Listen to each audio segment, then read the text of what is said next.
Whoa. Far up, bro. Dude. Hey. I'm not fucking late. I'm only a bit late. Stop. Okay.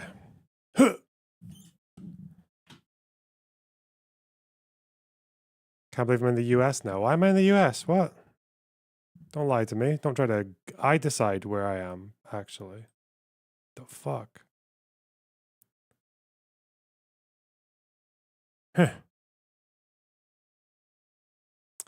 You can't believe I do things outside of stream? What? Do all sorts outside of stream. I actually forgot I was streaming until like 1 minute ago, so give me a minute. I'm just adjusting to the space. Whoa, that's weird.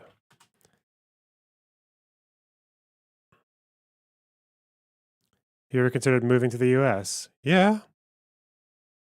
I'll consider the hell out of it. Will I do it? Probably not, but I'll consider it. Consider all sorts of things. McDonald's failed to stop slavery. Spot slavery. Oh no.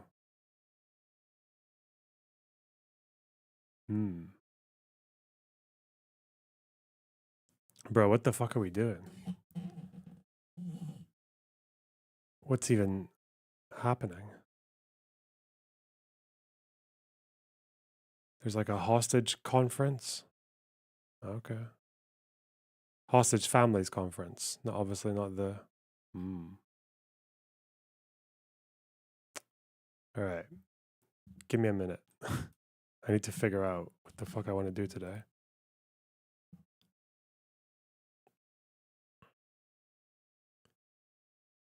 Have you considered moving to Lebanon? Nope. I mean, I'd like to visit, but, you know, conditions and such.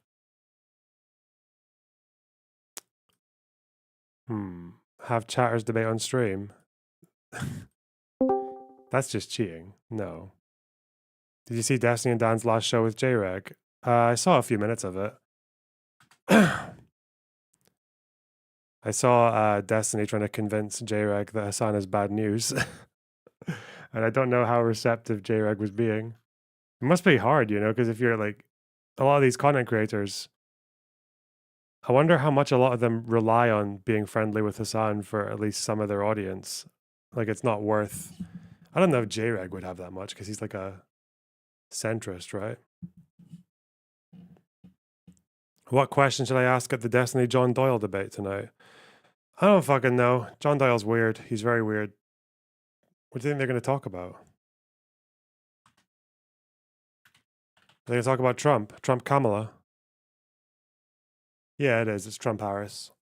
Okay. Debate preview? John Doyle Soyrand. They've spoken before, no? You have conversations like this, and you participate in conversations like this, and then feminists will literally think to themselves, why has every major religion in society imposed like borderline draconian rules on our behavior? And it's like, maybe this lends some credibility to that thing. I mean, women don't aspire to agency. This is the problem with women are oppressed. Can women be oppressed if they're not like tied down somewhere? You guys don't aspire to agency the way that men do. You are not fundamentally trying to lead, trying to do things like that. You think you are because you respond to the media and to society, putting that idea in your head. But if that were not the case, you go back to like Brian the wants you to end your little soy rant. No, it's fine. I was literally everything that rant was soy free. said, He called it a soy rant because he was making good points. rant was soy free. No. Everything you have Oh my god, these guys are so fucking retarded. Like, oh dear. said are the same arguments people Oh, have. is this when I remember this. I know what Pixie's going to say. She's going to say it's to do with black people. She's going to say that these are the same arguments they used to oppress black people, and John Doyle would be like, yeah. What, you think I think black people deserve equal rights? Yeah. Have used against black people. Oh no. That doesn't really work there because the entire fucking show is like probably white supremacist in some way. She should have said that on Fresh and Fit. If she said that to John Doyle on Fresh and Fit, that might have been better. Am I going to cover the Diddy stuff? I don't give a fuck about Diddy, bro. I mean, it seems like what he did was really fucking bad, wasn't it? What am I going to say? Pros and cons. Nah, seems like what he did was pretty bad. Unambiguous.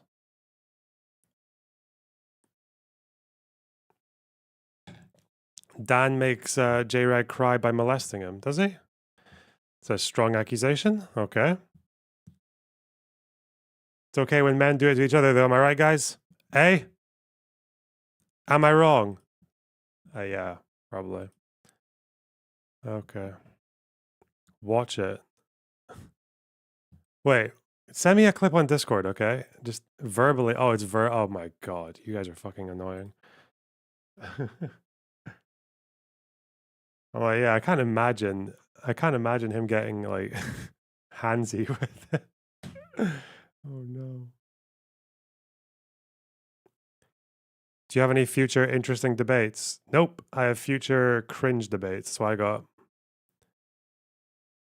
I realized that Dr. Hashmi guy had actually privated his account, so I don't actually know if he responded to me or not, but I guess he wasn't interested because he privated. Maybe he thought he was being harassed or something, or he had too much fucking people on his ass, too many DGG shitters, or maybe even too many of you guys. But yeah, so I think maybe he responded to me, but he didn't realize that well, I'm following him though, so I should see updates. But no, he's just disappeared. Maybe he's doing like fucking PhD shit or whatever. I don't know. He'd love to see me up against Mehdi. I need to learn how to speak in sound bites to talk to Mehdi. Unfortunately, like a debate on this with Mehdi would just be the most. I would just have to use quips. I just have to simplify everything because it's the only way you can get a word in with him. Maybe History Speaks told him to dodge you. I highly doubt it.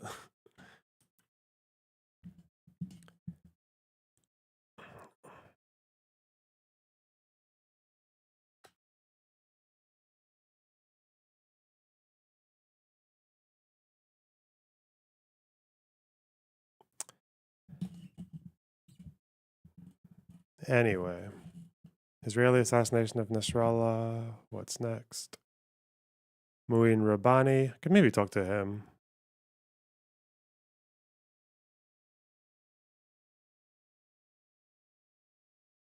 Douglas Murray dogged walk him. I didn't see Douglas Murray and Mehdi Hassan. Oh, was that when it was? But that was when it was like a turn taking. Will you watch the Jordanian FM clip? Yep.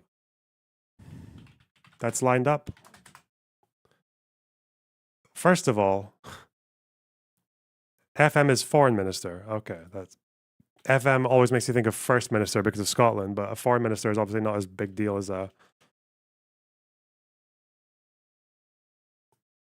Did you notify Discord? No! Hang on. One twat at a time. Ooh.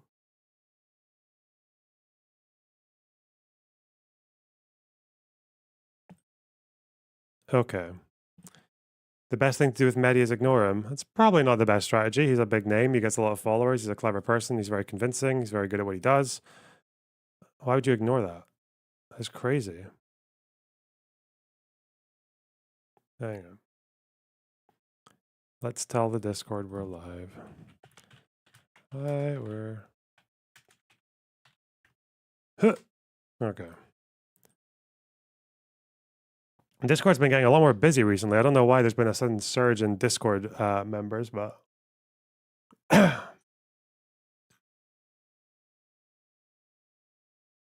guess it's like that snowball effect. Bots. How big would you like to get? 1 billion live viewers every day. I want 1/7 of the world's population to take 8 hours of their day to listen to me tell them what's what, even if they can't speak English, okay?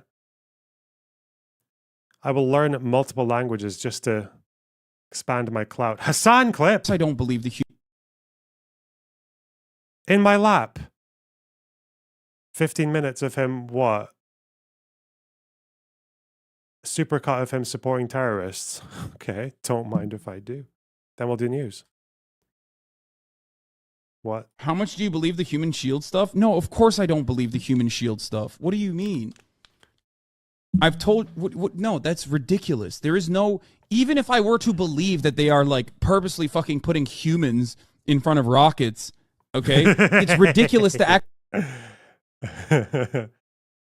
Oh wait, did I do a fuck up? Huh.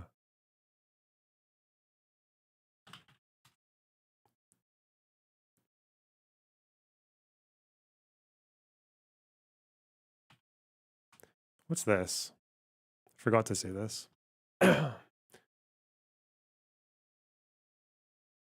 Ugh.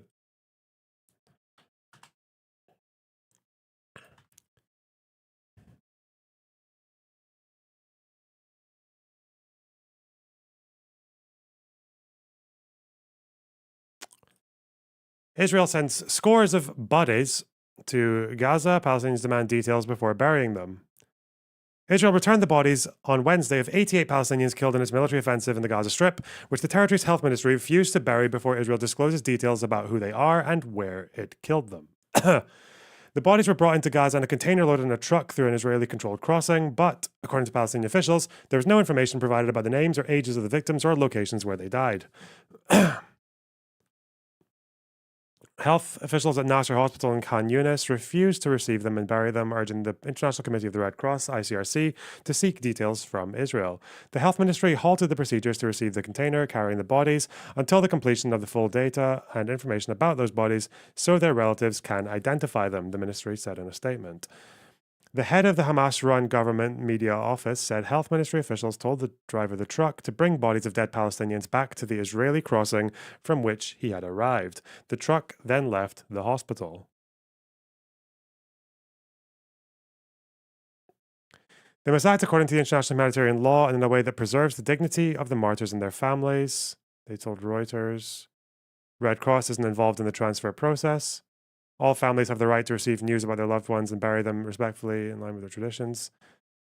Issued by the Red Cross. Okay. Under IHL, those who have died during armed conflict must be handled with dignity and be properly managed. The law requires that they be searched for, collected, and evacuated. Helps ensure people do not go missing. Civil Emergency Service tasked with finding people under the rubble. It's been notified of around 10,000 people missing during the year long. I wonder, when people are confirmed killed by the health authorities, does that include someone who was like in a building and then the building gets destroyed and they can't find the body but the family reports it? I think family reports are counted in the health ministry's count, but I don't know if that would assume that someone actually knew exactly where their loved one or where the person was when it happened.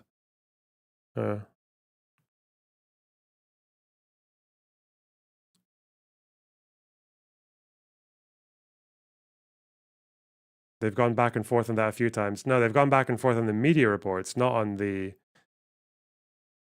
relatives and friends reports, right? Like if you report that you've lost someone that you know, rather a relative or a friend, you that's the health ministry's always recorded that, no? It's the media reports they don't go with necessarily because they are like the media reports are the ones where it's like all women and children and no men, right? Like that's where everyone's a civilian. Yeah. In recent days, the conflict has spread to another major theater. Biggest airstrikes in Lebanon in nearly 2 decades. How is a martyr defined by Hamas and Hezbollah? A martyr is just anyone who dies. Anyone who dies gets killed by Israel. Gets killed in fighting or whatever, even if they're not a combatant. War in Gaza has not let up, even as the conflict in Lebanon has escalated. Many months of diplomatic efforts to reach a Gaza ceasefire have yielded little progress, with Israel refusing any deal to halt the fighting without the total defeat of Hamas. Military strikes across Gaza killed at least 14 Palestinians on Wednesday.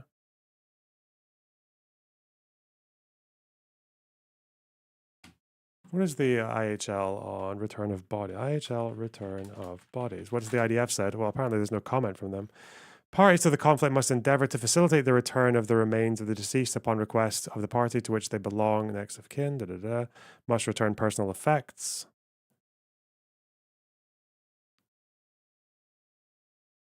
There's no treaty requiring measures to transfer the remains of the dead to their families in the context of non-international armed conflicts.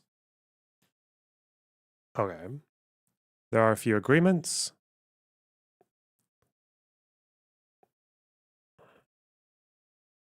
Equal concern for the issue. It's not clear whether this arises from a sense of legal obligation.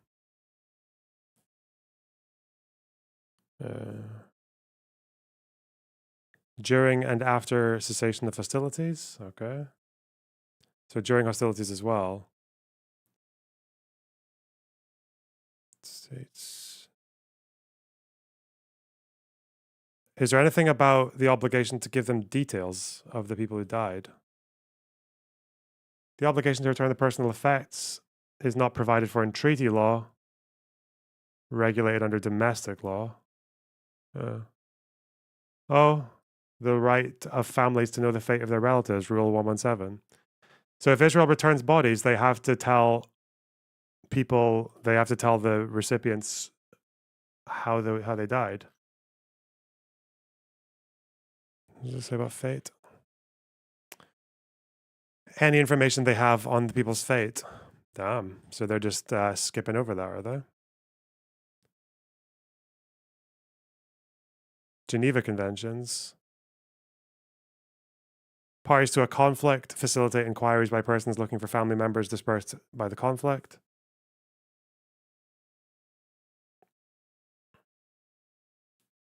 I don't think you have to be a Muslim to be considered a martyr, no.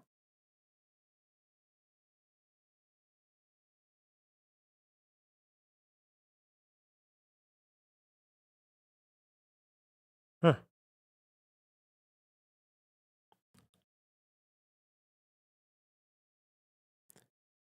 Several resolutions adopted at the international level received very wide support and no negative votes. They had the general duty to clarify the fate of missing persons.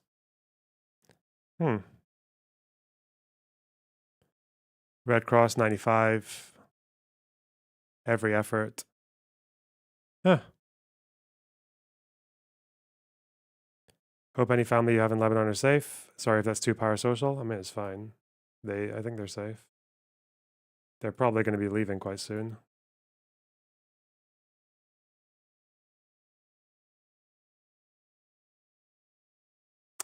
Okay. And it says that what Israel did here was they just didn't give any information about anyone.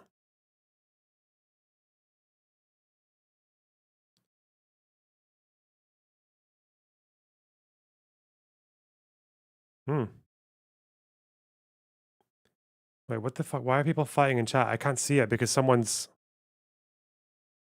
It seems Lerner is trying to pre-justify Israeli war crimes. Like what? Is this what that process is giving away to you? Hang on. Don't engage. Don't fucking bad faith retards. I don't know if this is a war crime, but it's definitely, it would be a violation if they had information on how these people died and didn't give it to the authorities. I don't know if like war crime is supposed to be a grave violation of the Geneva Conventions. I don't know if there's like a grave violation, but that's a murky term though. Did you see that the army is suggesting it might try to reinforce resolution in Lebanon and take over the south? Yeah, they've said that. The problem is the Lebanese prime minister has said that has made calls to uphold 1701 since like many months ago. Like he constantly gives lip service to that, but it's whether or not they can. Like, can the Lebanese army really go into the south and like Hezbollah is not going to just come quietly, right? They still have the tunnels, they still have infrastructure, they still have an entire population of Shiites who support the fuck out of them. So, maybe there's like a morale break that's big enough for them to like not bother, but I have no idea. That's just words, bro. That's like one of those things. It's a guarantee, but doesn't have the guarantee. The guarantees, the guarantees. Sorry, that phrase. They're as strong as the Lebanese military. Well, Hezbollah are traditionally, at least until recently, were much stronger than the Lebanese military, like bigger and stronger.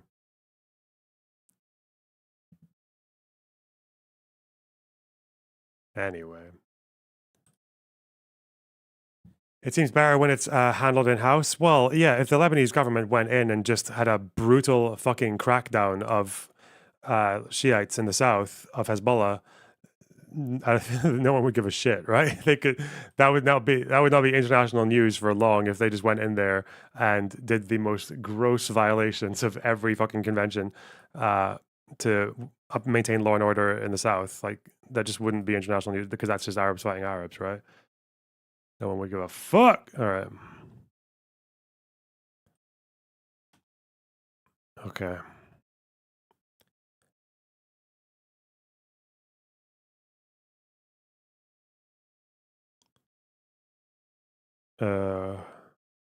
George Connolly, thanks for the £5. Hey, mate. You got 2 minutes to jump in VC and answer a quick question I had about Israel I was confused on. Shouldn't take long. Sure. Like now. Yeah, you can jump in whenever you want. I'm going to take a note of this because it seems like an Israeli violation based on what we have from there. Where did I even put this bullshit?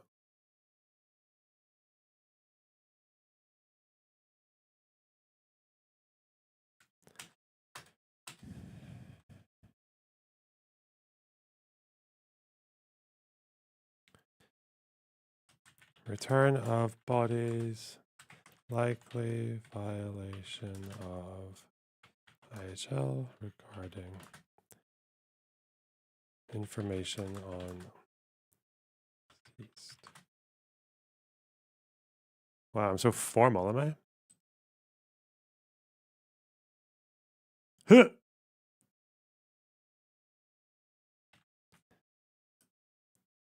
Rule. What is this rule of? Customary IHL. Rule 117. Accounting for missing persons. Each party to the conflict must take all measures to account for persons reported missing as a result of armed conflict and must provide their family members with any information it has on their fate. Okay.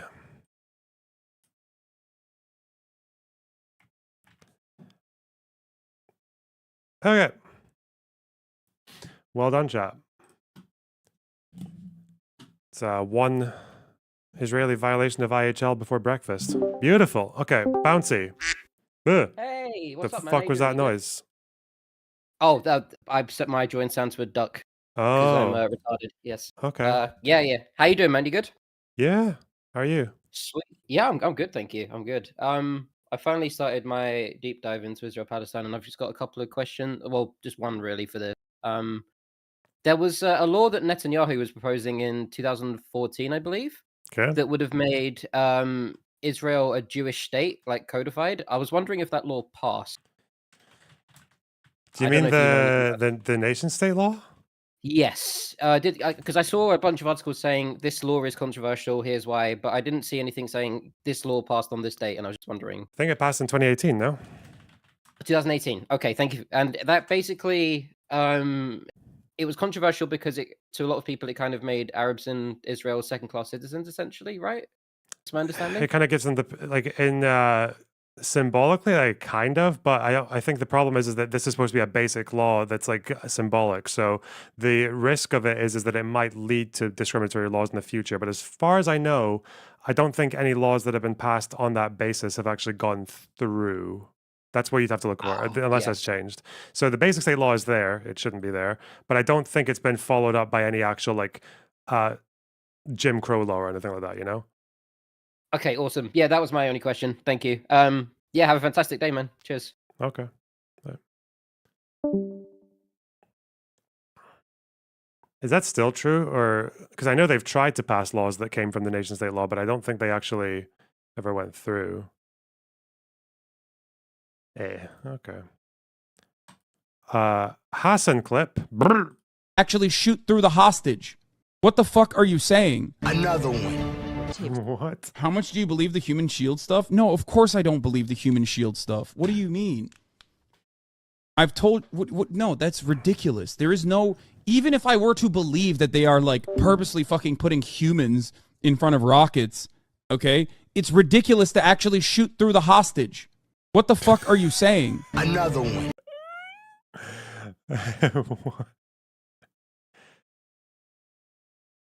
What a bizarre sentence. It's like military surrealism. What the fuck? Humans in front of rockets, but shoot through the hostage. What does that mean? Okay. Tips have begun to share disturbing details. They didn't see sunlight for the whole time they were in captivity because they were underground. Yes, and you can see it on their face that they didn't see sunlight. Sharon Calderon. Yeah, low key. That's why they're alive, by the way. Yeah. Like that's not even like a torture method. That's literally because they were in tunnels, so they wouldn't get killed by Israeli rocket fire. Yeah. So yeah, because that's who Hamas protects: the hostages and the themselves. Yeah, no one else. You know, I think that's a pretty reasonable trade-off in that point. You know, another one. I love how like taking them hostage is a default, right? Like that's just a baseline. They have to be taken hostage. We just build up from there. Okay. So annexation of Crimea and the war in Donbass were not invasions. Got it. Donbass is different than Crimea, and Crimea is an annexation that is, in my opinion, justifiable. It is a part of Russia. Okay, you might not believe it.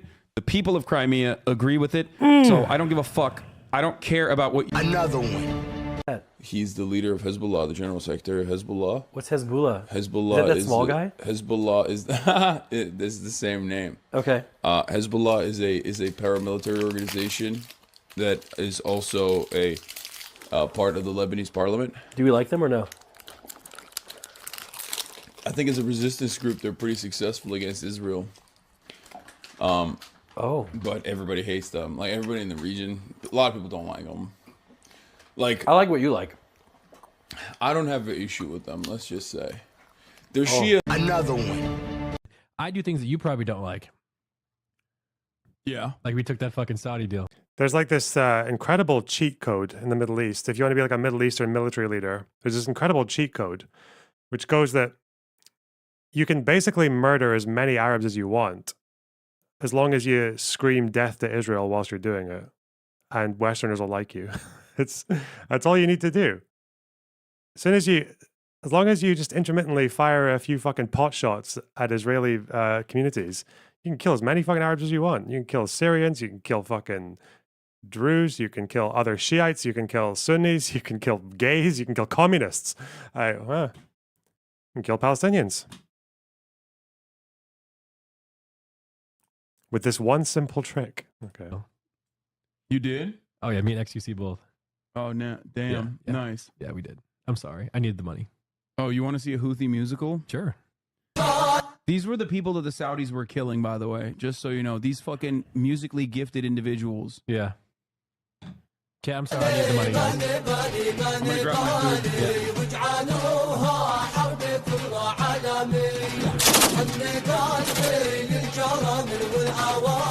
I'm so confused. What is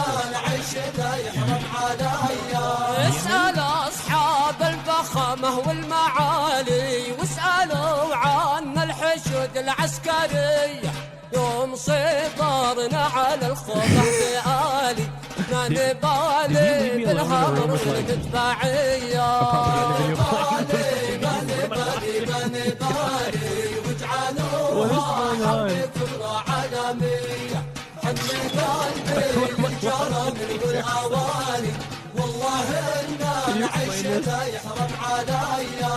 This is a 3-minute video of what do you mean a music video? When you said music video, I'm expecting like bad example, Chris Brown dancing, you know. Is it because this guy did some kind of sponsorship that was Saudi funded? Is that why? And you're like, why are the Saudis fighting them? And it sounds like, okay, listen, this guy knows nothing about why Saudi is fighting with the Houthis. So let's just show him. Let's just show him the most basic, important information about the Houthis, okay? About why the Saudis are attacking them. Let's Let's show a video of them singing and dancing. Well, they're incredibly gifted musical people. No. They do like. This guy he's got like the ultimate drunken master question right now, and it's to ask what's written on these signs. Hassan, can you translate these signs for me, please? What is They this? do musicals. They're very musical people. Are you being serious? Dog, what do you look? You think I made this? This isn't music.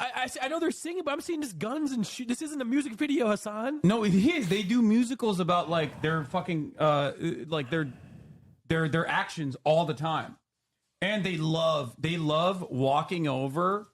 They love walking over like the American flag and the Israeli flag side by side. They will always like march on it. I'm surprised they haven't done it yet. Wait, it's the best bit. Wait till they run over the American and Israeli flags. Bro, this is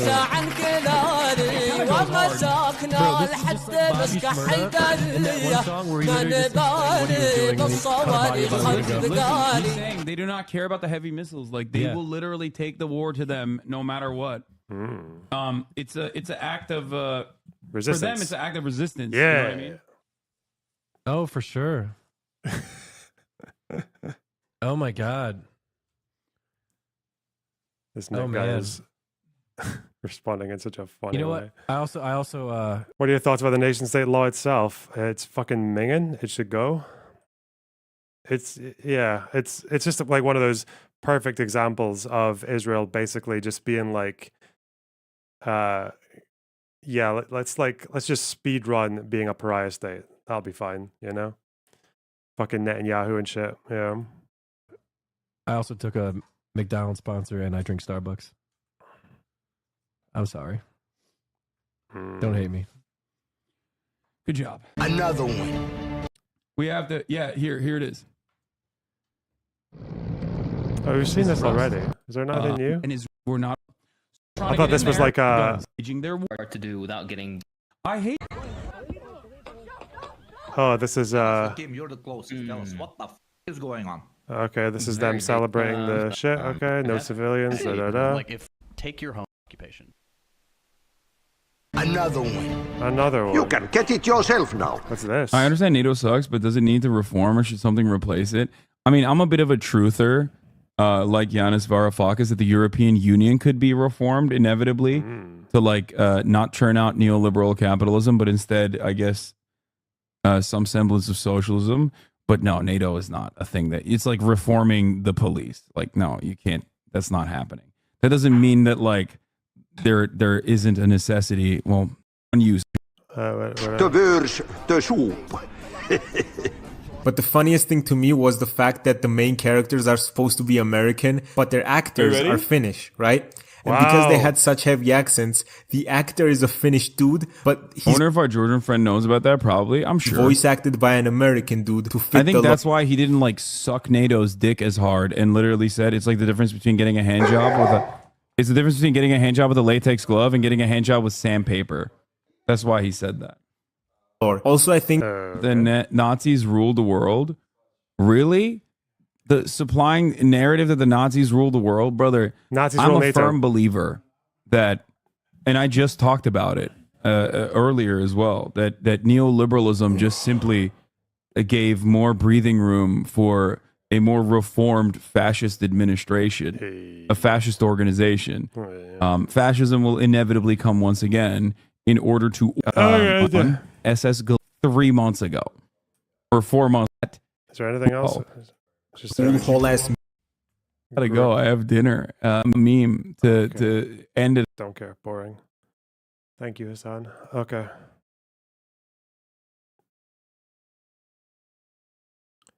Fucking bullshit. All right, let's see. Let's do the news. So, first of all,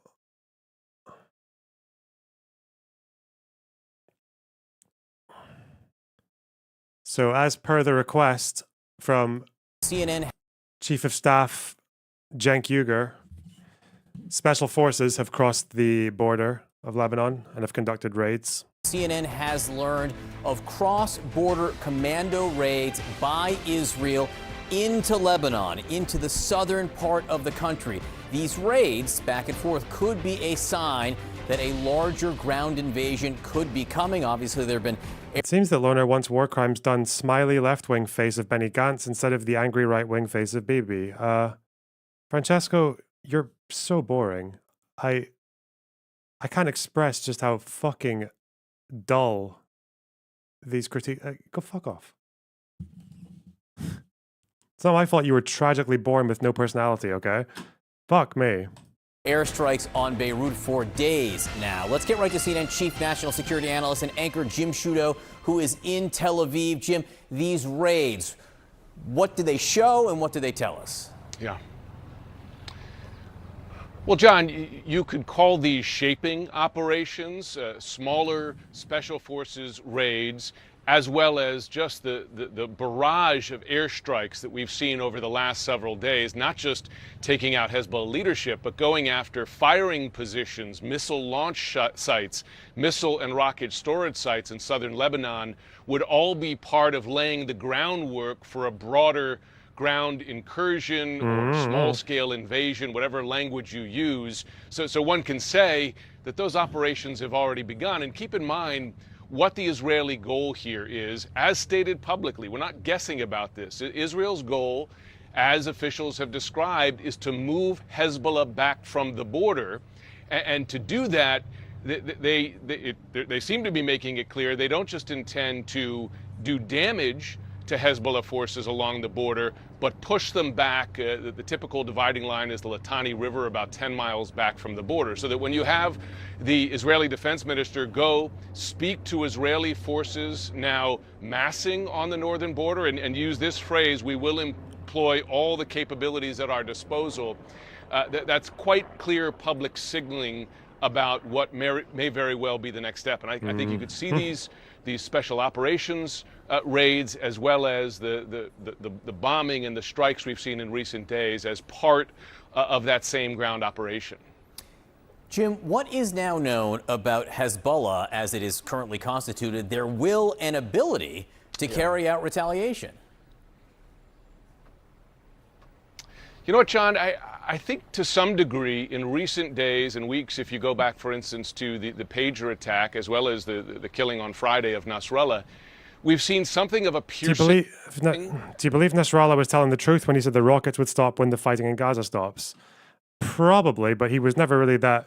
I think we can guess. He was never that clear about what he meant by the fighting stops, right? Like if he would have been... For example, if Hamas surrendered and allowed some third party to come in and rebuild the place, do you think Nasrallah would consider that a ceasefire and be like, just call it a day? I don't know. He probably, given the fact that Nasrallah never really wanted a ground invasion, we knew that from 2006 as well. I think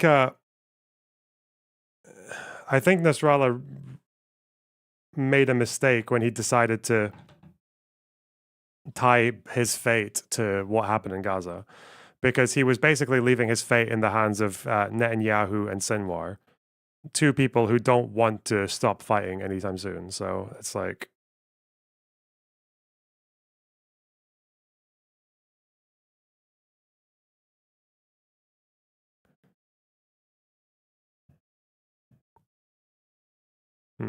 of the bubble of Hezbollah's military capabilities. As advertised, this was Iran's strongest proxy weapon in the Middle East. Would Israel technically be declaring war on Lebanon if they invaded? I don't really know how it works with non-state actors if you're ever declaring war. Like, Israel's already in a state of war, but is it really... Because does the war start when Hezbollah attacks Israeli military sites? Does it start when those attacks cross a certain... when Israel hits back? Does it start when a certain threshold is reached? I have no idea.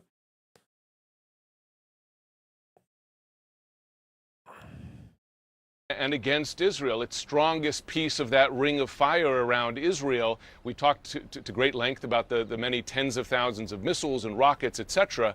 But now, in just a few days' time, Israel has not only dismantled its leadership right up to the very top, but it's taken out a lot of those very missiles, which raises questions as to whether, even if a decision were made by Hezbollah... Lots of U.S. wars were technically undeclared. Yeah, it's because you need Congress to declare a war. And some presidents are just like, okay, we're just going to do some special operation. I don't know. There's a whole thing about that, yeah.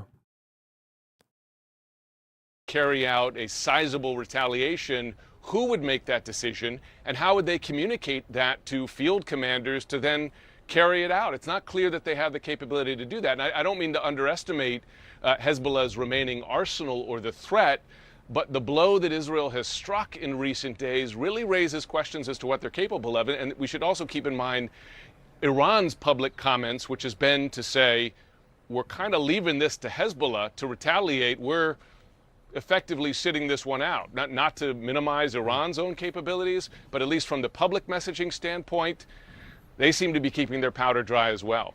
It is something that absolutely bears watching. Is Hezbollah on its heels as much as it seems, at least from everything we see and hear? Jim Sciutto, it's great to have you there as our eyes and ears. Thank you so much. Sarah? All right, this morning the U.S. is preparing its military as fears grow that Iran may be planning retaliatory attacks. CNN's Arlette Saenz is at the White House with more on how the Biden administration is sort of viewing all of this at the moment, and they're meeting at this very moment. What are you learning, Arlette? Well, Sarah, President Biden is hoping to prevent this situation from escalating into a wider regional conflict that could engulf the region. That is something that the administration has feared and really tried to work to prevent for the past year. Now, a U.S. official tells CNN that one major area of concern right now is the possibility that Iran could be planning an attack in the wake of Israel's killing of Hamas leader Hassan Nasrallah just last Friday. So the U.S. is working with Israel on its defenses, this U.S. official said, hoping that a joint defense and a change in the U.S. military posture in the region could potentially ward off a potential attack. Now, this official did not outline what an Iranian attack would look like or specify the exact moves that the U.S. could take. But the Pentagon, in a statement on Sunday, did stress that if Iran... She said Hamas leader. That's true. Because Hamas has people in Lebanon. Because of the Palestinian camps. Yeah. I think they killed a Hamas leader in Lebanon and also 3 PFLP guys. So, you know what? Maybe I should retract my statement from that fucking crazy person on Twitter who said that the only reason the PFLP aren't popular is because Israel keeps killing all of them. Oh, no. Yeah, and apparently, I don't know if this is definitely true, but potentially, the Hamas leader who was killed in Lebanon was a UN employee. He'd been on, Fateh al-Sharif. He'd been under investigation and on administrative leave since March.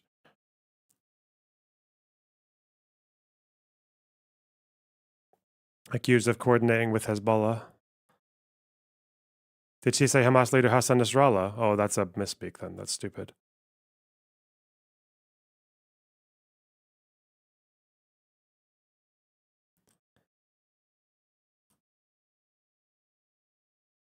Or any of its partners or proxies tries to use this moment to target either American personnel or American interests. Is Nasrallah Palestinian? Nope. He's Lebanese. He's from Beirut. That's why he talks like that, partially. The U.S. would respond to defend the American people. The Pentagon has noted that they have significant capabilities in the region, including a carrier strike group, and they are also working to increase the readiness of U.S. troops who could mobilize to the region. Now, President Biden on Saturday convened a meeting of his national security team along with Vice President Kamala Harris to assess the situation in the Middle East and also talk about the readiness of U.S. military forces. And just yesterday, he stressed to reporters that he believes he's Jordanian. Okay. An all-out war must be avoided. Take a listen. Can an all-out war in the Middle East be avoided? It has to be. We really have to avoid it. Biden! We've already taken precautions relative to our embassies and personnel who want to leave. But we're not there yet, but we're working like hell with the French and many others to avoid it. Thank you.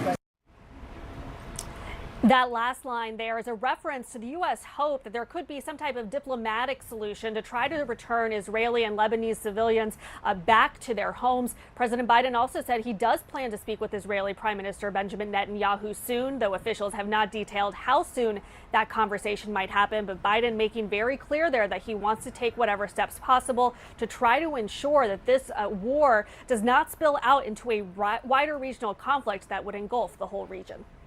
Arlette Saenz, thank you so much for reporting there from the White House. Kate? And with us now to talk much more about all of this is a former IDF spokesperson, retired Lieutenant Colonel Jonathan Conricus. Oh, it's him. Thank you so much Big for face. coming in. It's good to see you. So this new reporting that Israeli special forces have been carrying out targeted raids into southern Lebanon, gathering intelligence ahead of a possible ground incursion. From your experience, if this is happening, do you think a ground incursion is inevitable?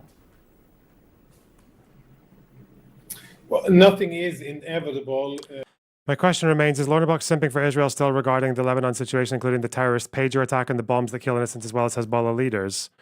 I think the pager attacks basically proved to me that people who oppose Israel's actions and accuse them of war crimes and genocide and all that shit really don't actually care about the conduct. It seems that even if you make sure that about as many of your targets are militants as possible, given how Hezbollah fights, then some people will still oppose it and call it terrorism, just because I think the real reason that people like UL call it terrorism is because they think that Israel shouldn't be allowed to fight with Hezbollah at all.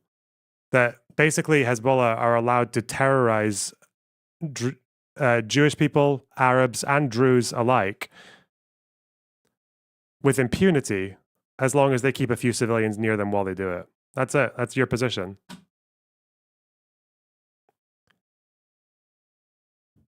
First of all, good morning to you, and thanks for having me. Nothing is inevitable if at this stage ceasefire agreements or talks would be successful, and the French and the Americans would get Hezbollah to agree to implement Security Council Resolution 1701 and move beyond the Litani River, then no such ground operations would be necessary. Israeli civilians would be able to move back to their homes, and I think Israel would be very happy to avail itself to other threats that it has against its national security, unfinished business in Gaza and elsewhere. So no, this is definitely something that can be avoided, but as the trajectory is now, it looks as if nobody's really making it something that can be avoidable, and Israel as a sovereign country has... This is the guy in Pierce. Yeah, he was the guy who said that, I think someone said, how would you feel if Hezbollah did a pager attack to the IDF? And he was like, yeah, bring it on. Like it would be, I think he said something about how it would be refreshing if they actually were able to target militants more accurately. But, oh dear. A responsibility towards its people to allow them to go home safely. And I think the operations and what you referred to, the information, is part of making that happen and taking the necessary preparations in order to bring their civilians home. Okay. So it's like basically every fucking clue that you need for anticipating a wider ground invasion. The problem with that is I just don't like, what the fuck is their what is it? What's the goal of that? Like militarily, I don't understand. Like, I don't really understand what they think they can do there. I think dismantling Hamas's military is one thing, and it took them 10 or 11 months to do it. Barely. Hamas is still an issue in Gaza. Hezbollah, even despite all the achievements, like, you're not changing the fact that you've got much harder terrain to fight in, you've got a much more sophisticated tunnel system, you've got much more experienced fighters running around, and you also have a civilian population there that is basically going to be ungovernable without violence. Like, the Shiites are not going to, and even if the Lebanese government wants to do it, then the only way they get to do it is if they do it without Israeli help, because if the Lebanese government starts collaborating with Israel, there's no fucking chance that anyone in the south is going to tolerate like that, them as a governing body, because they'll be the collaborators. They'll be the ones who are like doing a deal with the devil.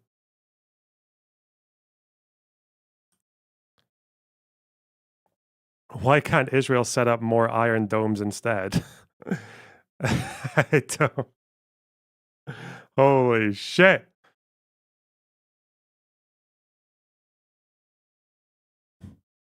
Funny.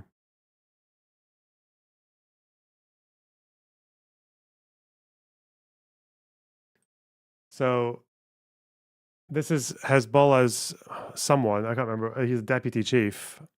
They haven't got an official replacement yet, but this guy gave a fairly long address. Actually, to be fair, it's instead of smugly laughing, actually address it.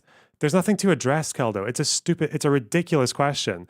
It's not like the Iron Dome is just like however many rockets Hezbollah has, you just buy another Iron Dome munition in exchange for it. The Iron Dome is far more expensive per shot than any rocket Hezbollah is ever going to fire. So the more they fire, the more it's less of a scale up to them than it is to you. And that's not to mention the Iron Dome is an incredibly complex piece of technology that is never going to be perfect. If there's more Iron Dome, Hezbollah can just fire more rockets. They have like over 100,000 rockets in their arsenal.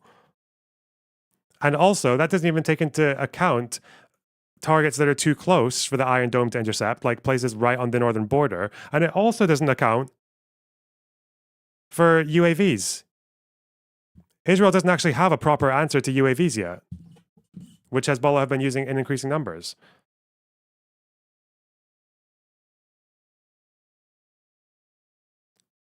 Like the logical conclusion to that is that your solution is for Israel to just eventually, like, what if they just end up spending like the equivalent of their entire GDP on Iron Dome, and Hezbollah just gets to do that, and that's like the status quo? Like, what the fuck?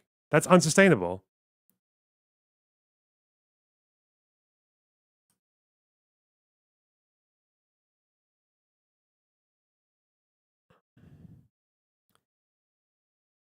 I love how this every solution you guys have is like just trying to find something more convoluted and more inactionable than just, oh, Hezbollah should stop.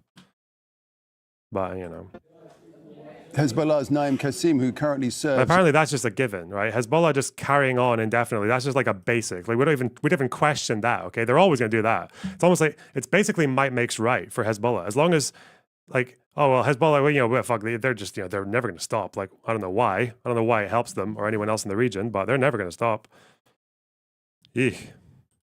As the group's Deputy Secretary General has released a video statement, which we're now going to listen to. Is it possible that Hezbollah is actually the most moral army in the world for having all these rockets and not using them? Clearly, it could make life hard, but the fact it doesn't... I don't... Why the fuck are people like this in my community? What the fuck? Oh my god. Cool Maps. I'm gonna give you an hour break, okay? I'm gonna actually do what leftists do, okay? Because you're a Hassan viewer, which means this is a valid argument, okay? I'm gonna tell you to read some theory, okay? To read some literature, okay? I'm gonna tell you to take a little break, read about Hezbollah in Syria, and then come back and tell me if they're the most moral army, okay? Where are we? And then don't go to a fucking tanky subreddit where they just say that every casualty of Hezbollah was actually ISIS, okay? Because that's not true either. Like, actually just read something with a little bit more credibility. Oh, God. Where the fuck are you? Cool Maps. Why can't I find them? This chat's moving too fast. I have too many friends. Too many parasocials. They're a green name, no? There you go. Okay. Fuck! All right. Take care. Take, take half an hour, okay?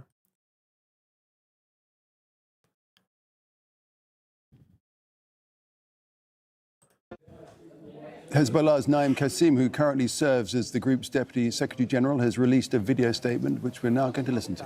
Allah Almighty says in the... It's like saying Israel's the most moral army because they don't use their nukes. It's so fucking stupid. Okay. Holy Quran, those who believe in Allah and His prophets are the sincere ones, and the martyrs will be rewarded at the Judgment Day.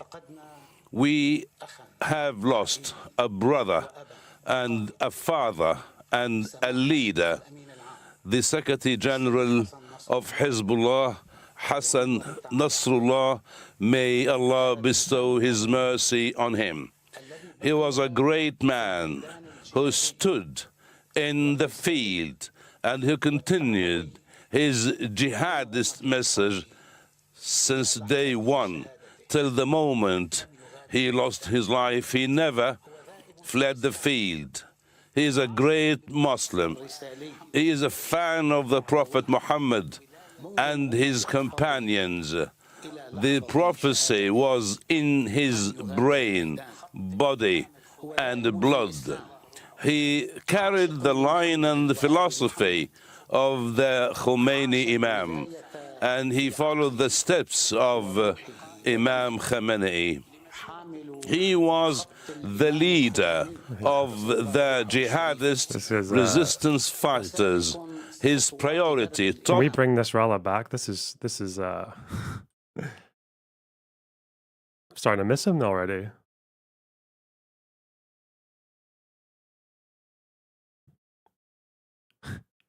Anyone else? Anyone else starting to miss Hassan Nasrallah at this point? Jesus.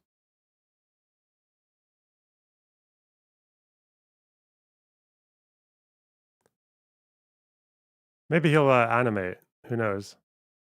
Priority was Palestine and Jerusalem within the Islamic and national unity. He was a well-spoken person. He was honest and sincere while talking to others. He used to love the Mujahideens. He was a man who got well with those bright, transparent people. He has a great heart, kind heart, in his relations with the families of the martyrs, prisoners, and wounded. His belief in the Prophet Muhammad was clear. We did him bad when we called him the trumpet. Guess you'll never notice a gift until you lose it. Isn't that true? Loved by everyone. Those who love freedom and love Palestine used to love him so much. Those who are dreaming of liberating Palestine from... Lebanon's most important person is now a streamer who comes from Scotland. Listen, I didn't ask for this, okay? I did not ask for this power.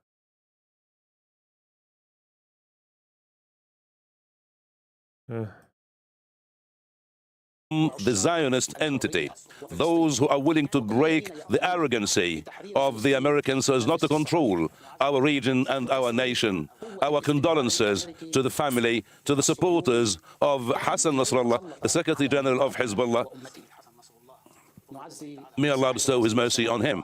And we pay our condolences to Imam Khamenei, to the Mujahideens, men and women, to his family, the wife and kids, and the entire family.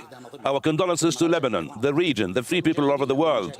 And our congratulations to him and to all the martyrs for getting this martyrdom.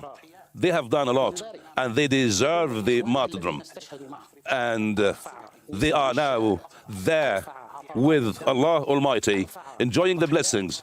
May Allah bestow His mercy on you, the father of a martyr, the free man. To the great Mujahideens, I want to say that you are the symbols of the holy verse of the Quran regarding those who have lost their lives and those who are waiting to be martyrs for the... Lord, my family is having a civil war. Half is pissed that Israel killed their biggest enemy and half wants to piss on his grave. What? They're upset that someone else did, that Israel got the honors. Okay.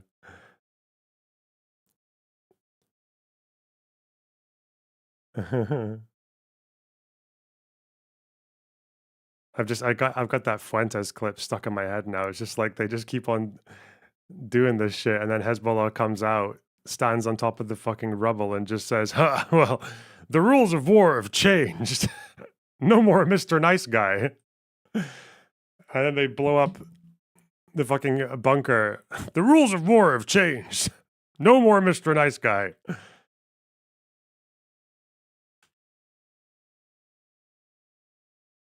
Sake of Islam, we must all know that Hassan Nasrallah will be always with us forever. I'd like to pay my condolences to the families of the other Mujahideen who lost their lives while being with Hassan Nasrallah in the meeting. Our great brother, Haj Abi Karak, our brother, jihadist, Abbas Nilushan, who was amongst the brothers, leaders of the Revolutionary Guard here in Lebanon to support the fighters of Hezbollah. It was not a meeting for 20 leaders, as said, but also there were the guards and other people, Ibrahim Jazini and our brother jihadist who follows up with Nasrallah, our brother Samir Jihad. May Allah bestow His mercy on all of them, those who were accompanying Hassan Nasrallah. And on this occasion, the martyrdom of Sheikh Nabil Qawuq, one day later, we also pay our condolences to all the families of the martyrs. Israel is committing crimes and massacres in every part of Lebanon. Israel has chosen particular villages and towns and houses, and every house has the traces of the Israeli aggression. Israel attacks the civilians, the medics. Israel attacks everyone who walks in the streets and everyone who stays in the houses. They are not fighters. The Israeli forces are killing, committing massacres and crimes against the civilians. The U.S. administration is supporting Israel by all means, and America is a partner with Israel in everything through the unlimited military support, all types and kinds of support, culturally, politically, economically. And if Israel thinks that determination to be brutal and to continue aggressions, then Israel is in illusion. The pains are there, the sacrifices are there, but everyone must know that we love martyrdom. Some of us lose their lives and the others are protecting the path of the victory. We have sacrificed a lot since the pager operations and the martyrdom of the leaders and the martyrdom of the Secretary General. If these happen anywhere else, these organizations and groups will collapse. But we did not. We are going on, despite the pains and the sacrifices. We are going on because we have the hope and we trust Allah Almighty to be victorious. We are the people of jihad, and all the blessings of Allah Almighty will be always there. Not exactly when we want, not exactly when we need. Allah Almighty knows when He will bestow His blessings and support to us. I'd like to say something. The march, the path that has been always protected by Hassan Nasrallah, may Allah bestow His mercy on him, supervised by him, is an ongoing path and march. Hezbollah will continue with its main goals, with its main jihad. The control and the command group and the Mujahideen will continue what you have wanted to do with the same accuracy, according to the plan that you've put. Our brothers continue the efforts and the work according to the framework that you have designed, and we also have alternative plans for the leaders. We deal with all this according to the plan. This guy's dead, bro. This guy's so dead. He's getting murked. No shot. We are all there in the field. Despite the loss of some leaders, and Hassan Nasrallah was the main target, and despite the aggression and attacks against all the civilians in Lebanon, despite the sacrifices and the actions that are aimed to create chaos in our front, we will stay there. We will stay fast. We will continue as an Islamic resistance. We will continue facing the Israeli enemy in support of Palestine and Gaza and in defense of our Lebanese people. And you need to monitor and watch and see the situation after the assassination of Hassan Nasrallah. The Islamic resistance continue its actions with the same level. We have hit Ma'alim Adumim, 150 kilometers away from the Lebanese borders. We have hit Haifa with a missile, and the Israeli army has acknowledged this yesterday, saying that 1 million Israelis have left to shelters. It's only one missile, and more can follow. It depends on the way. Their websites like this as well. They need to reassure their people that they've like landed a couple of they've started a few fucking fires. We administer our efforts and the battle. I'd like to tell you that we are exerting the minimum efforts from our side as part of following up the battle according to our estimations and the plans and the needs of the field. We know that the battle might take longer time and the options are open. We will face any probability or possibility, and we are quite ready. If the Israelis wanted ground incursion, the resistance forces are ready for that. We have prepared, we are ready, we depend on Allah Almighty, and we are sure that the Israeli enemy will never achieve its goals. We will be victorious end of the day. He's saying, bring it. Our families and our beloved ones, I know the sacrifice is great, and the enemy works on two tracks. One, to attack the military capabilities and the leaders of the resistance. The other track, to hit the towns, villages, and civilians, to create a rift between the resistance and the people. When it comes to our ability, we do whatever is there in order to replace leaders by leaders. And Israel didn't manage at all to hit our military capabilities. What is being said by the media that they have targeted and hit our military capabilities, this is a dream. They are dreaming. They will never be able to achieve that. We are strong enough, and we will turn the Israelis mad, because they will never ever be able to reach and hit and hurt our military capabilities. We are ready with the help of Allah Almighty, and we will continue our path when it comes to the human and military powers. Regarding hitting the villages and towns, I remember you that Hassan Nasrallah always trusted you, and he has considered you his brain and his heart, and he has been always with you. I am sure that this great people who stood in the past and who has never been shaken in the past will never be shaken today. We trust you, because you are the people of sacrifices. We are in the same boat. We will win, inshallah, the way in 2006 during the confrontation with the Israeli enemy. Another point. Today, now, we follow up the leadership according to the hierarchy of Hezbollah. In our hierarchy, we have deputies for the commanders. We have other alternatives in case the leader was killed or got injured. We have the alternatives, and this has been done in order to put the alternative leaders, the substitutes, in the right places. We will choose a Secretary General for Hezbollah sooner than later, according to the mechanism put to select the new Secretary General, and all the posts, all the vacancies will be filled. I want you to feel comfortable and to know that the selection will be easy, and because we are united and unified.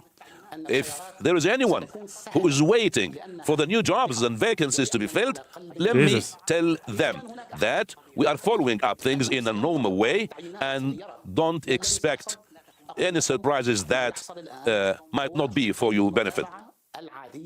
I'd like to thank all the Lebanese. I'd like to thank those who shown the unity in front of the crimes of America and Israel. This unity was clear to everyone, amongst all the sects, amongst all the families. This is the glory of Lebanon, and this will be reflected positively, and this will take the forms of blessings after the big battle. I'd like to thank the Lebanese government, political powers, municipalities, institutions, individuals, religious centers, hospitals, doctors, Ministry of Health, and the Emergency Committee, and all those who work. I cannot mention everyone, but I'd like to thank you all, because you have stood firm with the right, and inshallah we will be at the best position to reach the best result. We are in the same boat, and relax, because victory will be ours. We need to be patient, we need some time, but the tools and equipment are there. Allah Almighty asked us to prepare the tools and the equipment, and inshallah this is happening, and this will happen, and peace be upon you all.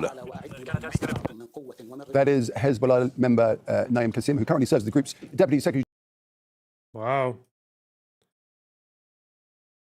So, debate this guy on stream. I mean, he's got very strong resolve, doesn't he? Okay.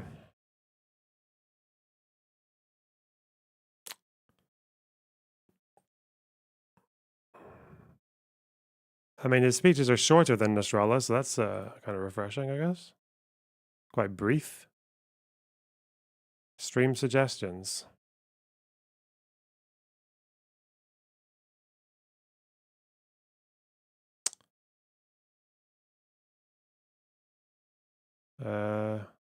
It's a very strange. They feel longer. Yeah, well. The kind of interesting thing here, though, is that the Jordanian foreign minister has come out with a statement which, in parallel with the Lebanese government saying that they want to implement 1701 and probably actually have the best opportunity they ever will have to do that, the Jordanian foreign minister has come out with a pretty strong statement against Netanyahu. The Israeli Prime Minister came here today and said that Israel is surrounded by those who want He started talking before he even fucking positioned himself. Look at him. The Israeli Prime Minister came here today and said that Israel is surrounded by those who want to destroy it, an enemy. We're here, members of a Muslim Arab committee mandated by 57 Arab and Muslim countries. And I can tell you here, very unequivocally, all of us are willing to, right now, guarantee the security of Israel in the context of Israel ending the occupation and allowing for the emergence of a Palestinian state, independent state, along the efforts that we all agree. He is creating that danger because he simply does not want the two-state solution. And if he does not... Why does he sound Scottish? Why did he sounded Scottish there? That danger. The emergence of a Palestinian state, independent state, along the efforts that we all agree. He is creating that danger because he simply does not want the two-state solution. And if he does not want the two-state solution, can you ask the Israeli officials, what is their end game? Other than just wars and wars and wars. I'm telling you, all of us in the Arab world here, we want a peace in which Israel lives in peace and security, accepted, normalized with all Arab countries in the context of ending the occupation, withdrawing from Arab territory, allowing for the emergence of an independent, sovereign Palestinian state on June 4, 1967, lines with occupied Jerusalem as capital. That is our narrative. That is, and we will guarantee Israel's security in that context. Can you ask Israelis what's their narrative other than I'm going to continue to go to war, I'm going to kill this and kill that and destroy this and this that? The amount of damage that Israeli This guy's fucking straight to the point, eh? Government has done 30 years of efforts to convince people that peace is possible. This Israeli government killed it. The amount of dehumanization, hatred, bitterness will take generations to navigate through. So ultimately the question is, we want peace and we've laid out a plan for peace. Ask any Israeli official what is their plan for peace. You'll get nothing because they're only thinking of the first step. We're going to go destroy Gaza, inflame the West Bank, destroy Lebanon, and after that they have no plan. We have a plan. We have no partner for peace in Israel. There is a partner for peace in the Arab world, and that's why the international community needs to move. Damn. The only problem is that the only problem is that this guy might be sincere. He seems like he is. The problem is that if you're Israel, you're going to say something like, they're going to give him the Begin line. They're going to say like, okay, what did you say? Guarantee. Unequivocally, all of us are willing to, right now, guarantee the security of Israel in the context of Israel ending the occupation. The thing is, like, if you're Israeli, your response to this will be like, I like guarantees, but I need a guarantee that guarantees the guarantees. That's what you're going to say. The problem is that it's not good for... He didn't say anything about right of return. Why are you inferring that? He didn't... He said 6-7 borders in Jerusalem. I guess the problem is that he did. When did he say right of return? Where did he say that?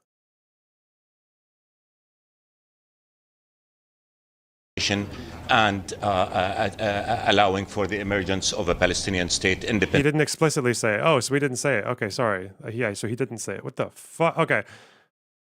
So I think the problem is that it puts Netanyahu in a pretty uncomfortable position, because even if you don't think this guy can guarantee anything, and it might be like the fucking Arab, whatever you call it. What's it called? The Arab Peace Agreement?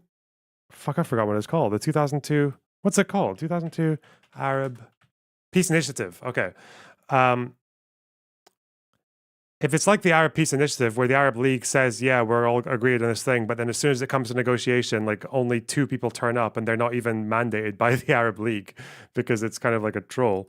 I guess the issue is that like it puts Netanyahu in an awkward position because it's what he's saying about Bibi here is true. Netanyahu, even if it was a totally sincere request from the Arab world, Netanyahu would still be on the same track, which is not very good. It's like there's like a thing there when I think Yossi Beilin said it, is that when Arab leaders offer peace, Israel's kind of just like, wait, what? They don't really know what to do about it. They don't know how to respond to that kind of shit.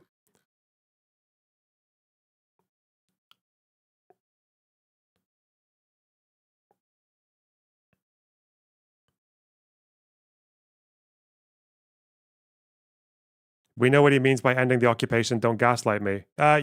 Scarlett, you might be. This is a country that's made peace with Israel. I don't know what the fuck you talk. Let's say you're right. Okay, let's say you're right. Maybe he's secretly, because I imagine if Netanyahu opened the door to a 2-state solution, I imagine Abbas or whoever the fuck's in charge of it will probably never commit to anything on right of return. They'll probably never commit to a position like they did last time. That's very understandable. That I understand they're probably going to do that, but it doesn't look great for like public speech matters, and I think it really. And I think people like Netanyahu just kind of snub this shit at their peril, because that is a question that needs to get answered one day about what happens to Gaza and the West Bank. And if Netanyahu is literally just sitting there saying no state, then he kind of does look like kind of a scum. He does look kind of like like a conqueror. I think the only reasonable Israeli position that you can have here is that they need to just like play ball with these things whenever they come up. Like you need to say, yeah, we want peace. We're willing to negotiate. If you can't do anything about these military threats that are obstructing that, say like Hamas and Hezbollah, well, we're going to fight them. But it's like it's the Rabin approach, right? Like you can fight terrorism as if there's no peace process, but you also have to pursue peace as if there's no terrorism. And Netanyahu doesn't really do that second half. He's kind of shite.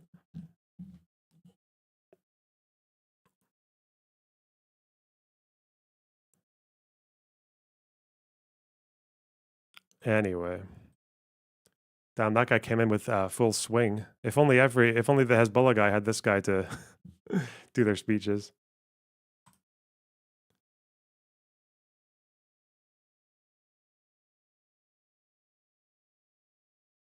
I have a lot to say about the foreign minister's statement. Okay.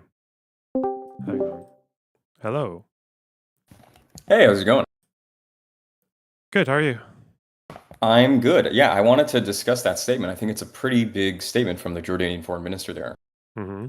So I think that what he basically elucidated was the key defining differentiator between the Israeli left and the Israeli right, which is that you can exchange and swap land for peace.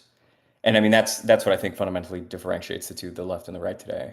Mm-hmm. And I think what many on the right would say is that you can't do that anymore. Like it worked with Egypt under Sadat. You know, they made peace with the Jordanians without needing to swap land. But, you know, the question remains, can you swap land for peace? Like if there was a 2-state solution today in line with Camp David or the Clinton parameters, would the IRGC stop attacking Israel? Would Hezbollah stop attacking Israel? The Syrians themselves didn't endorse the Arab Peace Initiative in 2002. Wait, who didn't? The Syrians. Yeah. And I think I read an article about this not long ago, is that Olmert actually did pursue talks over the Arab Peace Initiative, but the only people who turned up were leaders of countries that had already made peace with Israel, and they weren't even allowed to go there with the mandate of the Arab League. So it's it was like words. It wasn't actually practical. Yeah. And I guess it raises the question, like what the foreign minister said sounds good. Like everybody wants peace. It's a question of how you get there. And like if it just really goes back to like if a 2-state solution was agreed to by the Israelis, was agreed to by the Palestinians, the Jordanians supported it, the Egyptians supported it, the Saudis supported it, would there really be peace in the region? I think the answer to that question is most likely no. Like Hezbollah is not going to stop wanting to destroy Israel. The IRGC isn't going to want to stop destroying Israel. the conflict's going to continue. Yeah. And if you noticed in that video, I don't know if you caught it, there's a wider pan shot of the video of him speaking.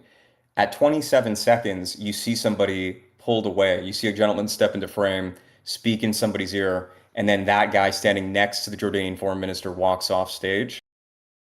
Where's that video? Is it you on just Middle East saw Eye it. or here? It's if you click a wider pan, you can see it right there. Yeah, you saw that in the clip. Fucking, this is a narrow shot. Where's the wide shot? Oh, There's there. there's videos of it. Yeah. Okay, so 27 seconds ish. So watch the guy standing to his left. The language of war. And watch when he moves off. This guy. The international community. He to our left. Yeah. So he launched war in Lebanon. And as soon as he starts talking about guaranteeing Israel's right to security, he gets pulled off stage. And do you know who that person is? Well, hang on. Real because the symbolism and the importance. I think I've missed it, didn't I? Did I miss it? Oh wait. No. Fast forward. You'll see him get pulled off stage. You saw the guy walking in there. Oh, okay. So here, okay. All of us are willing to right now guarantee the security of Israel in the context of Israel ending the occupation and allowing the emergence of the Palestinians. Wait, okay. Who was that? Yeah, tell me. So that's one of the Palestinian representatives to the UN. Oh. So as soon as he starts talking about all of us agreeing to Israel's right to security in a two-state solution, where does the Palestinian representative get pulled? Yeah. It's not a good look. Uh-huh. He's the prime minister. Is that who he is? I don't think he might be. I need to check his title. Wait, it is Mohammed Mustafa. Mustafa. Yeah, that's him. That's the boy. So you have the Jordanian foreign minister saying we're going to make peace with Israel as long as they agree to a two-state solution. Meanwhile, he's getting pulled off stage as soon as the Jordanian FM starts talking about security guarantees. And do you think this is the Palestinians not wanting to commit to guaranteeing Israeli security? Well, I think it's poor symbolism. Like the guy's getting pulled off as the Jordanian FM is talking about making peace with Israel.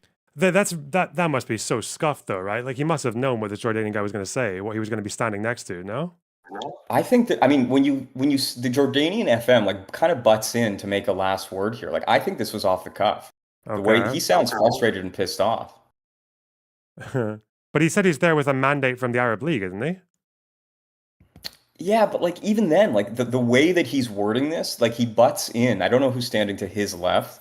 I'm assuming that's some other Arab country's representative. But what's happening before he speaks? Hang on. Will be compromised. One sentence. The Israeli Prime Minister came here today and said... Yeah, see, he's like, one second, let me get a last word.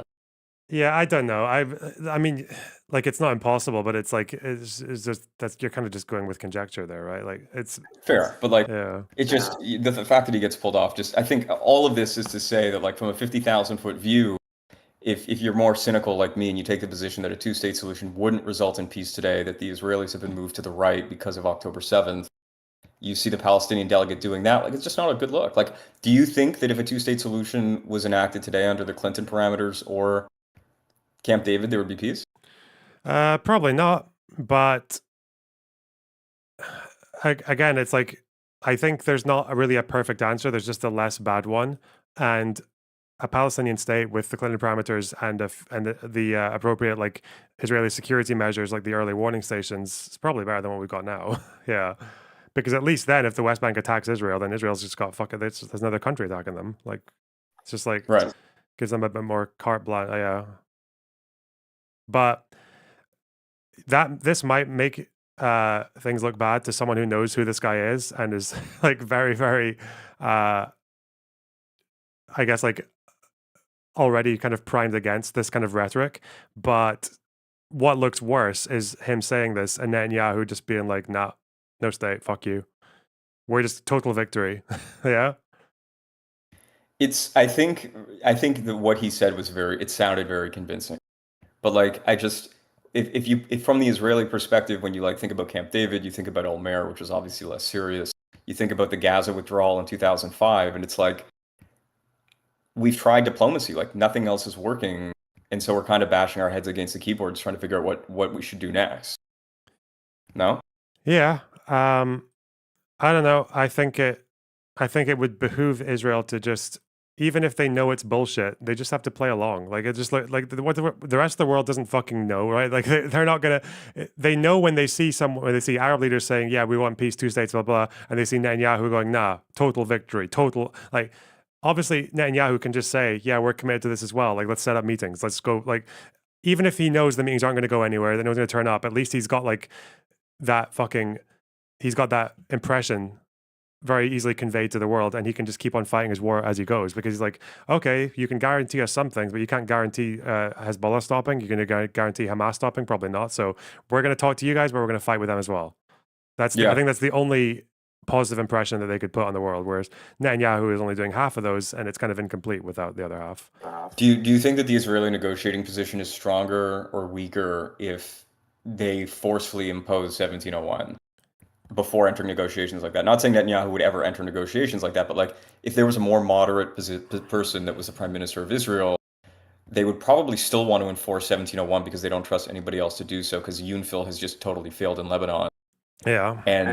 And then maybe talk about like what negotiations with the Palestinians look like. But also, even from the Israeli electorate standpoint, like doing this with the Palestinians after October 7th, like the mainstream position in Israel is, why are we rewarding October 7th with like moving this peace plan forward? It's not really rewarding. It's difficult because there should have been a peace, like there should have been a peace plan a long time ago. But it's not what it is though. It's the optics in Israel, right? To the electorate. Well, because they think they're rewarding October. Yeah, I don't think it looks like they're necessarily rewarding October 7th, because you can say, oh, we're rewarding October 7th, but look what they did to Gaza. How it's not going to look like you're rewarding October 7th when Gaza is literally a fucking steaming pile of rubble with 40,000 dead people in it. Like, yeah, but I think that what I just said is like not a minority position from the optics of the Israeli electorate. But yeah, anyways, well, the Israeli electorate's lost their fucking mind, haven't they? Like, they keep on voting in these nutters. I know it's like partly not their fault as much as the fucking proportionate system, but if you keep on voting people in who aren't even going to entertain the thought of Palestinian statehood or sovereignty, then it's like you're kind of just asking for what, like annexation? Or yeah, I think that like a lot of people in Israel have shifted to the right. Like I've seen, and I don't know if you've seen these, but they're like interviews from people that were in southern Israel in the kibbutzes, which were like very left-wing leaning, like not socialist, but like socialist adjacent communities who were like very peace-oriented, two-state solution-oriented, thought what was happening to the Palestinians was unjust. And like when you watch some of these interviews, like these people have been radicalized by October 7th. And I think that that's like a microcosm of the Israeli electorate in general. Yeah. And the problem is that that's the kind of radicalism that is a little bit self-destructive to Israel, I think. Do you believe that? Or honestly, like I can see why a lot of them have shifted for some of the reasons I've said, like in response to the 7th, from like just psychologically why they've shifted after the 7th, but then also like looking at some of these efforts that were made in good faith unilaterally with no preconditions, like Gaza in 2005, and then for them to see this and to say, well, like this isn't working, right? And so like maybe we need to try something else, because even our efforts that are in good faith aren't really appreciated. Like they were you know, like they're being accused of genocide in Gaza. And so then maybe their position is just like, okay, like, you know, maybe we should just go no holds barred against Hamas and against Hezbollah, because what we're trying to do in good faith isn't being perceived as such anyways. I don't think 2005 was done in good faith. It's probably a strange way to put it. Like, if you like opting out with no negotiation without talking to anyone is not really, I wouldn't call that good faith. I can see why, and it was basically just handing a W to Hamas. I feel like, and people, even the right wing, should have known that.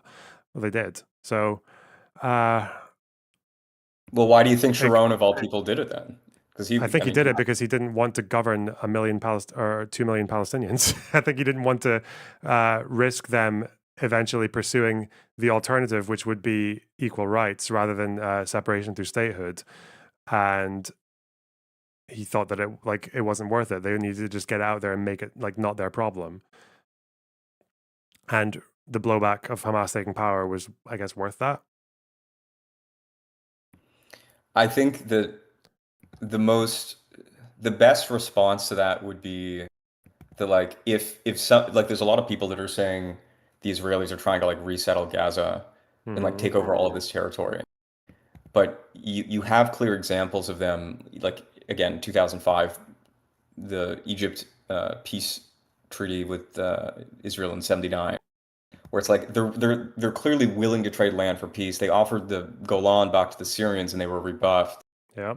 And so, like, if you believe that land for peace is dead and it doesn't work, or you have parties on the other side of the aisle that don't want to make peace in exchange for land, then like what's the other option? Is there another option? There might not be. There might not be. Like, you might just have to sit there with this ambiguous West Bank territory for ages and just constantly say, yeah, we're ready to give this up as soon as you guys are. Like, we'll keep on playing ball with whatever stupid fucking like map napkin shit that you play. But that needs to be the constant position, because people say like, oh, well, peace didn't work. So what it's that, yeah, maybe it didn't, but settling isn't helping either. Settling's worse, right? Like Smotrich recognizing 5 outposts because 5 countries recognize Palestine. Like, that's not going to help either, because then you're just like, you're paving the way for like actual apartheid. So for sure. But sometimes the better option is to do nothing, you know, like just defend yourselves and keep the olive branch hanging. Yeah, it's an option. It's an option. I mean, it's a choice. It's a choice from a security standpoint as to like what you think makes the most sense.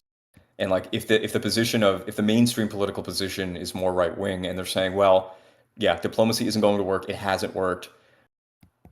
Does like infusing more settlers into the West Bank inflame tensions? Sure. But like the tensions have already been inflamed. So like from the Israeli standpoint, from like Likud political leadership standpoint, does it really make a difference? I don't know. I mean, it makes a difference in the sense that it gives the IDF more work to do. It makes a difference in the sense that it makes Israel look like very easily a pariah, even to more center-left people. It also means that if there was ever any peace opportunity in the future, you've kind of fucked it, because the amount that you're going to have to annex and land swap is just untenable. So, do you think, just like hypothetically, do you think that if, and this would never happen this way, but if Israel evacuated the settlements in the West Bank, like the majority of them, similar to what they did in 2005, probably forceful evacuation, and maybe there was like maybe a little bit of land swap, maybe not, but the status quo other than that was basically the same, like no additional changes in terms of Israeli-Palestinian relations except for the evacuation, do you think that Israel would be looked at it as less of a pariah state than it's looked at today? Yeah, I think there's a problem now where I think people have just been poisoned by all the crazy maximalist shit that they see on university campuses. But I think the thing that they're not realizing is that otherwise more reasonable center left and liberal types also abhor settlements. So if there's an Israeli government that actually holds settlers accountable and maybe punishes the ones appropriately when they commit crimes against Palestinians, or dismantles outposts and actually even stops people from setting up new ones, that probably would go a long way with some people. Yeah. Then why do you think move in the right direction? Yeah. Then why do you think the same goodwill wasn't brought on as a result of what happened in 2005 with the evacuation in Gaza? Because, well, Israel was, I think, a lot more popular in the international community in 2005 than they are now, right? I think a lot more people, like, is that not true? I mean, but 2005 was also, it was like a unilateral move. So the problem with 2005 is you're just kind of like, yeah, it might look good faith on day one, but on day 2, Hamas takes power and you have to blockade the place. So of course you're going to look like a dickhead. Yeah, of course you're going to look bad. Yeah, but if Hamas didn't take power, like the blockade was put in place after Hamas took power, right? So like if Hamas didn't take power, let's say the PA was still put in position, I don't think that they would have gotten any goodwill from that. Like they should have. I don't think they got any, and they wouldn't have gotten any. Like Hamas basically being put in power kind of botched any goodwill that the Israelis could have earned as a result of 2005, because they had to take corrective measures as a result of Hamas becoming the sovereign of Gaza, like the blockade, etc. if that didn't happen, I don't know if the goodwill still would have been engendered. But when you talk about goodwill, I think you're unfortunately because of a million reasons, the goodwill is never going to be like the rest of the world's not going to love Israel anytime soon. But goodwill in the sense that like politicians like Harris and Biden don't feel like they need to push against Israel to an unreasonable degree. Like that's the kind of goodwill that you want. It's not. We're not asking for the left wing to like Israel. You're asking for people who are on the fence and in the middle to think twice. And I think the fact right now is that you've basically got what's happening in the West Bank carrying on with impunity, and a leadership in Israel basically implying that they wouldn't even be receptive to land for peace, even if it was offered to them sincerely. Then you're pushing like to the point of no return. You're pushing you're just making the problem worse. You're making an already existing problem worse. I don't think that like there has any Palestinian political leadership that would agree to like any concessions to make that work. Like I agree with you. I think that like from the perspective of the current Israeli government not being in favor of a two-state solution, like I agree with you. But I think that even if there was like a left-wing government, and I think the polls in Israel indicate that the next election, given the polls today, is going to result in probably a change of government. Mm-hmm. Like even in that case, like I don't think that you're going to see Palestinian political leadership come to the table with any flexibility beyond like their routine demands, like right of return to all of Israel, Jerusalem or East Jerusalem is the capital of the Palestinian state, some kind of a connection between Gaza and West Bank. Like you're not going to see flexibility there. And then from the Israeli standpoint, like is that politically, like, is that possible? Yeah, I know. Like, so to me, it's not surprising that Israelis went to the right after the Second Intifada and after October 7th and all that, and after all over a decade of rockets. It's not surprising at all. That's why, I mean, my position isn't that they need to have a sudden, like, miraculous change of heart. My position is that they need to be bullied into it by, like, America. And the same with the Palestinian leadership as well, because America does have sway over the Palestinian leadership. They still fund the country quite a lot. Yeah, I think basically both sides need to have their heads knocked together by a greater, more benevolent imperial power, whether that's like the Americans or the Saudis or the whatever else. But this is unsustainable. Like, and it's unsustainable for both sides. Yeah. Yeah. Okay. Thanks for the chat. I just wanted to touch on the foreign minister's comments because I think they were pretty material. Okay. All right. Speak to you later. Okay. See ya. Bye bye. Here you go. The Saudis, well, the Saudis and the Emiratis have been funding the shit out of Palestinians for the last few years.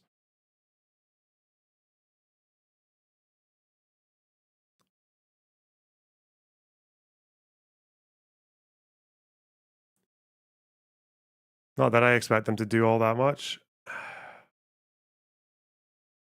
There's like about 1 million people displaced in Lebanon right now.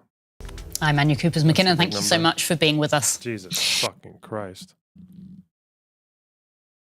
Hezbollah's deputy leader says the group is ready for an Israeli ground invasion into Lebanon. Naim Qassem made the claim in a video message to supporters, his first since the killing of Hezbollah's leader, Hassan Nasrallah, on Friday.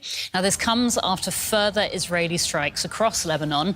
An apartment building was hit in the heart of the Lebanese capital. That's the first apparent Israeli airstrike inside the city centre since the start of the current conflict. Turns out Hamas just sabotaged the whole process. What, now? Like, just after that Jordanian thing? What did they do? Wait, is that news? Is there news? What? Oh, wait, we got newer news. Sorry, fuck DW. Hello and welcome this to is today's breaking. Verified Live. Let's start with that breaking news in the Middle East, with the region on a knife edge, because reports from the US say Israel has notified the US it intends to launch a limited ground incursion into Lebanon. CBS, the BBC's partners in America, say they were told by an official that the incursion could start as soon as today. Jesus. In the past hour, President Biden has said... Fuck's sake, that's early. I thought... Actually, yeah, American Intel said about a week to 2 weeks. And they said that last week. 2006 tier limited? Well, 2006 was 10,000 soldiers, wasn't it? he is opposed to any ground invasion. The Israeli defense minister had said that the next phase of the war against Hezbollah will begin soon. That was the quote he used in the last few minutes. Well, earlier in the day, he visited the Lebanese border, where he said Israel was ready to use forces from air, sea and land to achieve its objectives and ensure people who'd been evacuated from their homes in northern Israel were safe to return. Is the UN going to condemn this? Bro. Well, Hezbollah's deputy leader has insisted that the group is ready if Israel decides to invade Lebanon. In a defiant speech, he said the battle against Israel will continue. And in a separate development, Lebanon's Prime Minister said he's ready to deploy the country's army to defend the border area if needed. So let's take stock of where we are tonight. Let's speak to our correspondent, John Donald. What's your current assessment of chances of ground incursion? 50-50. It'll either happen or it won't. I think it's more like... What? Did Scarlett just tell someone to sleep on their nose? Oh, no.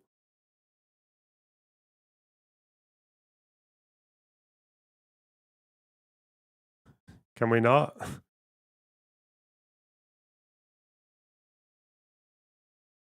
That's a probation, okay?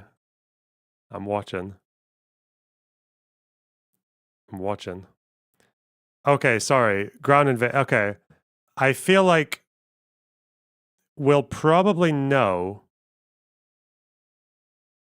You know what? The thing is like, Israel's already achieved more in without crossing the border than I think anyone would have ever imagined they would have even 2 weeks ago. Whether it was the pagers and the airstrikes and the fucking blah, blah, blah. Like, and killing Nasrallah, taking out all the weapons depots, taking out fucking Hamas and PFLP people. It's like, I imagine we'll know after probably like one battle, like whether it's fucking Marun al Ras or even Bendish Bale or any of those like early fucking towns. Because what if they go in and they just find out that there's a total paper tiger there and they just roll the place and it's like really, I don't even know.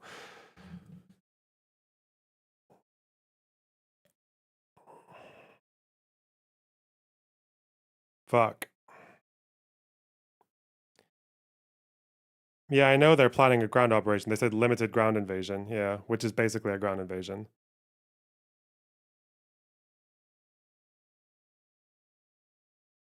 Is it possible? Is it possible that Hezbollah are just much more sophisticated on the ground than they ever were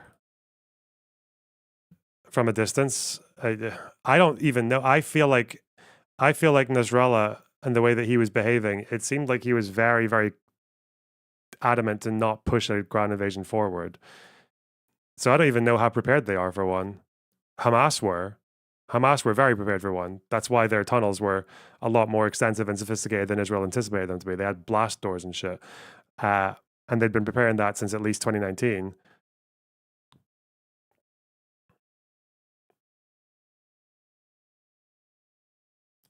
I don't want them to do it. I don't think they should do it. I don't think it's a good idea. The thing is with Hezbollah is it's like the Taliban, you know, they can lie low in fucking, even if they get defeated, they can lie low in fucking Syria and Iraq. Like they've got, is your family, stop asking about my fucking family, okay? I think they're probably safe. Probably. They're out of Beirut, so that's a start. But I don't know, like, are they going to be able to fly out at this point?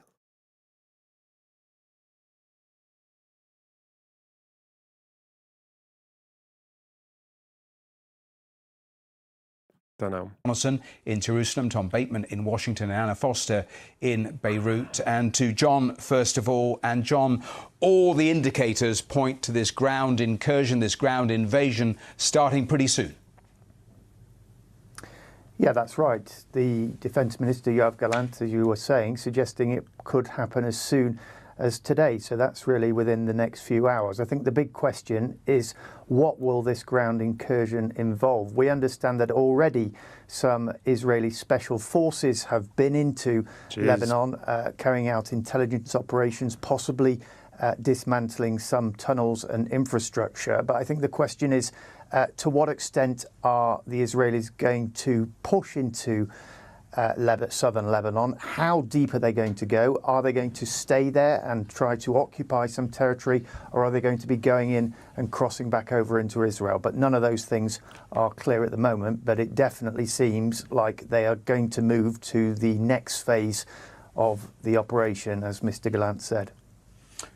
Let's cross to Tom Bateman. He's there in Washington. Tom, we were listening to President Biden and he was asked about exactly this, and he was still saying that he wanted a ceasefire. So there is, again, real tension between the US administration that is constantly talking about de-escalation and an Israeli Prime Minister that, again, is making a move that escalates the situation.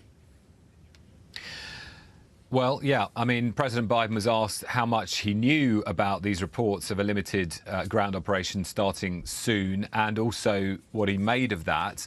Now, he said that he knew more than... The draft and non-stop fighting are tanking Israel's economy too. I feel like the ground war in Lebanon would be disastrous to both sides. Yeah, it's like, as far as I know as well, like, the morale amongst the IDF right now is really, it's really low. Like, they're exhausted, they're fucking frustrated, like... and they're about to fight people who, even with all the failures of Hezbollah and all the fucking W's, they're about to fight people who have been fighting, some of people who have been gaining experience for the last decade in Syria. Hamas didn't, where was Hamas getting that kind of, Hamas didn't get that kind of combat experience. They weren't training that much. Like, what the fuck?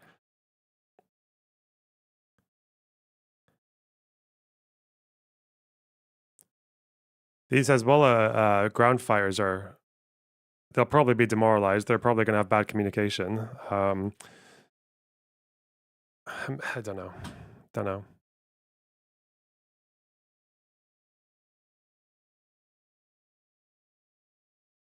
The reporter thought, and that he was comfortable with them stopping this. And then, as you say, called for a ceasefire once again. So, you know, a clear sign from the US president that he is not comfortable with the way things are unfolding on the ground once again. But what we have seen throughout this is the same pattern, the same dynamic, in that we've seen US pressure applied diplomatically on the Israelis to try and pull back.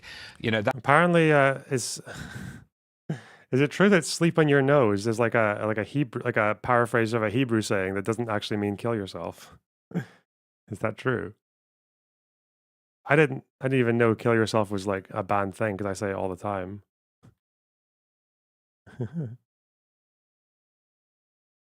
She said it to a Bibi voter.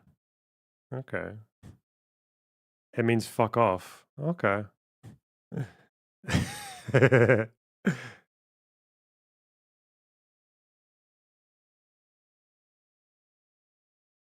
Has she been muted? Is that why? Oh no! Can you what's the command to unmute? Sorry, I'm gonna do donuts. Fuck me. We'll figure this out. No, she's not back. Okay. Jacob, thanks for the $5. He's loving a video showing how Houthis love the Second Amendment. As a consequence, experience unparalleled peace and tranquility. Horseshoe theory. Funny. KO, thanks for the £5. Regarding nation-state law, what's your opinion on Israel not having a codified constitution? I can see both arguments for and against. I feel like a codified constitution with a Bill of Rights would really complicate their actions in the West Bank, but I don't know. There's a lot of things on the country checklist that Israel needs to do that they haven't. You know, like decide your borders, Bill of Rights. Yeah, fuck. Max Espinoza, thanks for the $5. Hey, Loner, maybe I missed it, but do you publish your Obsidian notes? If so, where can I find them? I think they're in the description of every video, no? If you can't find it there, then let me know, because it should be there. Thanks for the $1.99. How do Maronites view Hezbollah? Some of them are okay with them. Most of them don't like them.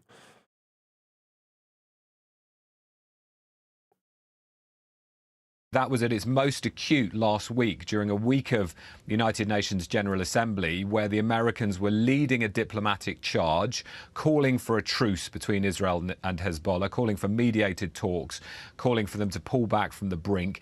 And we saw the absolute rejection of that by Benjamin Netanyahu. Did Hezbollah and Israel actually have mediated talks in 2006? I know Hezbollah said that they would honor the ceasefire of 1701, but obviously they didn't honor anything apart from that they would stop shooting for a while. They didn't really honor the disarm part or hand over control or anything else.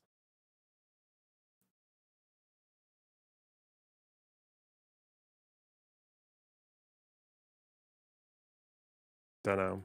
Last week, you know, within 24 hours of the Americans making the call. And apparently, oh, wait, did the Lebanese prime minister go further? Did he say that he's willing to deploy the army south of the Litani? Wait, really? What?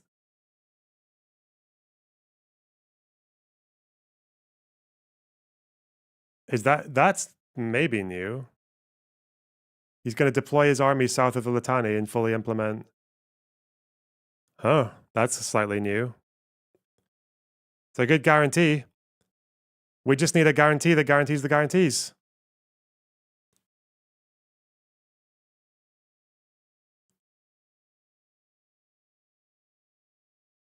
Hezbollah is barred from maintaining a military presence south of the Litani. True. However, the terror group has blatantly violated that resolution. All right.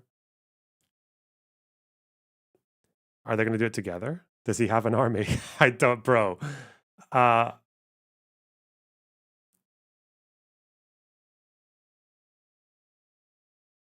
Could Lebanon call on the UN to intervene? The UN has intervened. The UNIFIL are in Lebanon. They've been intervening since 2006.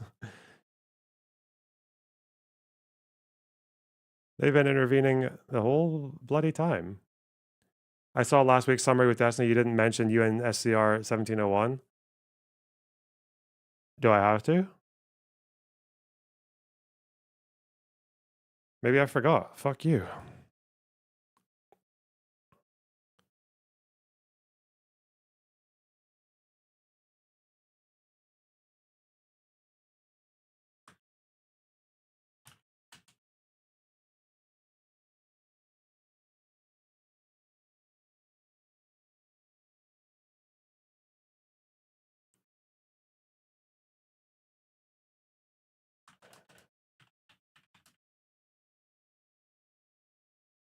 The summary was very good. Thanks. I guess we'll do that next time.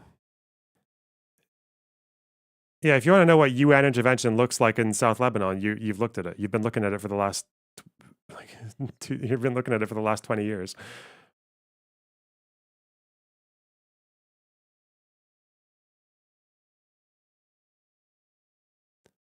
Defense Minister Yoav Gallant strongly hinted today that the IDF was preparing to launch a ground offensive to remove the terror group from the border area that will allow 60,000 displaced Israelis to return home in northern Israel.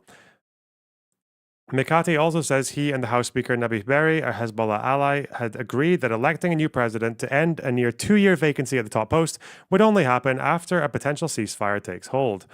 The comments were delivered after the pair met in Beirut. He's a Hezbollah ally because he's from the Amal movement? Is that where he's from? Yeah. You know what? I have a feeling the Lebanese army, if they even had the strength, would probably be at least as rough with the Shiites in the south as Israel would. Maybe even more so. But the difference is that no one would care.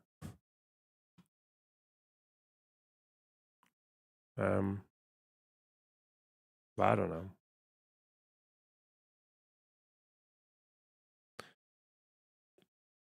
Some officials were briefing to expect the Israelis to release a statement that will warm to this ceasefire, effectively welcoming it. And what we saw in action was the complete opposite. You know, that vivid image of Benjamin Netanyahu authorizing the strike on Hassan Nasrallah from his hotel room in New York. So I think the Americans have got a pretty clear sign of the degree to which Benjamin Netanyahu is listening to them on this. And not only the fact that what's happening on the ground is moving away from American pressure, but also they're then having to effectively welcome the results of the Israeli actions, because, of course, we've had from across the administration, from the president downwards, them welcoming the killing of Hassan Nasrallah, the president pointing out that Hezbollah was responsible for the killing and kidnapping of many Americans in the past. So they welcome that, but they're at the same time privately extremely concerned about... Would the Lebanese army level apartment blocks of its own country if it could? Doubt it. Not that part, but they would...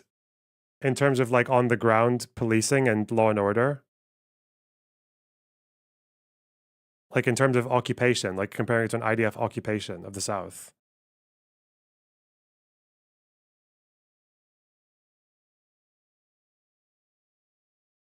Like comparing it to the IDF in the West Bank.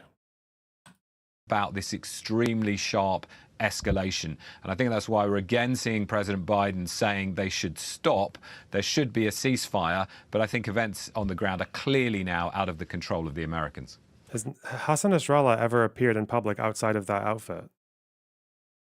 He's ever been in like normal clothes? Tom, thank you. Let's go to Beirut and to Anna Foster. And Anna, all of these reports about the ground incursion possibly starting in the next couple of hours. And of course, that is what so many people in Lebanon have been fearing for a very long time, a ground move by the Israelis. There's a photo of him in jeans. What? That's right, Matthew. And that's why you've seen tens of thousands of people leave that southern area of Lebanon and the Bekaa Valley as well in the east. The places that Israel now has been conducting airstrikes for over a week. They said they were doing that to prepare the ground. They told their soldiers in the north of Israel they were doing that to prepare the ground for a possible ground invasion. That they were targeting, they said, places where Hezbollah stored their weapons, places where they were able to launch their weapons from. So we've seen this huge internal displacement inside Lebanon already, but also this huge fear about what might happen next. You remember 2006, the war then. Of course, there were places here in Beirut, pieces of specific infrastructure that were targeted, things like roads and bridges. Also, the airport here in Beirut as well was targeted. Now, interestingly, we know a couple of days ago... What is this? Israel's online influencers. This is photoshopped, right? This isn't me. This is photoshopped. Photoshopped? Let's say photoshopped. No! Not that one. Where the fuck? BBC. Where'd it go?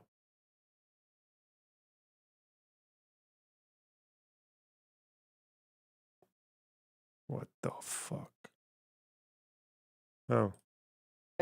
That Israel, they said that they were concerned that Hezbollah would try and bring in new weapons via the airport. And in fact, at one stage, there was an Iranian civilian flight which was on its way here, which was turned around again after Israel sort of got in touch and said that they would use force if the plane tried to land. So that went back to Iran, and Iran Air subsequently cancelled the rest of its flights, which was something that other commercial... Nasrallah in jeans. Holy shit.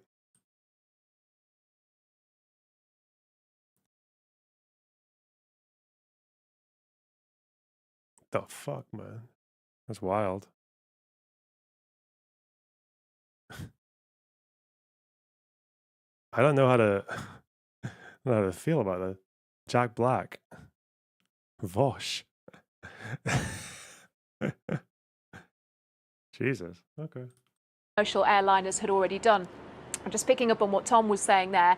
Obviously, there are many displaced Lebanese here in the country already, but there are also nationals of other countries too. I was seeing something on social media earlier that was directed at US citizens that were still in the country. They were able to register, it said, to try and buy flights on extra planes, buy seats on extra flights that the US would try and sort of put on to get people out of the country.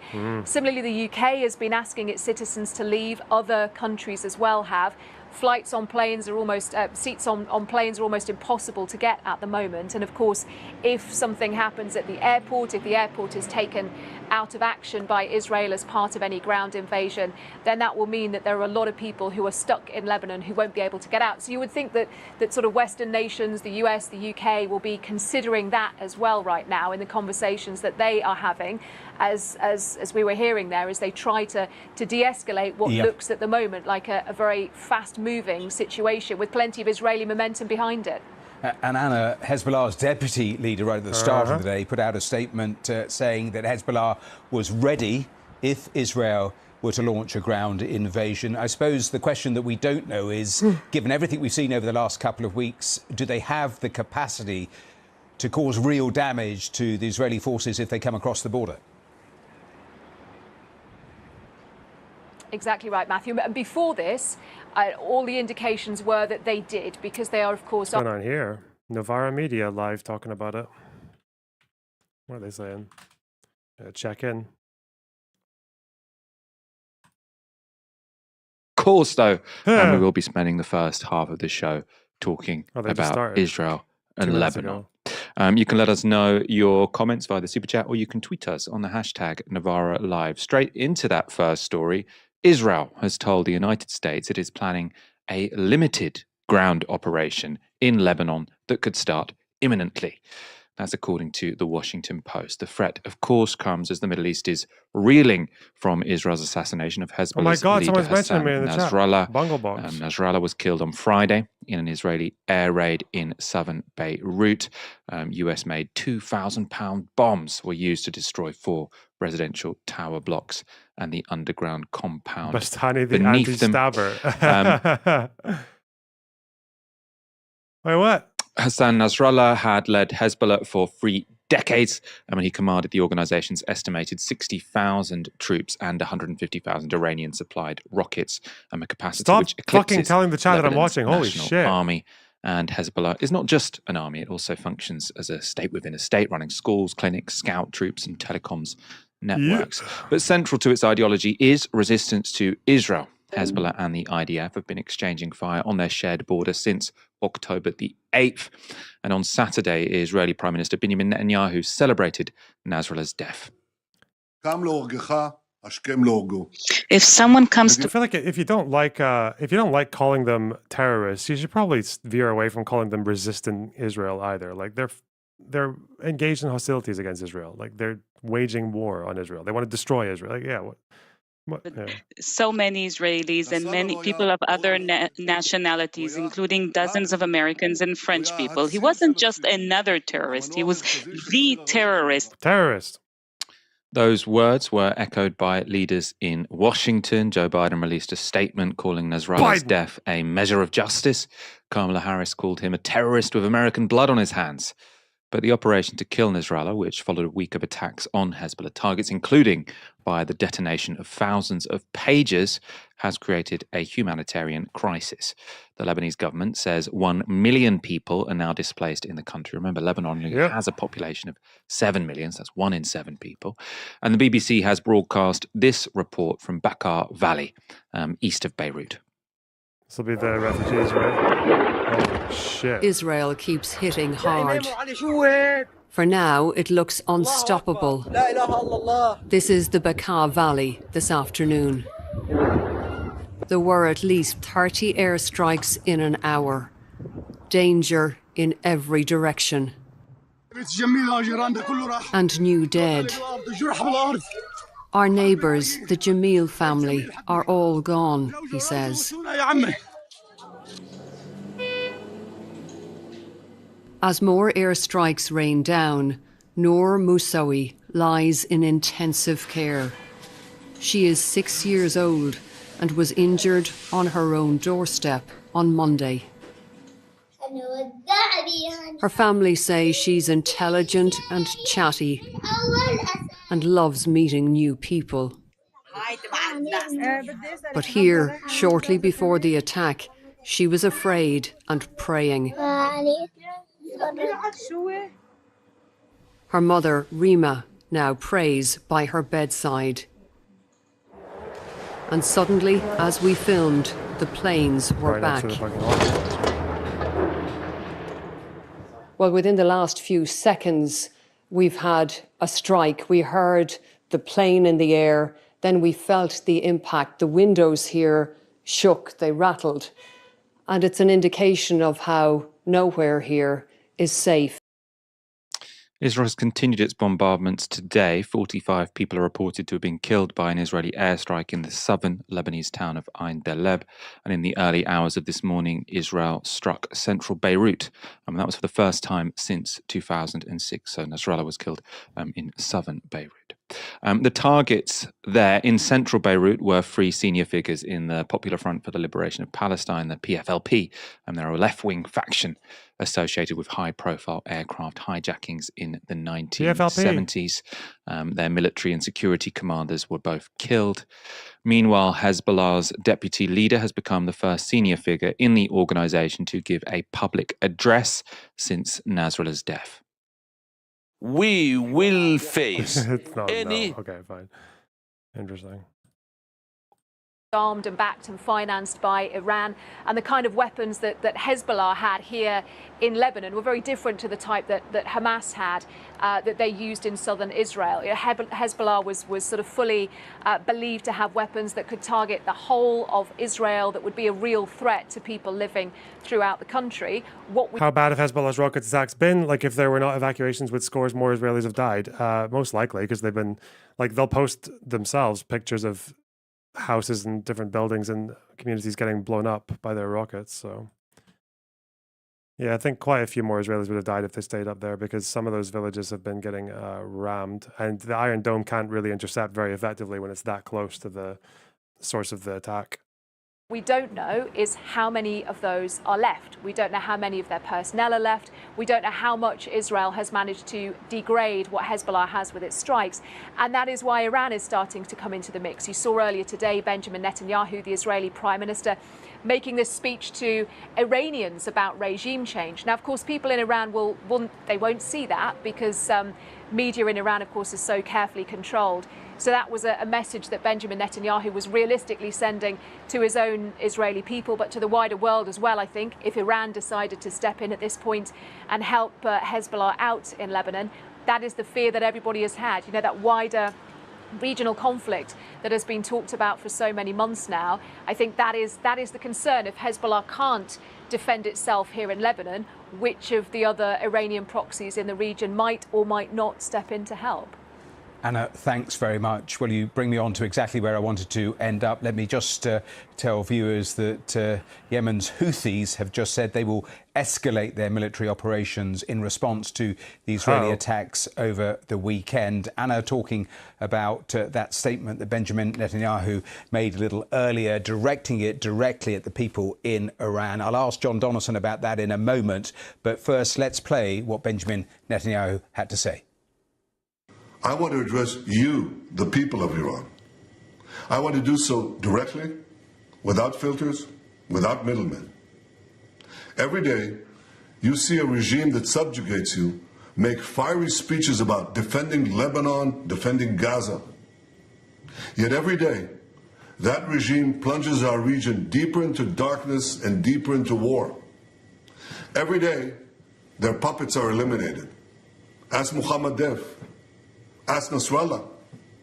There is nowhere in the Middle East Israel cannot reach. There is nowhere we will not go to protect our people and protect our country. With every passing moment, the regime is bringing you, the noble Persian people, closer to the abyss. The vast majority of Iranians know their regime doesn't care a whit about them. If it did care, if it cared about you, it would stop wasting billions of dollars on futile wars across the Middle East. It would start improving your lives. Imagine if all the vast money the regime wasted on nuclear weapons and foreign wars were invested in your children's education and improving your health care, in building your nation's infrastructure, water, sewage, all the other things that you need. Imagine that. But you know one simple thing. Iran's tyrants don't care about your future, but you do. When Iran is finally free, and that moment will come a lot sooner than people think, everything will be different.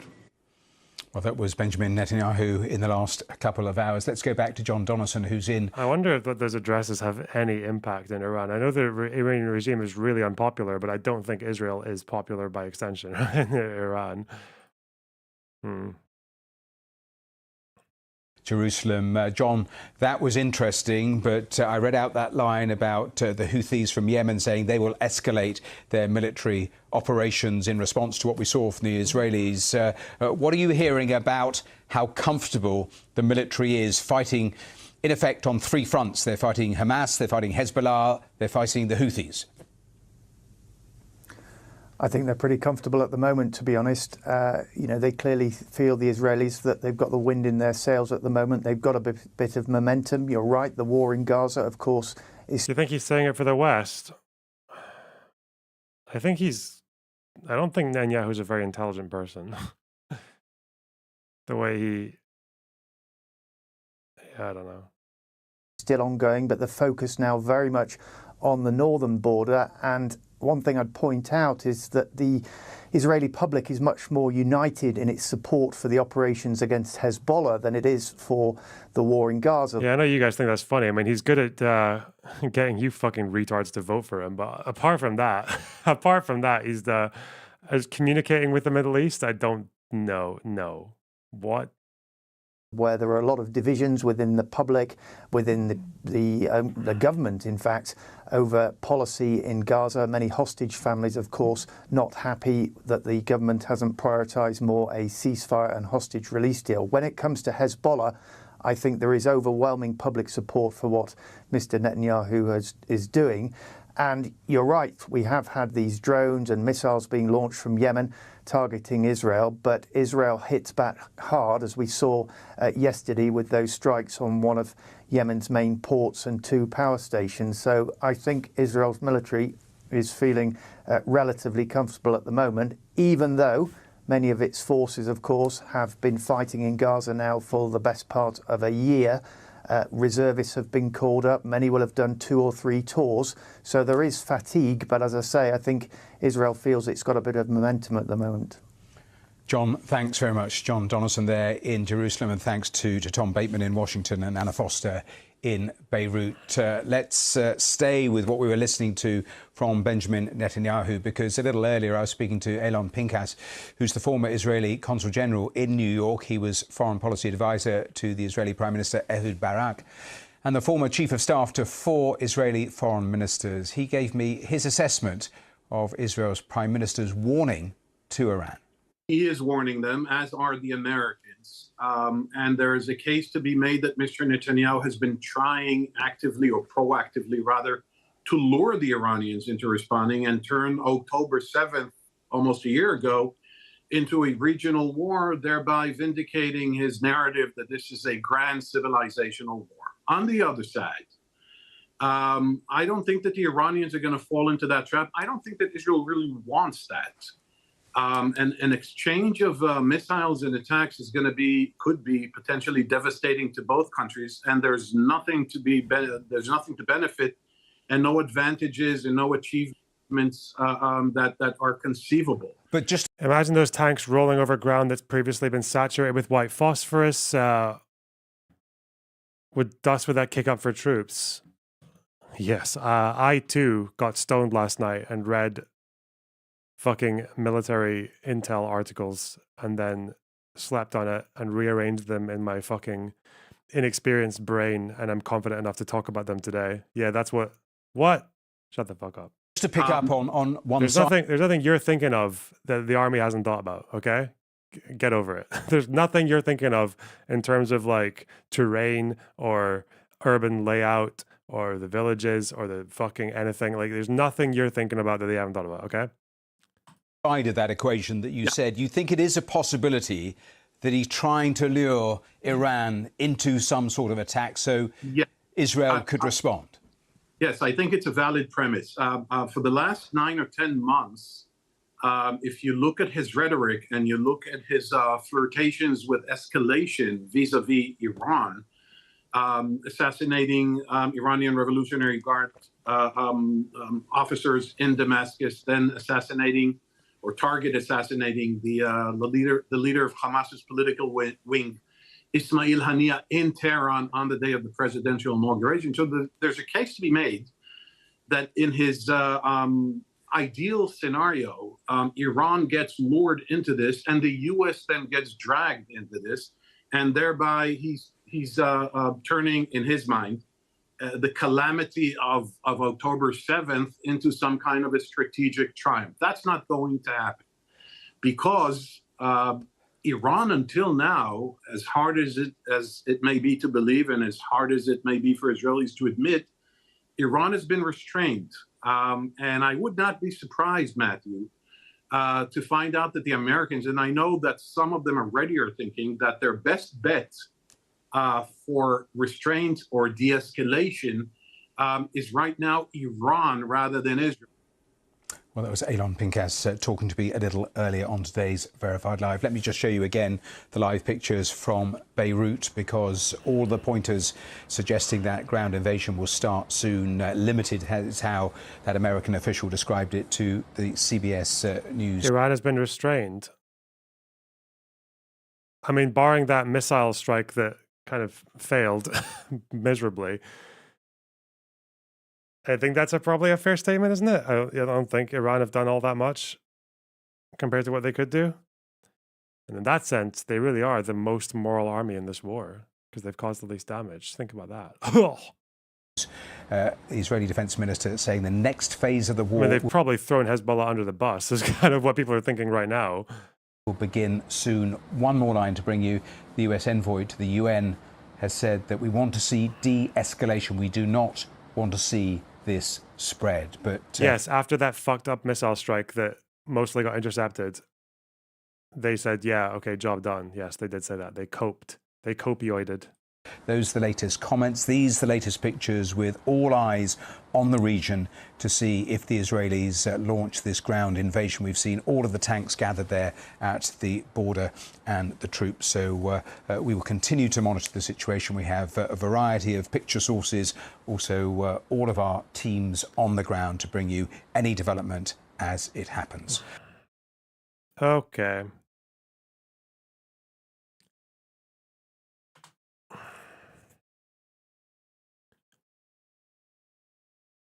I'm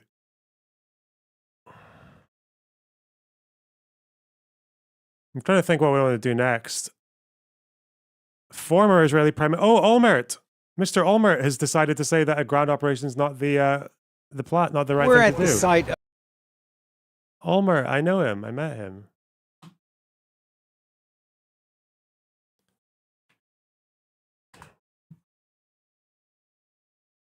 He bombed my country and radicalized my family and did a bad job of it and didn't fucking achieve anything. Olmert, okay, let's, Orbiter, yeah.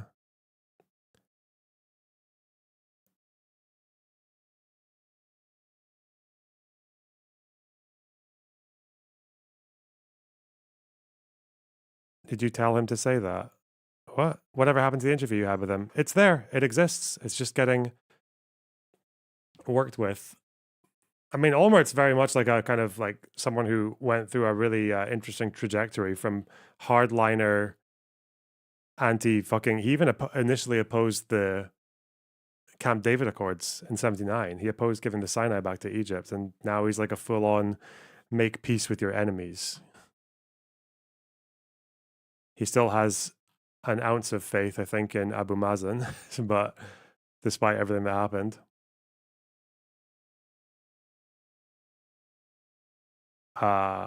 He's the bald one. He is the bald one. He was convicted of some corruption thing, yes. Okay.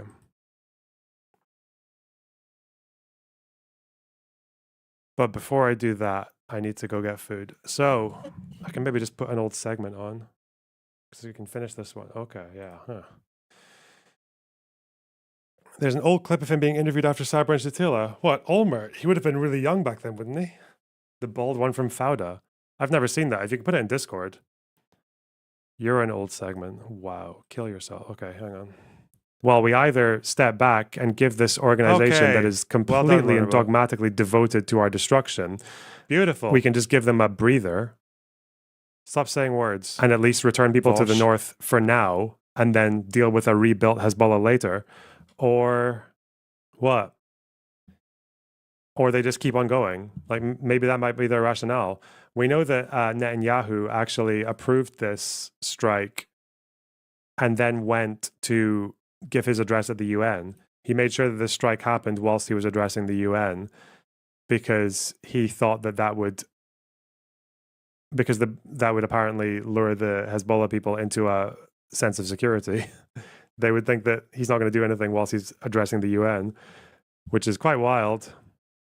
I know Iran reported that he was okay, then they changed it, yeah. So they don't know. Apparently he can't be contacted. He could be injured and still alive. That could be a thing. But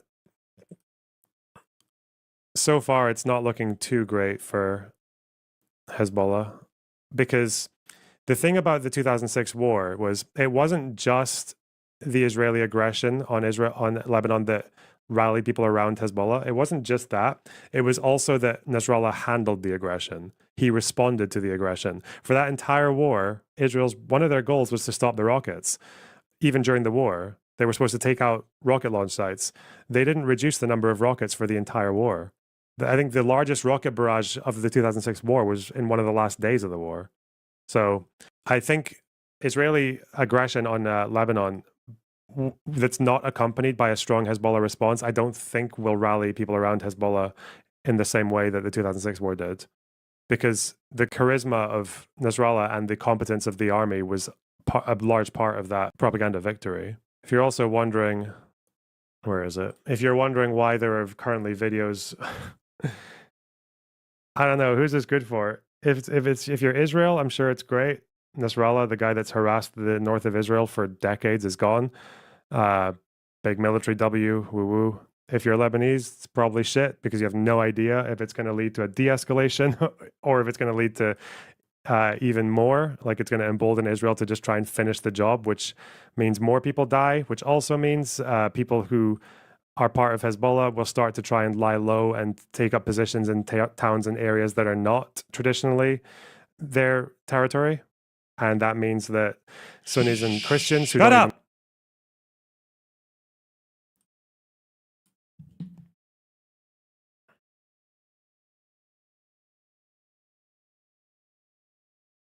Olmert. We're at the site of an Israeli airstrike that took place at 1 a.m. on Monday. This apartment on the 5th floor was hit. According to the Popular Front for the Liberation of Palestine, 3 of their members were killed in that strike, in addition to one other. Reading federal indictments. May I recommend you do both? My reading Eric Adams' indictments. He said God made him mayor, and he took Turkish cash. They're Muslim, right? Bro, that's a weird story. Thanks for $20. I really appreciate it. If you send me a link to an easily digestible, not too long article in Discord, I'll read it. Person, as reported by the Ministry of Health.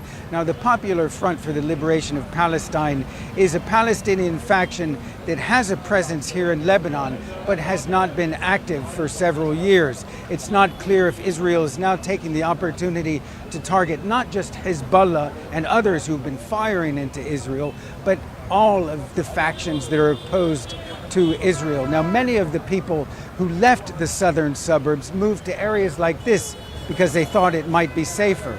Clearly, that's not the case. Well, if Israel does send ground troops into Lebanon, it wouldn't be the first time. In 2006, Israel invaded Lebanon, hoping it could suppress attacks by Hezbollah in a way that it found impossible using air power alone. An eerily similar situation to today. In the brutal course of a 34-day war, more than 1,000 Lebanese were killed in 2006. Well, Ehud Olmert was Israel's prime minister at the time of the 2006 invasion. And he joins us now. And I do want to spend a bit of time with you reflecting on what happened back in 2006 and the lessons learned. But Israel today has set returning the residents of the north back to their homes as a goal of this war.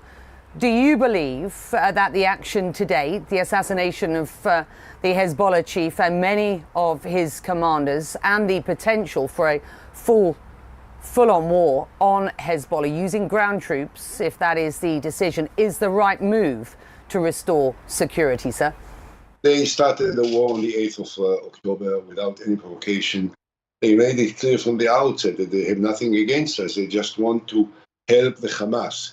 And they were shooting rockets, maybe sometimes 300 a day for a long time, and they forced out more than 80,000 of Israeli residents in the north away from their homes. So it was inevitable. We had to respond, we have to reach out, we have to try and change the balance. But if you ask me whether this is a game changer in the sense that it can resolve comprehensively all the problems and create an entirely new situation in Lebanon, I don't think so.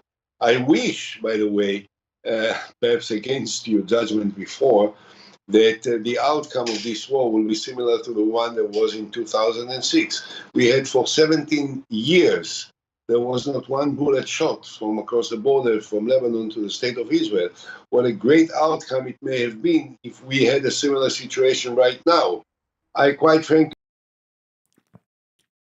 Damn. He's still on that copium. I guess that's kind of true. The problem is that was that ceasefire from Hezbollah really because of the invasion, or was it because of Hezbollah being tied down in Syria? I don't know.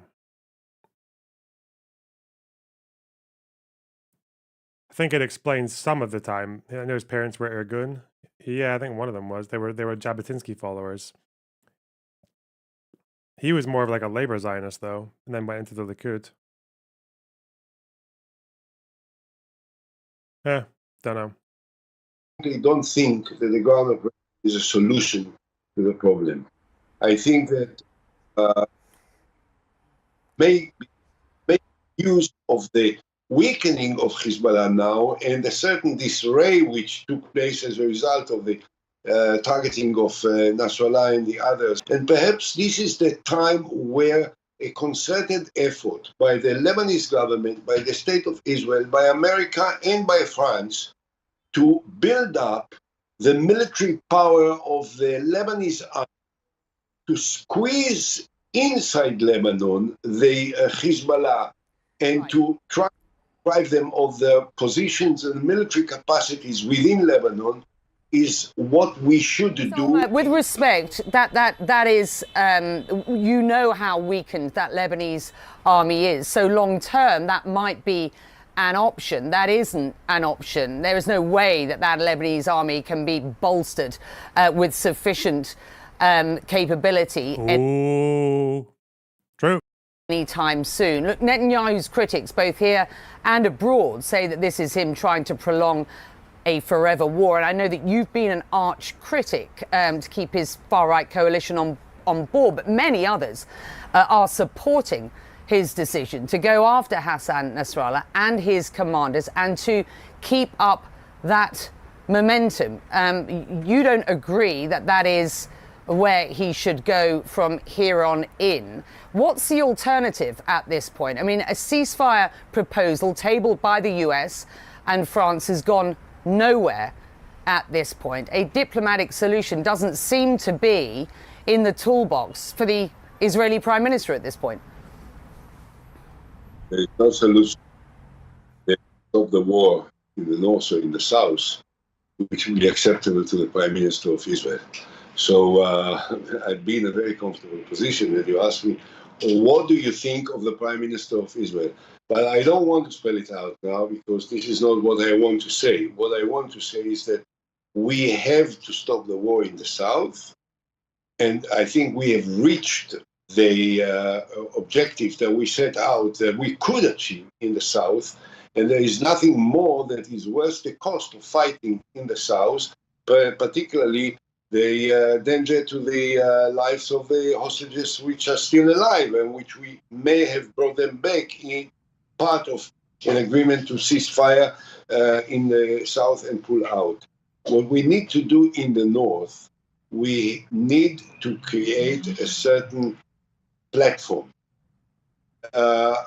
Together with France and with the United States and the United Nations and an international force, and a robust international force, different from the one that staying now in the south of Lebanon, and in coordination with the Lebanese government, that will and to resolve all the outstanding issues between us and the Lebanese about the borderline and the Sheba farms, which are minor issues that can be resolved, I think, and to establish a certain process that will allow the Hezbollah to move, the weakened Hezbollah, in order to move them out away across from the Litani River in the north. This will not resolve all the issue, but it will open up for an opportunity to build up the necessary political powers and the military powers within Lebanon, which may change the balance. But in the meantime, it will allow Israel to bring back the citizens of the north into where they live. I think that this is something that can be done. Do you ask me whether Netanyahu agrees to it? Do you think that, or do you wonder whether Netanyahu will be ready to conclude the military operations in the south and the military operations in the north and sit down and start to think? That is, I think, beyond him. I don't think he wants it. I don't think he's capable of it. I don't think that he is ready yet to face all the other challenges which awaits him. Well, nearly a year on from October the 7th, Benjamin Netanyahu has staged a remarkable turnaround. Though Likud, his party, would still struggle to form an election or a government where elections held today. This campaign in recent weeks has buoyed the Prime Minister to heights pretty unimaginable in the aftermath of the Hamas attack, and in what is perceived as a largely political move. Netanyahu brought in a former rival, Gideon Saar, into his government as a minister without portfolio. Just have a listen to what he said, sir. Now, it's no secret that there were differences between us in the past, but since October 7, we both put behind us all that has happened. That's what happened when Gideon Saar joined the government in October, and that's how it is going to be when Gideon is returning to the government and the security cabinet today. We will work together, shoulder to shoulder, and I intend to use his help in the forums that influence the conduct of the war. What do you make of that decision? Now you want to ask me what I think about it? It sounds ridiculous. Is it? And by the way, I suggest that you'll not be carried away with what appears to be 2 weeks of success that would have changed entirely the political balance in Israel. The polls which were taken yesterday, after the operation in the weekend, after the speech of Netanyahu in the United Nations, showed the same balance between the two blocs. 72 members of the Knesset, which is a huge majority, against the government and against Netanyahu. So I think that for the time being, Netanyahu holds on. Now, inclusion of our coalition, he will have a more stable coalition for the time being in terms of numbers in the Knesset, not in terms of the attitude of the Israeli public opinion, not in terms of the attitude of the political different factions. They don't trust him.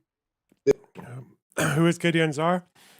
Right-wing politician, veteran, joined emergency government after October 7th, but quit Netanyahu's party to start his own in 2020. Has little national security experience. Okay. Why do I care about this person? Is this guy the game changer? Jonowitz, thanks for the tier 2 sub. Really appreciate that. Different factions. They don't trust him. They don't believe in him. They don't think that he is focused on what is important for the state of Israel. We are in the middle of a big crisis, a crisis where Israel is, on the one hand, in a war which we completely, all of us, support the basic objectives of from the beginning, considering how it started and what happened to us and how the brutal Hamas murderers butchered and killed and raped and beheaded Israelis, something which is unforgivable and unforgettable, and it necessitated the Israeli reaction.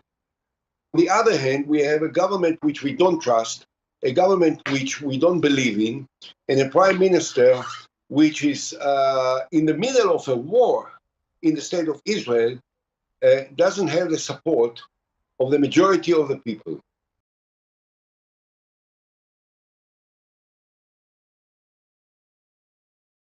What the fuck is this? Oh no. It's weird seeing him out of a suit. Gen Zionist. This fucking guy, man. Oh no. Many people are asking me, why did you agree to debate Mehdi Hassan? Here's why. Because Gen Zionists stand up to bullies.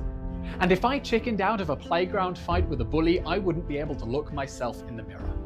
If Israelis our age can face Hamas terrorists on the battlefield, and if I can face Hamas's leading propagandist on the debate stage, then you can face Hamas fangirls on campus. No one is coming to save us. This is on us. Everywhere I go around the world, I meet Jewish students.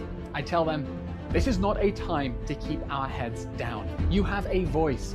Use it, or things are only going to get worse. Gen Zionists stand up to bullies. We stand up for ourselves and for each other, even when they call you names, even when they push you around, even when they try to drag your name through the mud, even when they call you a sociopath. You're a sociopath. Live on stage, blasted out to their hundreds of thousands of subscribers.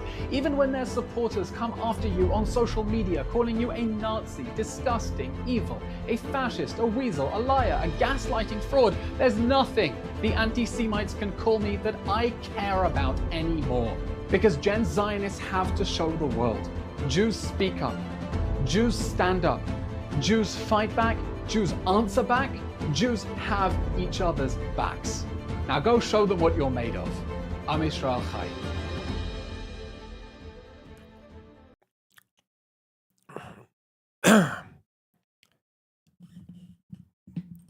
I wonder how it feels to be like a Hamas or a Hezbollah soldier watching this shit and being like, bro, we're actually like losing to these guys? What the fuck?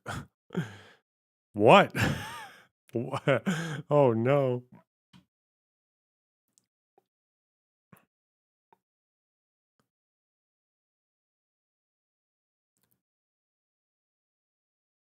This is literally my live reaction. How can our... Yeah, right? What the fuck?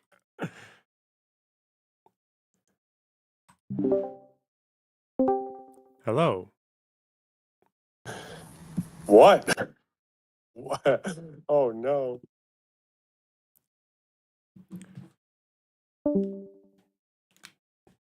Wow. He fled.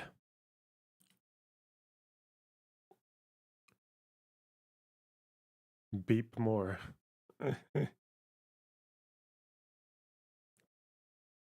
Avi is the best they have.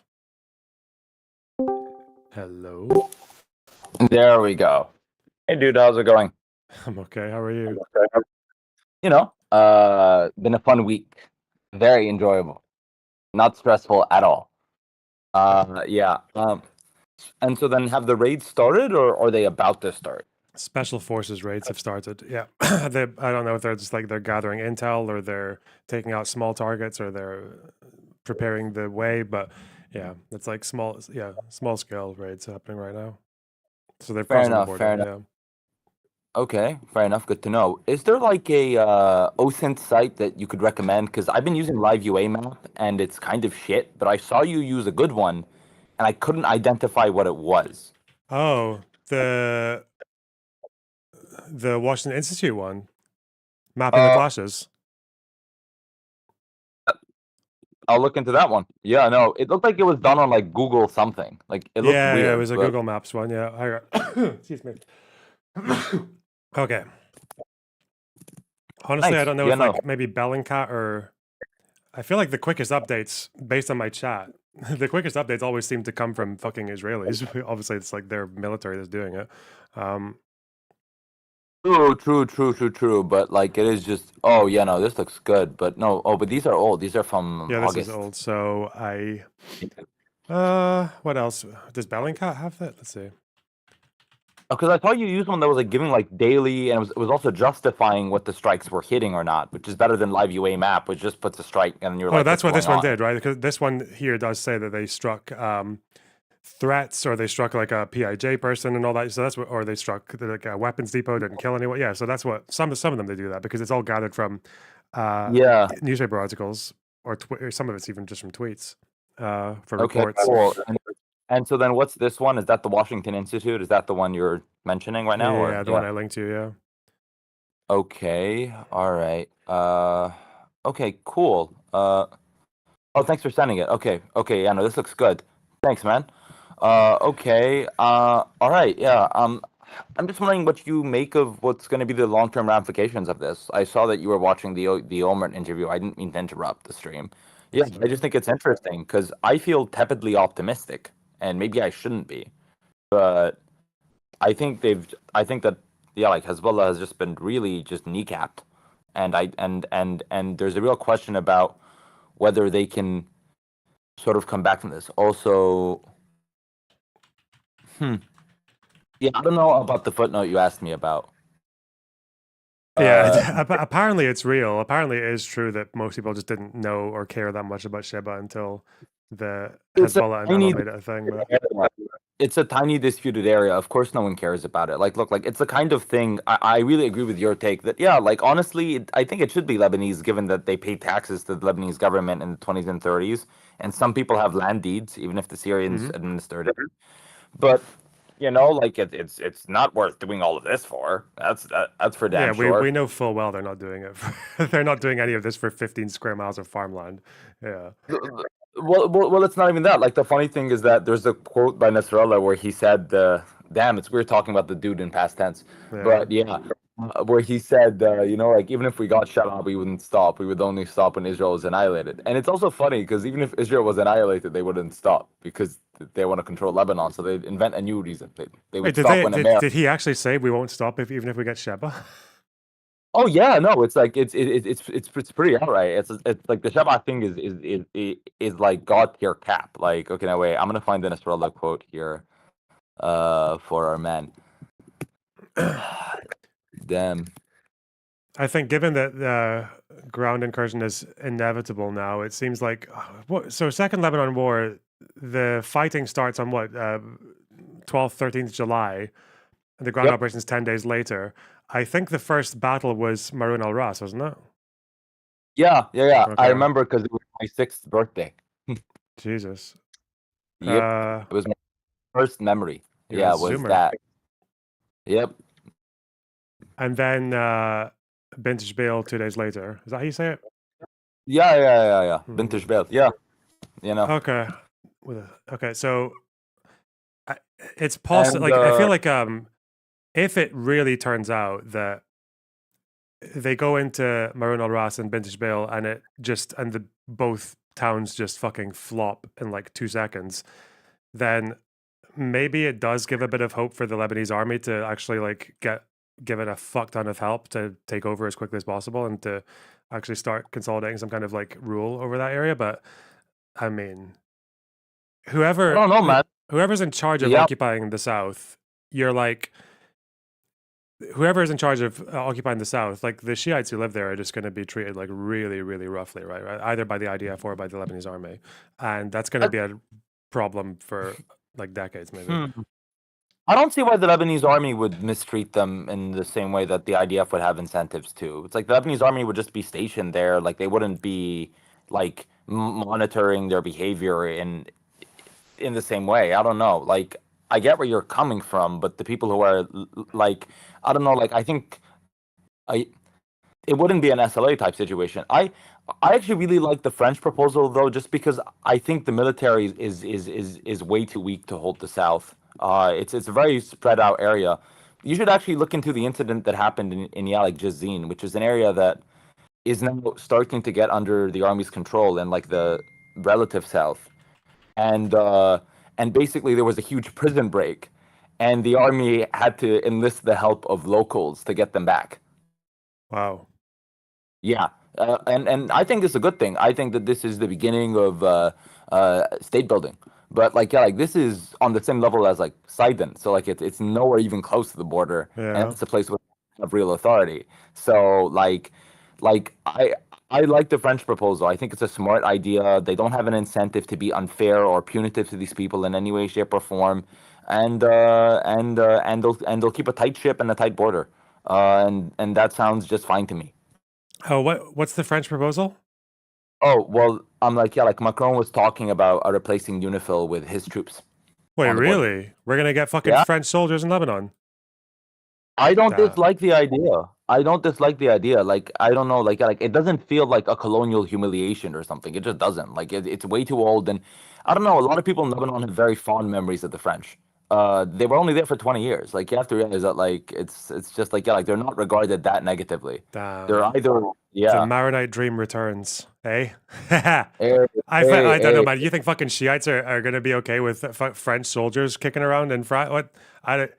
Isn't this like, I always feel like it just comes back to the same question, right? Like the Christians in Lebanon want their fucking stupid Paris, Beirut bullshit. And then everyone else wants to be part of like the Pan-Arab or like, I guess now the Axis or whatever else.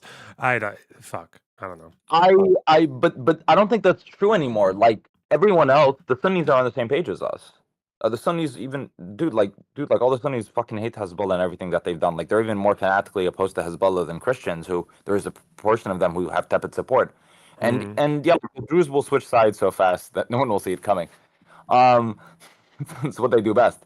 So like, I don't know, like it's just like that's 70% of the country on the same page. And I don't think that the Christians are as naive as they were 100 years ago. Like it's like, yeah, like some people on Twitter are yapping about, us, being a Christian country or something, but that's not the vision. I think that this time it could go right because people are more tepid in their goals. It's just that the government is too busy squabbling. But even Bibi, like who you were just reading about, like he's the main other Shia leader, and he's the guy who is gonna have to swallow up like a lot of space from like Hezbollah, and the dude is like stunningly corrupt. I will tell you this. It's like the dude is a cancer on the country. But he said he was for 1701 as of this morning, complete shift. And so wait, he actually pivoted. He used to not be 1701. Yeah. Okay. Yep. Because I know the Lebanese prime minister said that, but he's been saying that for ages. But he changed because he said he was willing to actually enforce it with his troops. Yeah, because that's the thing now. Like, look, like if there isn't a serious like for the first time, I don't see Hezbollah surviving this in any meaningful way. That they threaten that they're like a huge force. Like, look, like it's like the Lebanese forces has a militia, okay? Like even the Druze have a militia. If you want proof of that, look at the 2008 clashes with Hezbollah and look at the 2021 clashes in Tayuna with Hezbollah. But these don't threaten the authority of the state in like a huge way. They should be dealt with, but they're manageable problems. I think the Hezbollah that emerges from this, if it even does emerge, it's just going to be so much weaker, and they don't have any leadership. Every major figure is going to be a sitting duck in the next 2 weeks. And instead they get transported all the way over to Iran. And if they're in Iran, then they're super out of touch, and people are very jaded. Like the impression I've been getting is that Shias feel that Hezbollah was betrayed by Iran. So an Iranian-led network is going to be one that they cannot stand. Yeah. Yeah, it's I think that's the difference. I know people like to say that Israeli invasion pushes people towards Hezbollah, but that only works if Hezbollah can succeed, right? Like in the last war, Hezbollah survives a strike on his building and then tells everyone he's going to fucking shoot the Israeli warships, and then he does it. It's like, okay, wow, this guy's actually really serious. But if this is what Hezbollah is, then yeah, that's Israeli invasion isn't going to push people into their hands in the same way. Yeah. Dude, because that's the difference, right? Like, I didn't want a war because I thought that the Israelis would spend a year grinding out in South Beirut, and then even if they killed Nasrallah, his legend would be enormous, right? Like, but dude died in 5 days just so he could kill a bunch of chickens and fish in fucking Haifa Fort and Galilee. Like, dude didn't kill a single Israeli. Like it's just like he sucks. Like, it's just like, yeah, like it's the biggest flop ever. Like, it's just like dude's rivaling Abdel Nasser, which is saying something. Like, I don't know, man. So like it's not a great look, and it's perfect because they're getting so thoroughly beaten that if they can get rid of like the replacement leader and a couple more people, what's left? Like, who is going to take over Hezbollah? Like, they kneecap the entire organization. He killed a few cows as well. Don't forget those. I guess like there were about 30 or 40 Israelis who were killed, but yeah, that was more a while ago. Yeah, I know. And how many of them were, not Arab or Druze? 12 of them were Druze. So yeah. But that's the thing. Like I've been saying that for ages. Like they're only like their real talent has always been killing other Arabs. It's not. They're a million times better killing Arabs than they are killing Jews, right? Yeah. Fuck. I freaking love that. Like, the last thing that they did right after killing, but right after Nasrallah died, is that they fired rockets and they hit Huwara, and then the Israelis had to make an about face and act like they gave a flying fuck about Huwara. Wait, did they actually hit Huwara? Yeah. Jesus Christ. No, it was really funny because all of the Hasbara accounts were like, now Hezbollah is striking the West Bank. They hit the village of Huwara. I'm like, Our beloved Palestinian brothers in Huwara. Oh my God! There's like a fucking interceptor that landed in someone's on someone's roof. Holy shit! This is so sad. This is so sad. How will the Israelis bear with this insult to people who they love and care for so dearly? I know, right? It's like our fellow Druze in the Golan Heights. They love us. They love us in the Golan Heights. Yeah, fuck. No, but that's like one level of they love us. This is like, our fellow Hezbollah members. Jesus. Yeah. No, they don't. Yeah. Oh wait. Okay. Oh my God, this is very funny. Okay. Sorry. Someone just asked me if I'm on the stream. Yes. Friend of mine. Anyway. Yeah. Okay. So I think that's it. That's sort of all I wanted to ask you. I think, broadly speaking, and apparently you are very famous among people that I know. Sort of. Then. Wait, who? Okay. A friend of mine who I didn't know watched you just asked me if I'm on your stream. Oh, shit. Yeah, no. So it's funny. Okay, yeah. Anyway. Okay, is there anything else I wanted to ask besides all of this? Yeah, so then okay, yeah, I read that the Israelis don't want to go in permanently, and that they don't want to establish a presence. They just want to get rid of Hezbollah and leave, or that's at least what they're telling the US as of a few hours ago. Do you believe them? Because I don't know, dude. I think if they, how this Menachem Begin quote, it's like rent free in my fucking brain. He said, I think he said it during the Camp David Accords. He said something like, "I have no problem with guarantees. I just need a guarantee that guarantees the guarantees." Israel wouldn't leave. The only reason Israel wouldn't leave Lebanon is if they thought that it would just get absorbed right back by Hezbollah, right? But if they could actually get some assurance that there's going to be a competent force there that won't just wage war on them as soon as they leave, they have no incentive to stay, I don't think. I mean, that's my... I see your point. I'm just thinking back to 82, but I don't think this works like 82. It's like the whole, we just have to go 10 more kilometers up, and then 10 more kilometers up. Yeah. And it's like, and then they never went. And then they end up in Beirut and everything happens. But I don't think this is like this because the organization is so fundamentally kneecapped. All of their aims were achieved in the first couple weeks. I don't know. If they establish control over part of the South and then hand it over and they just keep assassinating people left and right and taking out all of the weapons depots. I mean, yeah, because in 82, Sharon was obviously fighting most of that war without any government approval, right? And he was lying to get approval when he did get it, say with Sabra Shatila. So, yeah, the only risk is really that Hezbollah still has a tunnel network that is more extensive than Hamas's. They still have soldiers who are a lot more hardened, I think, because of their time in Syria. It could still give Israel a much harder time than anything in Hamas has. And if Israel gets bogged down, there's going to be frustration. People commit war crimes and people cut corners and shit. So that's and then you end up in a really permanent situation. If that's not the case, if there is actually enough popular if there's enough popular opinion and popular strength against Hezbollah, and there's international will from countries like whether France or the UN or America to actually help out, then there could be like something positive there, but I don't know. I'm on copium, so yeah. Okay, wait. Okay. All right. I just had a random question, and I think that this is rather funny. So then, how are these people going to contact each other, right? So you're saying that the militants are going to use their tunnel network, and that they're going to do a bunch of guerrilla warfare. And how are orders supposed to be communicated again? Pager, phone? Yeah. So the thing is that they're central communicate. So they're not going to communicate as well as they obviously did in the past.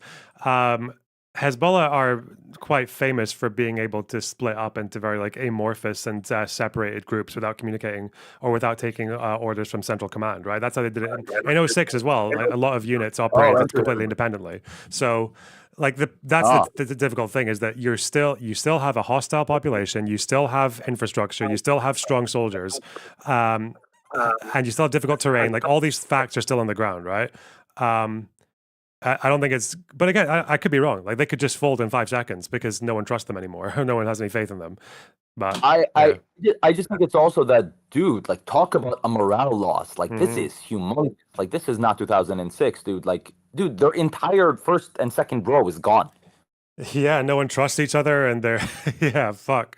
No, like it's just like, dude, like this is not 06 at all. This is such a different situation. Like that's why I'm a little bit optimistic, and also it's just like everyone is thinking of the 70s. But in the 70s, you had Christians, and not even a majority of Christians, trying to impose a closed, super westernized vision over Sunnis, and also trying to subjugate them. And then you had the Shia issue, and you had the Druze who wanted more power. That isn't the status quo now. You have Sunnis, Christians, and Druze largely on the same page, and you have a section of the Shia population who wants nothing to do with this, or are surprised that they got absolutely kneecapped in 5 days, and are like, "Wait, these are the guys I stood behind." It's just like a non sequitur. Like I don't know. Yeah. So like fundamentally, I think it's a matter of whether the army can implement the popular will.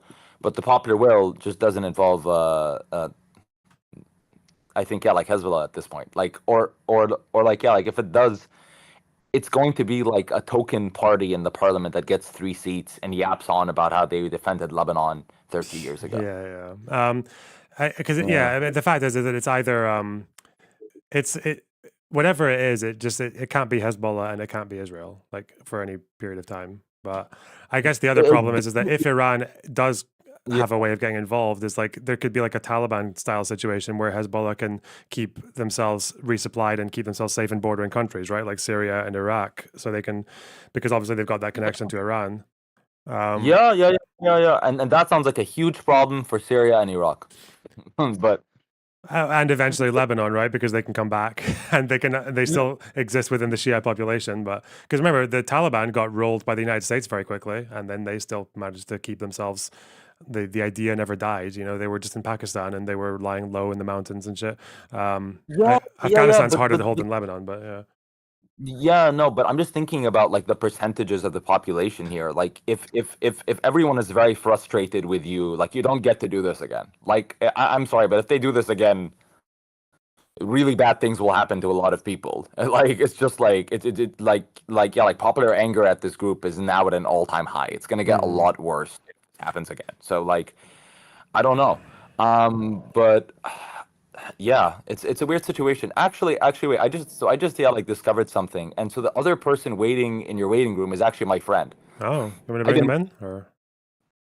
If you wanna, it's up to you. Yeah. Hello, squirrel. Hello, hey Habibi. This is incredibly humorous, man. What the fuck? This happened entirely by chance, by the way. Oh shit. Yeah. I recognized his voice, so I was like, hold on a minute, and I recognized. Hold on a minute. I'm like, also hold on a minute. So neither of you knew that the other one watches the stream, or? Nope. No, I did not know. Wow. Yeah. No.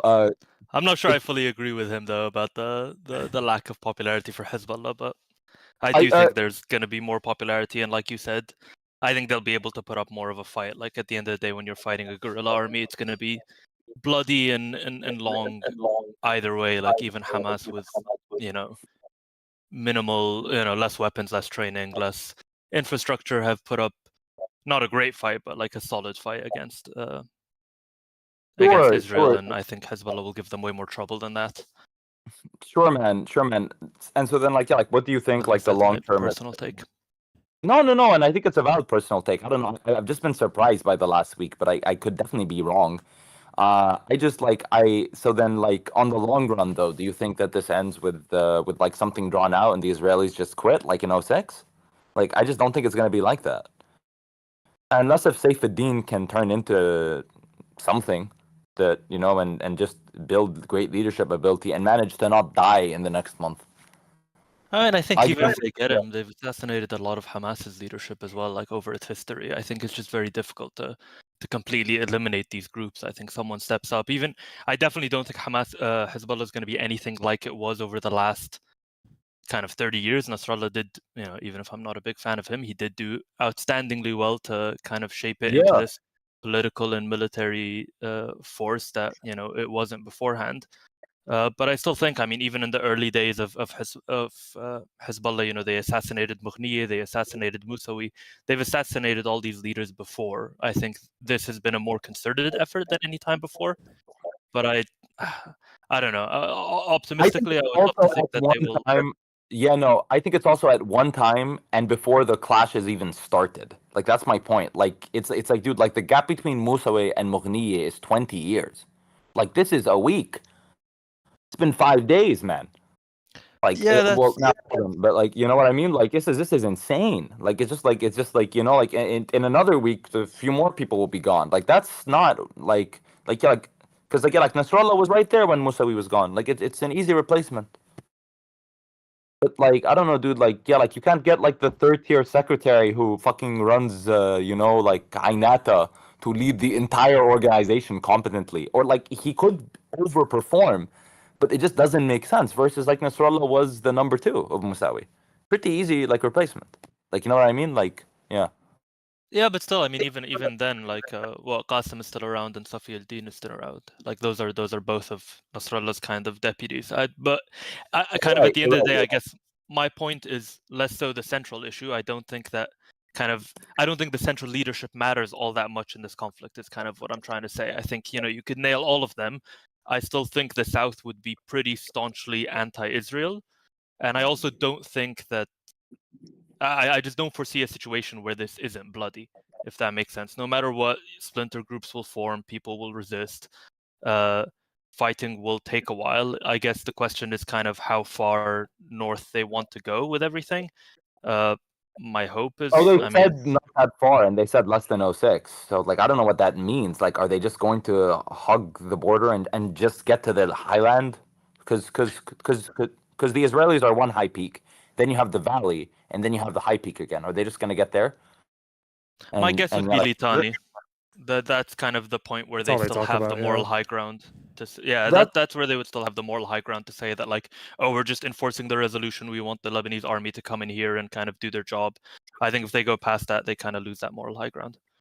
But if they do that, then that's a lot of space that they have to hold. Like, that's a lot. Like, dude, that's Sur. Like, they have to hold Tyre. Like, that's not like a random. Like, they have to kind of manage major cities, and that's going to create real frustration. That's pretty dangerous. But if they hold a bunch of villages, half of which are Christian in the south, and most of which are empty, like, I don't know. Like, that's kind of a lot easier for them to sell. But that's my take, at least. We apologize for turning this into like literally a conversation that we would have had at one of our apartments, but this is very funny. Yeah, well, we need to bring the authentic voices, because I'm like a fake Lebanese. Like, where is this proposal from Macron? I can't find it. The troops. I'll find it. I remember reading it. Let's see. This is misinformation. I'm going to be very annoyed. Is this French troops who are part of UNIFIL, or are they like the actual French army? It seemed like the French army. That's what he was talking about. And then this Israeli journalist who taught at Columbia said that he liked the idea. Okay. He's a really famous journalist. Oh, this is from June, actually. They said that they would support the Lebanese armed forces should Beirut decide to deploy them on a security mission to the southern border with Israel. Is that right? That's probably it. Wait, I'm gonna see if I can find it. Wait, I have to find the Israeli journalist, and then I can chase it down for you. Yeah. So the name of the guy who liked the idea was like Nadav Eyal, who is a very famous Israeli journalist, and then from there we can find what we want. Yeah. I mean, I feel like that's the thing that's usually missing from these situations is that there's just like a total lack of fucking creativity or political will from the rest of the world, and they just think that Israel can and these other countries and these other governments can just solve these problems by themselves. But we know for a fact that they can't. I just also think that these options look like UNIFIL. Look, I don't know, I have a soft spot for them because I'm from the South, but they did fail. I don't know, I used to get very testy against Israelis who would shit talk them, but they did fail. Mm-hmm. Their message did fail. It's they were nice people. Okay, here we go. Okay, I can send you a tweet. Yeah, go for by it. a senior journalist. Yeah. Okay, and this is from before anything. This is even before the pager attacks, but there's an article here saying that a French official anonymously spoke about armed forces going in to quell the violence at the border. It's from a couple days ago. Okay. That's at least when, and he said the French president, not that an official told him. So I can send you the picture, and okay, there you go. There you go. Okay. Yeah. I don't know. Yeah, because one of those solutions, an army with real authority, would be a different case, and rather than UNIFIL, who I think it's insane to expect a bunch of UNIFIL workers to try and enforce shit on Hezbollah. I actually do think that is insane. Yeah, they're a bit outmatched. Yeah. The French president is determined, he says, to stop the war in Lebanon. It seems to me that sending French army brigades to safeguard southern Lebanon and guarantee the implementation of 1701 might be a good idea to achieve that. The French army is neither the Lebanese army nor a deflated UN peacekeeping force. It can deter Hezbollah and ensure it doesn't get close to the border. Idea. I'm stupid. Oh, I think it's just describing his idea. Yeah, because a French official did say that this was being discussed by the government, but yeah, I don't know if that's a misread. That's a misread on my part. My mistake. It's good you checked that. Yeah. Okay, yeah, but so a French official was saying that this was being discussed by the government, but yeah, I don't know if they're gonna. Yeah, they need a political green light. Yeah. I mean, I also think the other obstacle is just knowing you. I think you overestimate Sunni enthusiasm for this proposal. I don't think any of the Muslims would be on board with the French army coming back. Okay, fine. Fair enough. Okay, kind of give me your perspective on where the Sunnis are at, because from what I'm seeing, they're even more mad than the Christians are to a degree. I don't know. Well, no, I mean, obviously there's no love lost between them and Hezbollah, right? But at the same time, I think when it comes to Muslims, maybe the issue of Palestine is a lot more present to them. So I think they're in kind of they will perceive this, I think, more of a kind of attack against all of Lebanon rather than just on Hezbollah. And I don't think, and I mean, this happened, what was it, right after the port explosion, when people were talking about asking Macron to come in and effectively recolonize Lebanon. And obviously it was kind of a meme then, but still the Muslim reaction was yeah, you're a fucking joke. That's hilarious that you'd even think that. Okay. You're right about that. The fucking Ashrafiyya bros have a very soft spot, but that doesn't mean that carries through. Okay, yeah, that's a good point, but something does have to work. I don't know, the UN has fucked up, and that doesn't work, and the Israelis can't do it because they will also make so many mistakes and be overbroad and use their methods that they use in the West Bank, and they're gonna suck and create real grievances and create an organization that is or worse than Hezbollah, in 20 years' time or in 10 years' time. I don't see a future where Hezbollah is eliminated. Someone screaming insults at me because I'm Arab. So, and I don't know. I just don't foresee an outcome where Hezbollah is completely eliminated. Realistically, probably the best outcome from this is, Israel has them in a pretty shitty spot, enough of a spot where they can maybe negotiate with the government, which obviously includes Hezbollah ministers, to kind of discuss the future of the South and potentially like disarming actually below the Litani and stuff like that. But I just don't foresee like a complete elimination of Hezbollah. And then from that perspective, I mean, from the Israeli perspective, obviously they would think that like if they don't go as far as Dahiyeh, which I mean, again, it would be ridiculously costly for them, I think, but they might see that, oh, well, the same thing will happen again. They'll just come back south of the Litani in 20 years or whatever. I don't know. I just don't see really a way forward. Like I don't. In the short term, I see what Israel might get out of this. In the long term, I don't. I get where you're coming from. I do.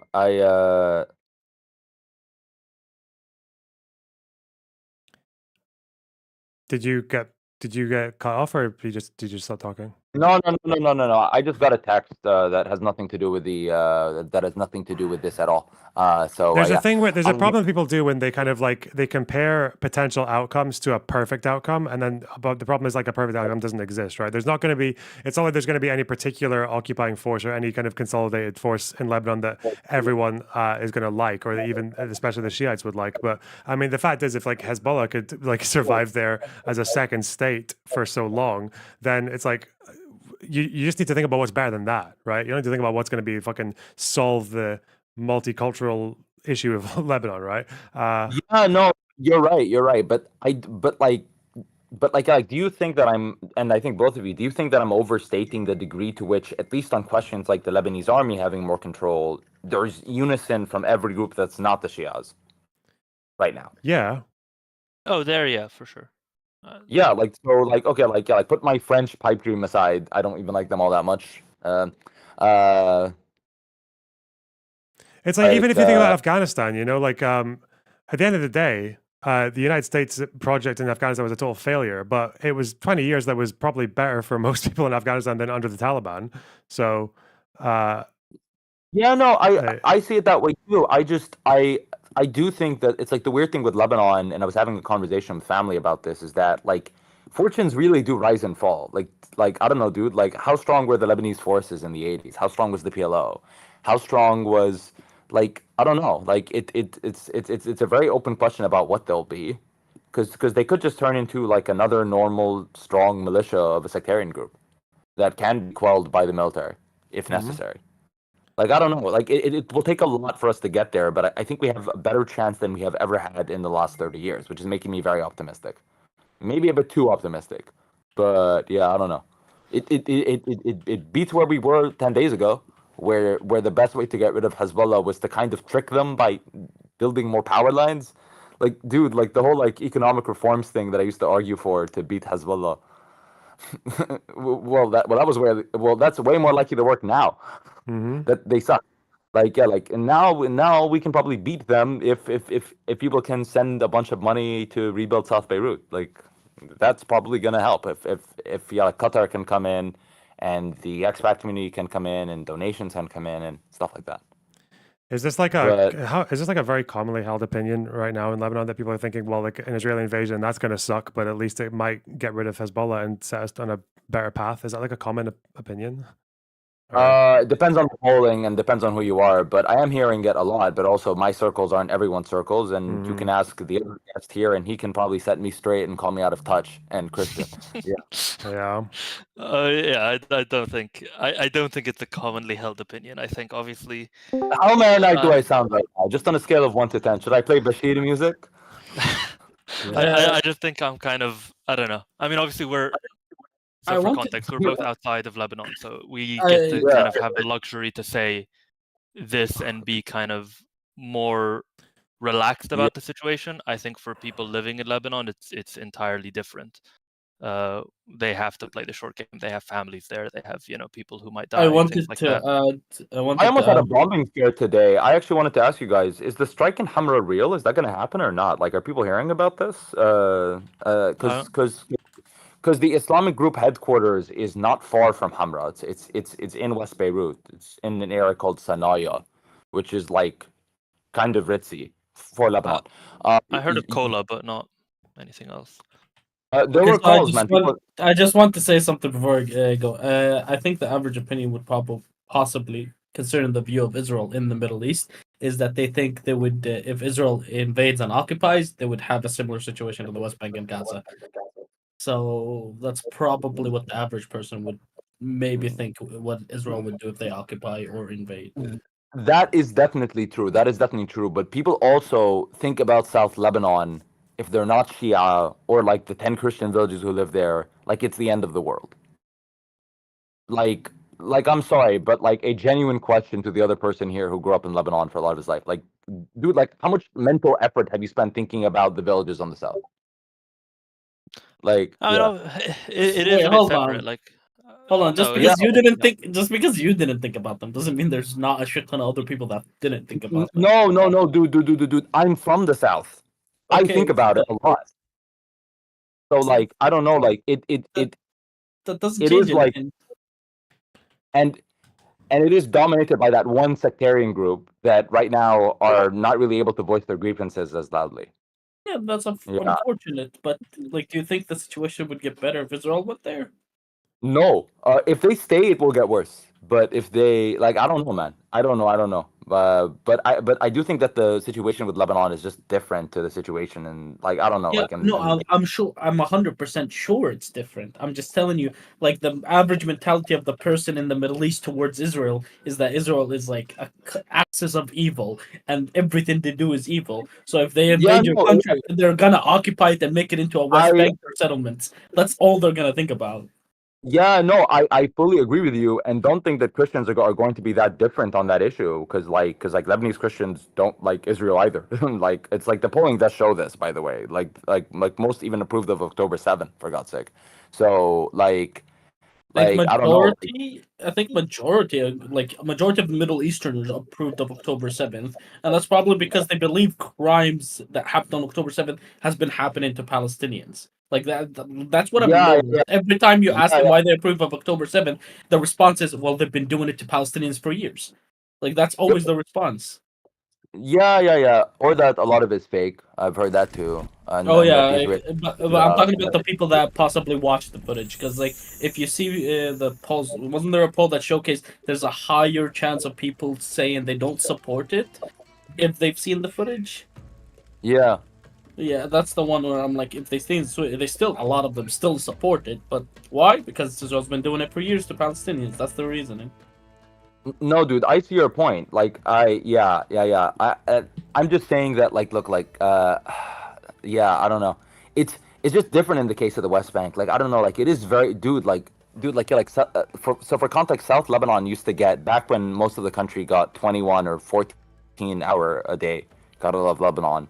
South Lebanon was getting 3 hours. Like it was dude, like literally the government didn't give a flying like fuck about it. That's a big reason why Hezbollah was so successful, because they were able to, because there was so little to replace. Like there was literally so little to replace.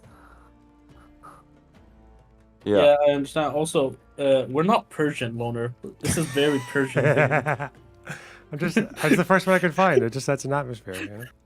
Right. Why is there why is there a fucking pyramid in it? It's maybe clearly... because this is made by some white fucking guy who doesn't know the difference between like Persian culture and Arabs or any of that. It's Egyptian travelers. It's people just that's pretty accurate for like Bedouin Arabs. Yeah. It depends on which kind of Arab. Arabs don't carry this type of stuff with them. This not the random lanterns. But the tents are accurate. Turns and the chandelier. Dude, what the fuck is this shit, dude? Like, you need to go to Lebanon. What the fuck desert pyramid shit is this? This is okay. This is like the most, I'll find a better one. Okay, Jesus Christ. Just doing my best here. Sorry, okay. Is this one all right? Lawrence of Arabia. There we go. That looks like that's just like home. Okay, I remember these in Lebanon. That is just like home. Yeah, okay. That's like a traditional hookah place. The only thing is that the seats are too high, right? They should be right on the ground. I've actually been in this room. There's both. Wait. Is this in Turkey? I actually think I've been in this room. No. I do think I've been. This is Moroccan. Yeah. I'm confusing with something that looks like it. Wait, hold on. You're all Christian? No. Just well, me. you're like half Palestinian, in denial. 3/4. 3/4. Okay. Oh, so you're almost full Palestinian in denial. Got it. It's not from your dad's side, is it? It is from my dad's side and from half of my mom's. And I will say this. Oh, so you're Palestinian, dumbass. Like you're just Palestinian. No. Wait, sorry, no, stop this fucking soy identity talk, okay? I want to does anyone know any? You know what the problem is? I've never actually heard a fucking Lebanese Shiite's opinion. Didn't you guys know anyone? Like, is it easy to find them to talk to? Like, fuck. Sure. But you might not like what you're gonna hear. Yeah, I don't care. I just want to listen. Okay, I didn't want to argue with them. I just want to know what they think. Like, I know fucking this Andre guy in chat is saying the Shiites should run Lebanon because at least they fight for what they believe in. But this person's white. Okay, this person is white as fuck. So I need someone who's like who believes that shit, but they're not like pasty, Reddit fucking suburban Americans. We know a lot of people. But it's just that they're going to be very off-put. Like, I don't know. Like it's like it is like a. I don't know, like average Lebanese Shia opinion. Do you think? It's going to be an average. Like, I don't know, like, look, like the average Lebanese Shia opinion is that they did nothing wrong ever and that they're awesome. And then probably when no one's looking, they'll criticize them a little bit. But yeah. Yeah, I don't know. Yeah, it's a very good question because like I think there will be a shift in opinion now, but how big it might be also it depends how good Bibi is at swallowing parts of Hezbollah. I cannot believe that this man outlived Nasrallah. This dude literally has 9 lives. He's literally a legend. Who are we talking about? Is impossible. Bibi about. You're not talking about Nasrallah? Oh, the speaker. Yeah, bro, dude. Guy has 9 lives, dude. Like, no, all of the Western analysts were like freaking yapping for like 10 years about how he's toast the second that he dies, and the movement that he dies is toast, and Hezbollah will outlive him and swallow his party and destroy Amal, and that his patronage network just can't compete, and that he has no ideology, and they were all so fucking wrong. He lives on. He ends up swallowing Hezbollah. This is hilarious. This is literally hilarious. I would also question that because I don't think Bibi is anywhere near as popular as Nasrallah. So I would be very surprised if he swallows Hezbollah. We'll see what happens. Do you not think it's going to take some constituency? Even amongst the Shia, he is way less popular. He was nowhere near as popular as Nasrallah. Like, Nasrallah is like a cult hero to many of them. Like, he is their North Star. It is an entirely different dynamic, I think. You are 100% right, but he's dead. And so then what I'm trying to get at is that, like, the organization is now one that somebody internal betrayed him. It's ineffective. Look, I think that a lot of people mentally might separate Nasrallah from both Iran and from the organization that he built. And they might look at him very favorably, but they might look at a lot of the stuff from Hezbollah very negatively. Like, there might be this happen.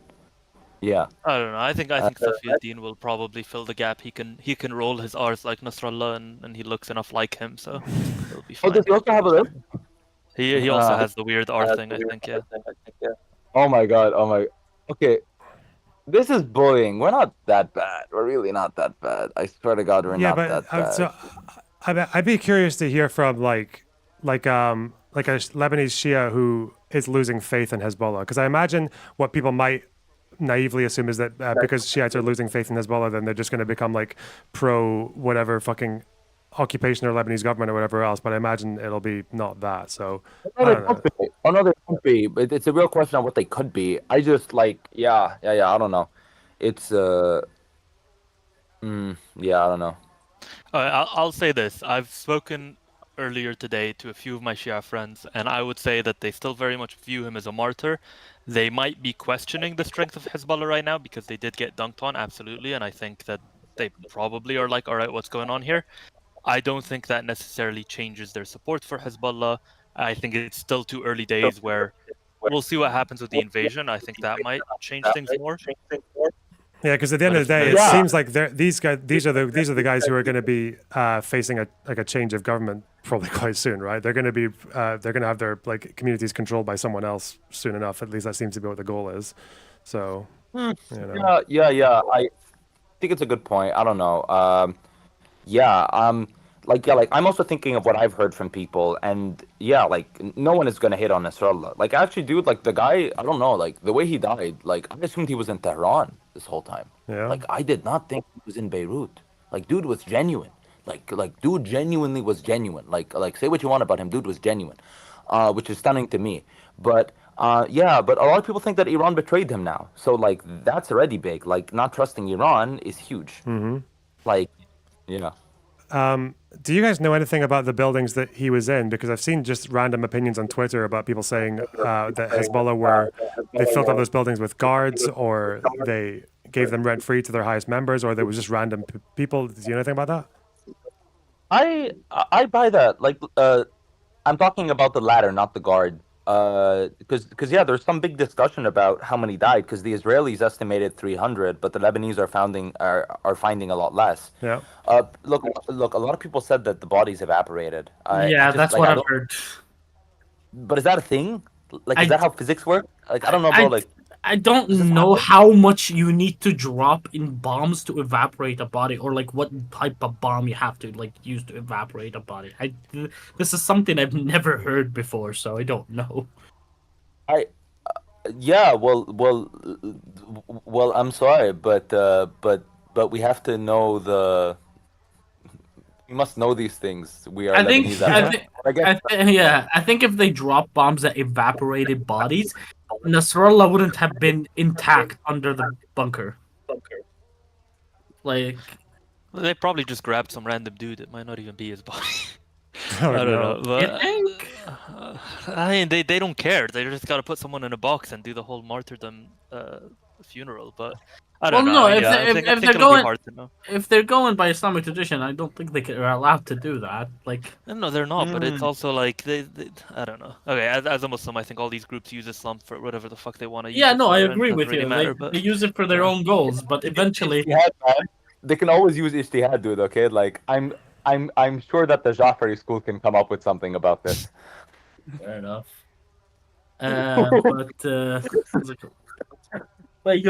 Wait, hold on, Squirrel. You're Lebanese, what? Muslim? Well, so origin-wise, I'm not Lebanese, but I grew up there my entire life, and I'm Muslim. Yes. What are you origin-wise? I'm Gulf Arab. I will keep my tongue. It's fine. He's not from a real, rich Gulf country. Wait, which Gulf country? Actually, yeah, I need to ask. I'm Kuwaiti. Yeah, see? Well, they fucked over Palestinians too. Fuck them. What do you mean? Oh God. Oh, this is gonna be good. Okay. Sorry, I'm gonna watch. No, I'm alright. I'm not gonna fucking hash it out on a Kuwaiti who probably doesn't support what happened to Palestinians. Like, what the fuck? Hey, their leadership fucked around. They find out. Yeah. Okay, so you do support it. You're about to fuck around and find out. I don't support it. I do think Palestinian leadership are a bunch of idiots, but I don't think they are. I agree with you. Wow. I don't think we should have done that. I don't think we should have kicked them out. I 100% agree with you. They are fucking idiots, but Palestinians keep paying the price. Unfortunately. What are you talking about, dude? Okay, Arafat was a visionary. Okay, he was a genius. Okay. The only vision he had was keeping his name in the history books, and that is about it. Yeah, see, and it worked. Dude, it did work, but at the cost of what?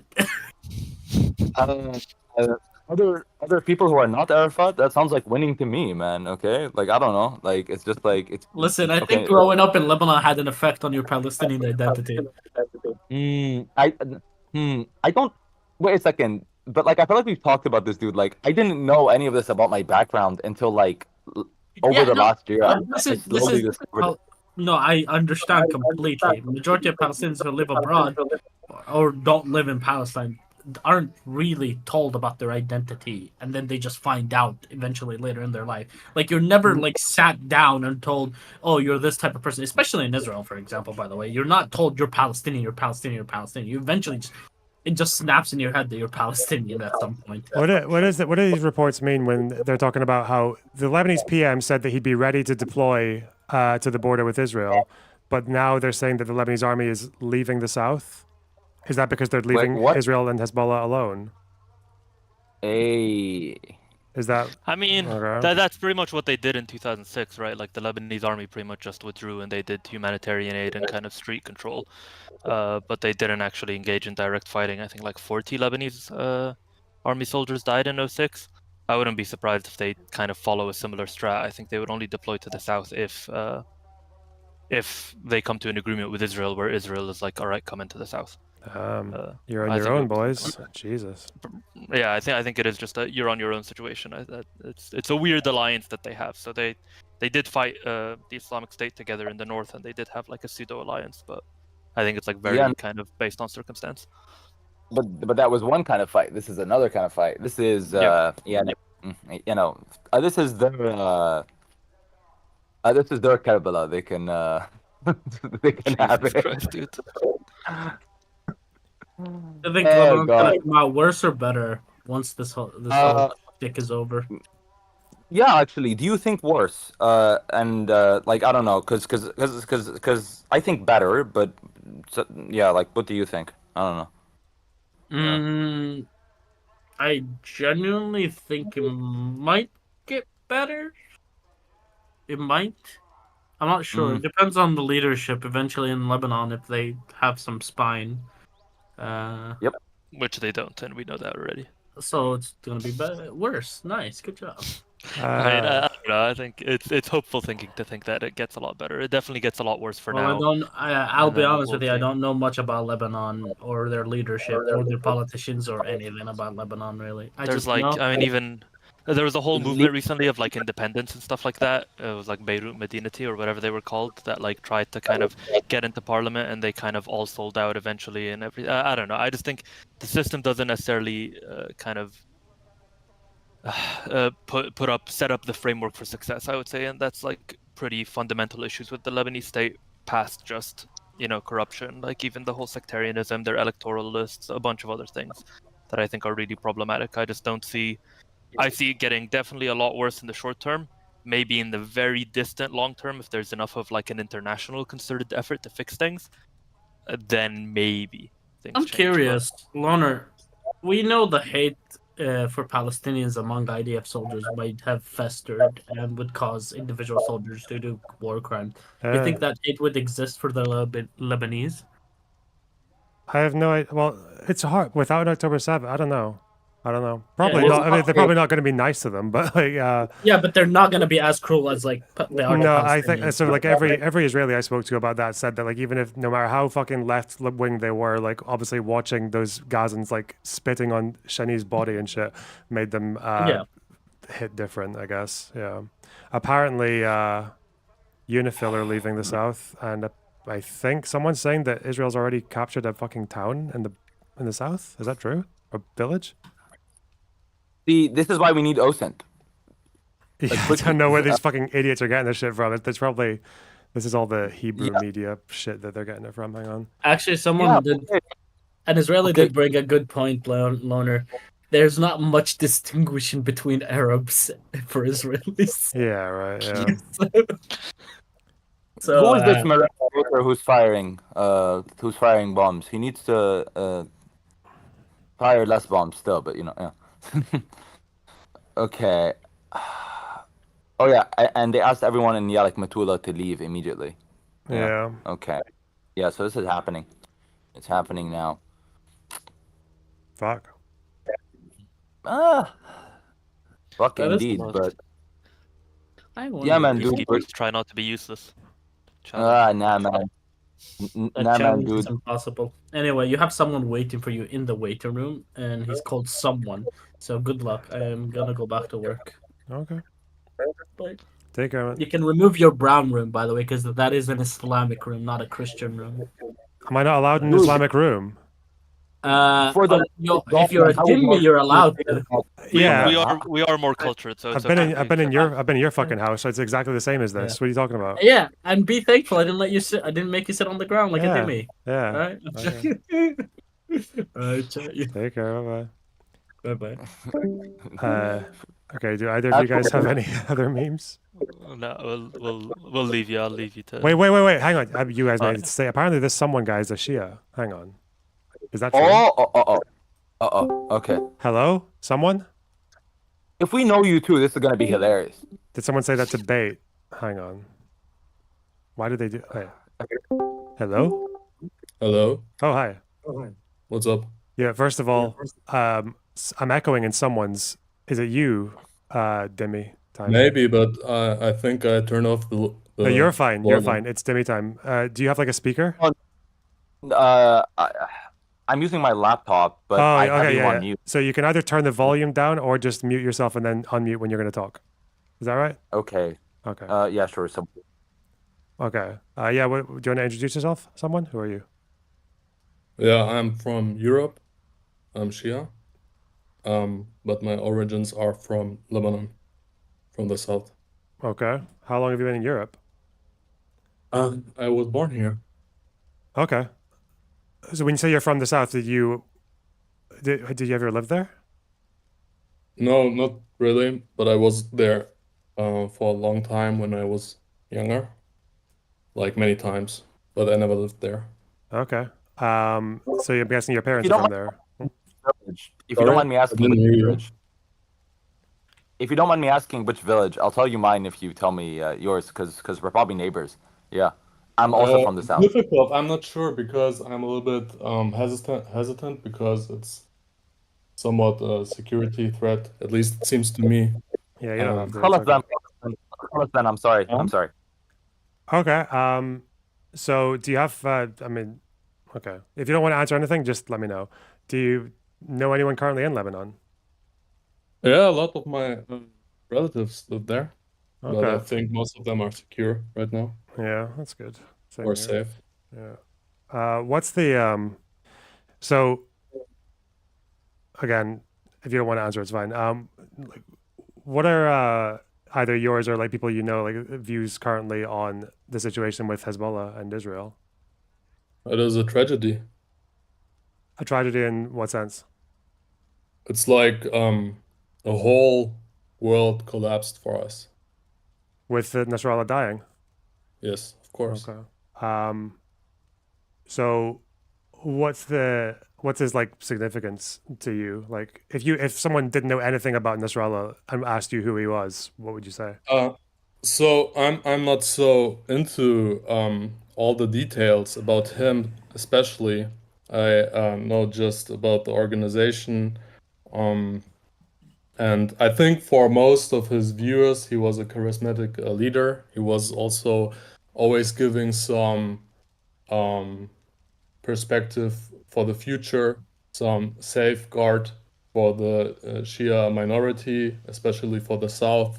And it always felt like Israel would never dare to infiltrate Lebanon because of Hezbollah. And so Nasrallah was like the personification of this whole idea. So do you think the role of Hezbollah with Israel is to defend Lebanon against Israeli aggression? Yeah, okay. To be honest, you may have a different opinion, but he was always cautious about expansion. He was always more focused about the Lebanese borders, and of course they had the Sheba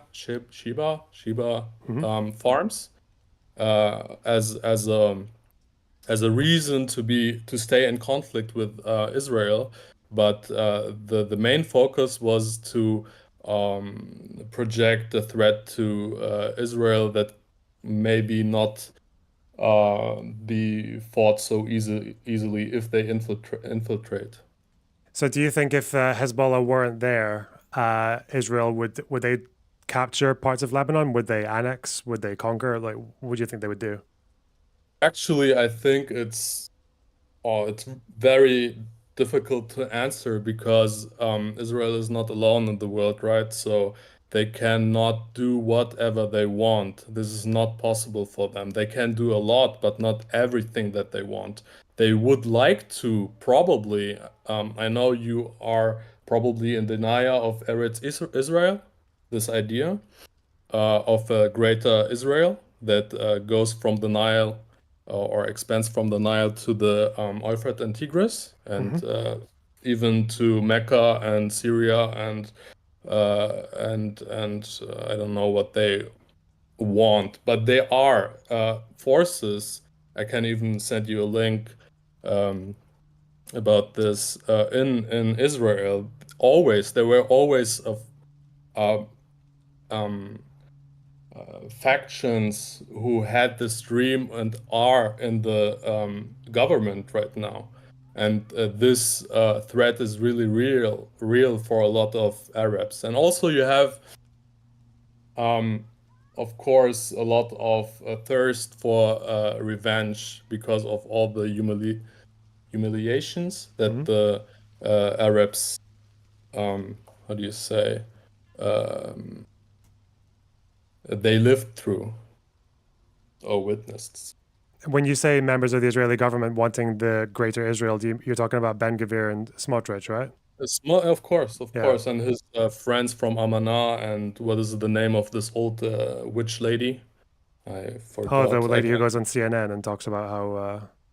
I don't know if she was on CNN, but this woman is like a very powerful leader in the far right. And the right is really strong in Israel anyway, and they were always very strong. At least right ideas like Eretz Israel and other ideas like that. I'm aware that half of the population does not want to expand Israel, but the other half of the population want to expand Israel. Do you think Netanyahu wants to expand Israel into Lebanon? Like borders. I mean, he would like to probably, but he will not be able to because he knows. I think of all politicians in Israel that have power right now, beside what was his name? I think Gallant. Netanyahu is the most reasonable and rational. What do I mean with that? I mean, he has a goal and he thinks about the means to achieve this goal. A lot of the other guys like Ben-Gvir and Smotrich, they are not rational because if they would be in power or if they would have the lead, they were not able to achieve their goals because they are way too extreme. Something like Eretz Israel is not possible on the global stage, I think at least, because it is hard to justify to the American public to expand in this capacity. If you would want to do something like Eretz Israel, you would have to do it in really small steps or with good, how do you say, cover, like the resettlement of Gaza. That might be even a good cover, at least in the eyes of the far right or the evangelicals. What was this name? Evangelicals, yeah.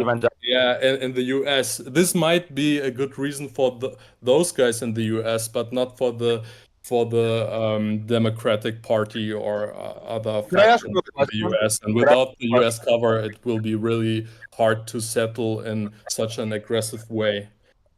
I'm going to ask you first, if that's okay. I was going to ask if you're saying that Israel can't really expand borders with just as much as they want because America would rein them in. Do you think Hezbollah attacking Israel gives them an excuse to do that, or would they just be more likely to do it without Hezbollah there? Maybe some border areas, but not way deeper. You have two problems. Again, the international problem by doing this because it is really bad looks, but and of course the resistance and at least as I know, you might say we are indoctrinated, but when we learn about the history, there's a good reason to hate Israel, at least from our viewpoint. There is no justification in our mind to allow a Zionist project to happen in our region, especially not in our lands. If Israel didn't have any interest in Lebanon, would it still be worth fighting them because of what they're doing in Gaza? That's the problem. We could, we saw that Hezbollah was not so interested in a real war. They were really hesitant. It was especially, I think, the reason why they even attacked Israel is, first of all, out of solidarity, and to put some forces of Israel to the north, and so how do you say, if you have a lot of load to ease some load from Gaza. This was the only reason why they did this. Like for the looks and also for true solidarity to the Gazan people, and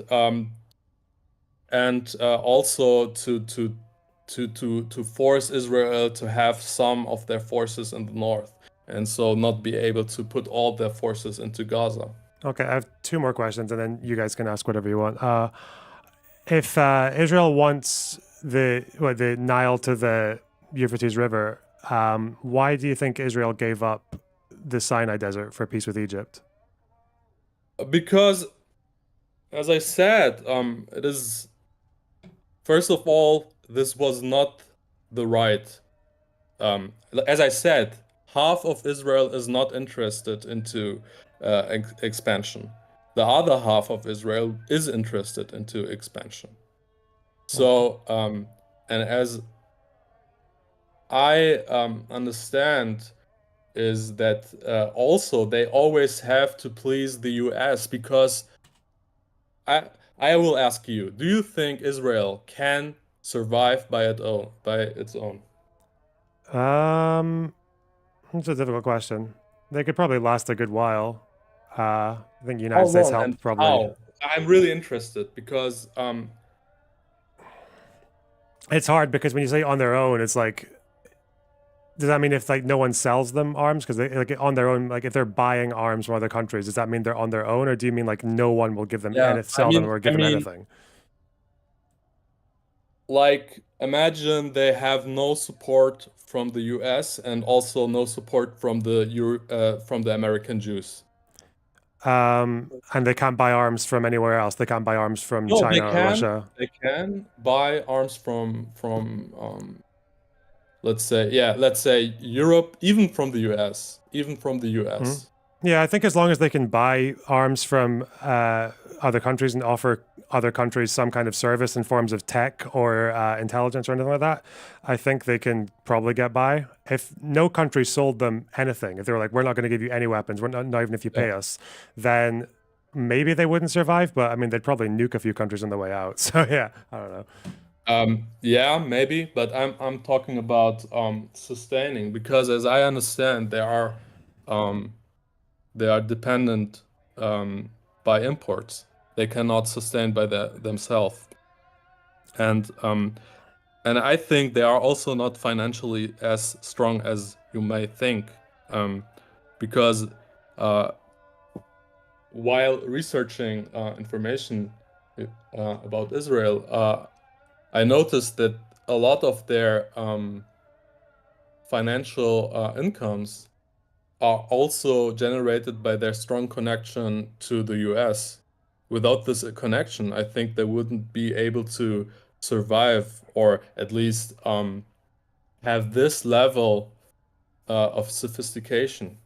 A lot of the West Bank settlements are financed by foreign aid, or and also by foreign aid by evangelical Christians and also American Jew money.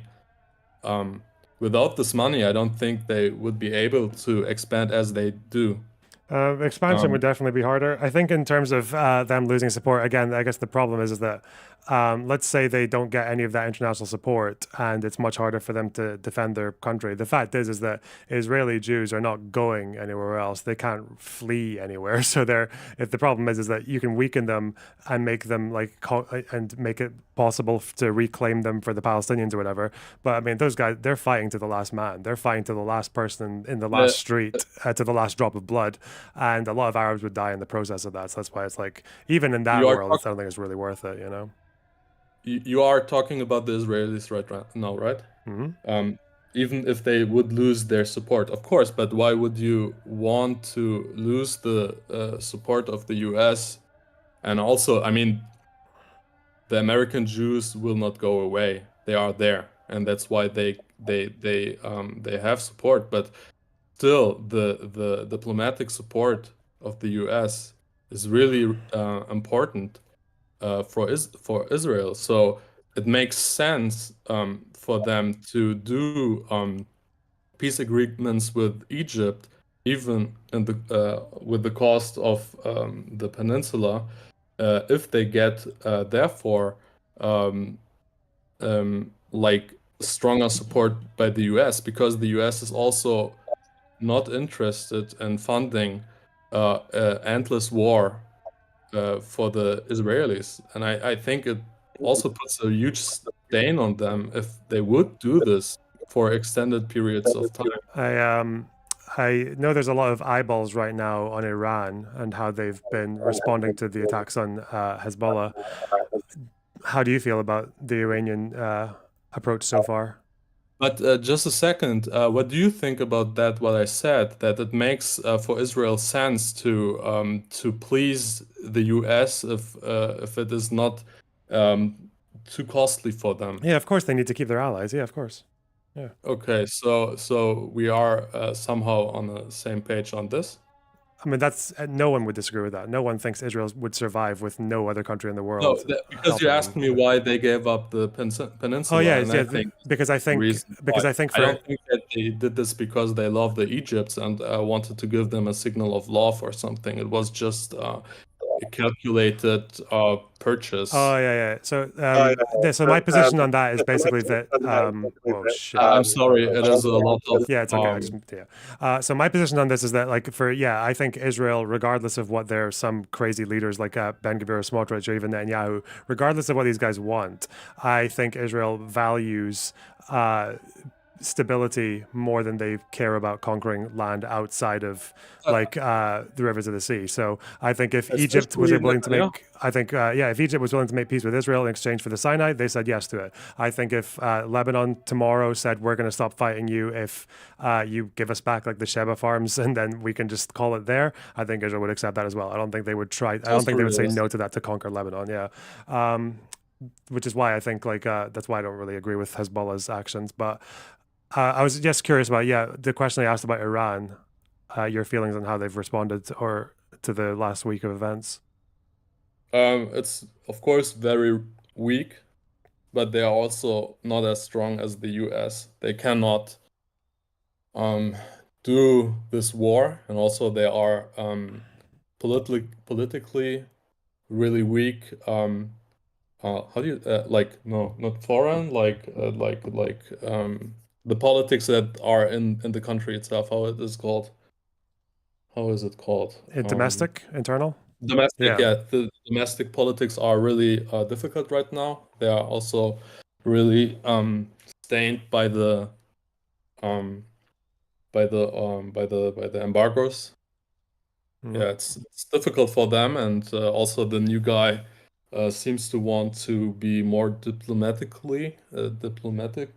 with the West, so it would be really bad optics if he would attack. I think he wants to ease the sanctions to Iran, and he's even open for more investigations into the nuclear program. So I think he don't want to risk this. Do you feel like it's understandable for them then, or do you feel more like it's a? I know some people are saying it's a betrayal. Is that what do you feel? I think they are all stupid, to be honest. Now you are asking about my personal view, right? Yeah. So I think when all of those when it escalated in Lebanon, I think they should have attacked massively. Maybe not all out war, but they should have showed that Israel is vulnerable. Mm-hmm. But in general, I think that's a really stupid strategy that they do. All of those guys. I'm fiercely against Israel, and I think, but I don't think that you can do it with military force. I think you have to build up a really stable region, a very stable union, like a Levant union that is in some way very similar to Israel. You have actually to mirror them. and be the stronger force, and then force them to give up this ethno-national idea of Israel. That's how I would do it, and I think it's not stupid. Like I'm concerned that he will be just a sellout. This Iranian guy, I forgot his name, something with P. I think he should be he should cooperate with the world, especially with the West, because they are dependent on imports, and especially when we talk about high tech or other stuff that you can only get from the West. You should cooperate. This never-ending antagonistic way of thinking is not really leading to something. I mean, they build up some. Sorry, you can keep going. That's fine. Yeah, you can keep going. Okay. So I think this idea of being always antagonistic to the West and never cooperate is really stupid and leads to nothing. I am aware that they build up strong forces around the MENA region, like the Middle East, with the Iraqi Shia militias and so on, and Houthis and so on. But I don't think that this is something that you can build on a civilization. You need more. You need a very strong infrastructure, and also I think this. I'm actually more economic person. I think way more about economics, and I think there's a lot of capitalism or capitalistic structures in this region, and they are cannibalizing each other. And I think this is very stupid too. They just should unify, cooperate, build up strong infrastructure. I don't know if you are aware of this, but Lebanon has a lot of brain drain. Yeah. Most of the educated people go to the West and send money back. I mean, this is also a way financing a nation, but if they but as soon as they stop, it would hit Lebanon very hard. And I think this is not a good strategy. You should give incentive to people to stay in the region and Hold on. be part of the society and build up industries. Sorry. Okay. It like theoretically, yeah, sure, but this is like fucking like utopian fucking thinking, you know? No, it is not. Listen to me. Wait. Before we get into debates, before we get into debates, I want to ask one more question. I want to ask one more question, then we can go. You guys can ask whatever you want. I was going to ask you, someone, if Hezbollah and Hamas or the rest of the Axis were actually able to liberate Palestine from the river to the sea, what do you think that society would look like? I don't think that it would look like a very nice society, but also I can be wrong. I mean, it would be very bloody, I think, a lot of corruption. It would not be functional because that's not enough. I even think that Israel is maybe a key for strengthening the region, but there are and you may have a different opinion, but they are ethno-nationalists and racists, and they don't want to cooperate, and they are also hyper-capitalistic, and they don't want to share resources, and they don't want to mix with other ethnic groups, and this is why I don't accept Israel, and I think and this is also the root of the hatred over the Zionistic idea. Muslims were always superior in this region, and it was a very bad hit when the Jews came and dominated. Okay. And also the West. after the downfall of the Ottoman Empire. It was very bad for the self. Arabs are known to become complacent. Yeah. Okay. That's me. Anyone can ask whatever they want now. Any chance I could ask first? Because I have to. Oh, yeah, sorry, you're just guys. very loud. Yeah. Okay. Damn it. You can go first and then me, Nick. I mean, if you're okay being asked questions by like 5 different people, someone. That's fine. Okay. Yeah. Okay. Yeah, because I have to go in like 10 minutes. And so then, basic question, and I'm asking this to someone who's also Lebanese, right? Like, okay. 2 questions. I guess the first is that like do you think that the sole reason that Hezbollah was firing the rockets at Israel for the last 11 months in a way that was to an extent performative from our perspective, maybe the Israelis don't think so, but clearly they fired more and aimed better if they wanted to,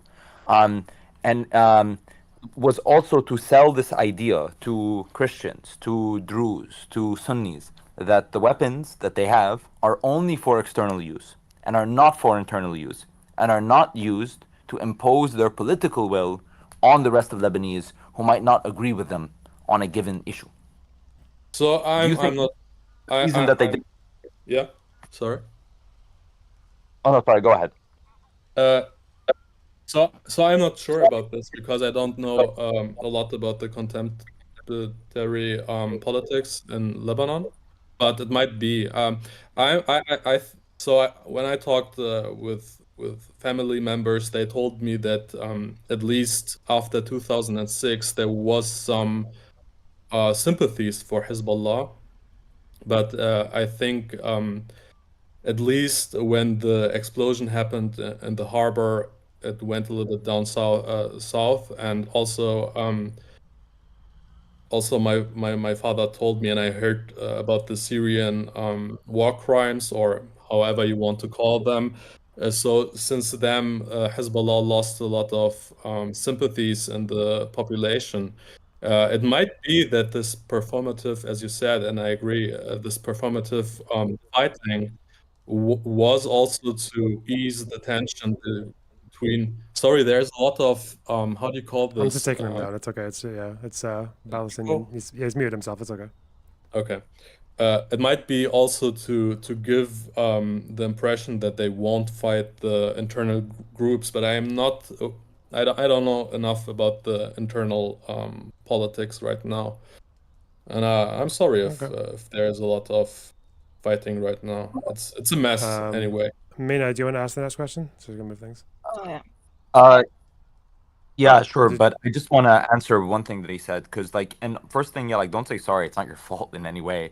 I would just say that, like, look, like, I'll tell you what Hezbollah meant for my family at one point. It meant prior to 2000, right? It meant that my grandfather could die in the village where he was born in South Lebanon. So at one point, people's opinions were very different, even if they were Christian, especially if they're from the South. But they spent the last 24 years destroying that goodwill, and I really think that had they made a different decision back in 2000 and given up their weapons and gone into politics or done something, we would be in such a different place right now. And they chose to keep that trump card so that they could impose their will.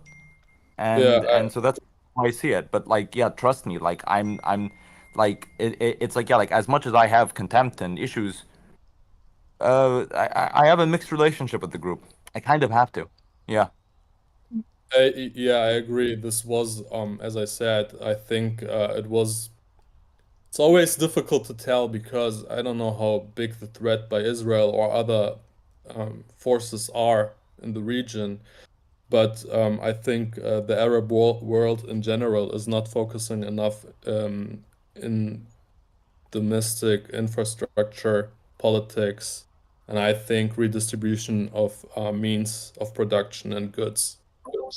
That's also true. That's also true. They did a lot of social spending, man. They did a lot of social spending for Shia. But not enough. They should have put more. I mean, there's no electricity. I don't understand how this is even possible in this country. There is always sun, I might be wrong, but as I understand, you might be able Not to. enough land to put like fucking solar panels everywhere when it's like such a densely populated area, and like all you have is like maybe rooftops, and that's not going to be enough for like the amount of people that live in Lebanon. No, I'm not. People are on the roofs now. Actually, it's pretty interesting. There's been a huge surge in solar power. I'm not saying it replaces the need for power, it's but still not enough. Yeah, that's what I Yeah, mean. but I mean, as you are aware, Hezbollah was or is in an alliance with Syria, right? Mm-hmm. And Iraq, right? Oh yeah. Yeah. So you might be able to make a deal that you plant there some solar plants and get the electricity from there. And I'm an electrical engineer or computer engineer, so I can tell you that you don't need so much energy to power a nation. It is a lot of waste that is going on there too. Especially when I look into richer families, they have all kinds of shit and they're still using all over the place cars. Back in the day, before the war, there was a railroad system in Lebanon, and this is way more power efficient than cars. But they are not interested. As I said, this is the biggest problem in my opinion. Do you understand why they're not interested? I don't know, maybe to keep the people under control because they are always in a People that are precarious situation. dissatisfied are easier to radicalize. Do you Maybe, understand? but look at Israel. They are also they have electricity. They have a lot of how do you say that they have goods. They have the means of production, and they are still actually really radical. So you can because do they're under radicalization threat by constantly, pretty indoctrination. much. Sorry? Because they feel like they're under threat of like eradication constantly. That's what they feel like. They feel like they're constantly like have to watch out that like some fucking psycho doesn't fucking kill them. Like, I mean, do you not understand how that can also radicalize people? Like Israel, like every faction or like every group that is currently like fighting it against Israel and Israel itself are fighting fire with fire, and it's just they're just like radicalizing each other, and it's like super fucking stupid. There's no need for this. Also, of course, but I'm just saying that you don't need to keep people poor to radicalize them, because when I look into the US, you have a lot of radical people there. Though. It's in Hezbollah's interest. It's in Hezbollah's interest for people to be radicalized, so they can like have them in their militant group. Like I'm not denying this. Yeah. So But like why would they do all of these like why would they implement all of these policies that will take the wind out of their movement? I don't think that Nasrallah is doing that though, or sorry, past tense was doing that. We're adjusting here. Like, look, generally speaking, yeah, like Nasrallah did a lot more social spending than any other group in Lebanon. The reality is that nobody does social spending in Lebanon, and Hezbollah did it a lot. It's the only place in Beirut, dude. Like, power is on in Dahiya, or well, not now, but it was. They opened like subsidized grocery stores. They like did a lot of stuff to ensure that people were taken care of, and everyone vilified them for it. When that's what the state should be doing. Like, it's just like that's the one thing that you can't get them for actually. That's the one thing. Let's say these social policies, right? If they were actually as effective as you say they would be, wouldn't they also have like a lot of popularity in other groups that aren't just Shia? What group do you think they go to? It firstly goes primarily towards Shia, but yeah, other groups can benefit tangentially, and as a they're not doing it out of the kindness. Sectarian bullshit, yes. Yeah, like they're doing it because it's prudent. You're right, but every other group could do this too, and like I don't know, like it's just like the thing is with Arabs, like, this is not just a thing in Lebanon, they are very corrupt all of the fucking time. Like, a lot of Arab governments are corrupt all of the fucking time. Yes, but I thought we were talking about Hezbollah Yeah, and do their you think they influence. don't engage in corruption? Yeah, they do, but no, I just wanted to point out you don't need poverty to radicalize people. I mean, Israel has the biggest army, I think, in this region after Turkey. Yeah, because they have conscription. Yes, so you have other means to radicalize people. You can't get people to fight for you, even Yes, if there's they are other not ways poor. of radicalization. However, if you have, like, let's say, Arabs living, or Shia people living in Lebanon, right? And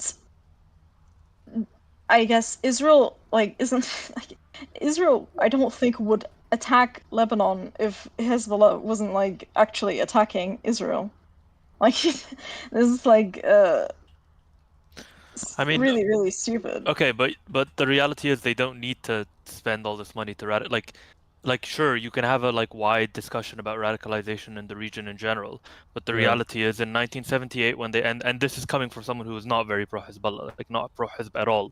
But the reality is, like, from earlier perceptions of Hezbollah, in 1978 Israel attacked, right? Hezbollah didn't exist. They attacked Lebanon because of the PLO being there, which the reality is that has nothing to do with Lebanese people who are just there, civilians just chilling. Yes. They get fucked over by Israel. 1982, same situation, and that's when Hezbollah started in reaction to that for a large part, and that's where their popularity initially stemmed from. Post-civil war, right, the minority of, like, the Shia minority was very kind of historically underrepresented in government. Like, the Sunnis at least had some representation. The Christians largely dominated government. Yeah. So, you know, obviously their popularity within Shia people, like, it naturally rose up because there were all of a sudden someone actually with power representing them.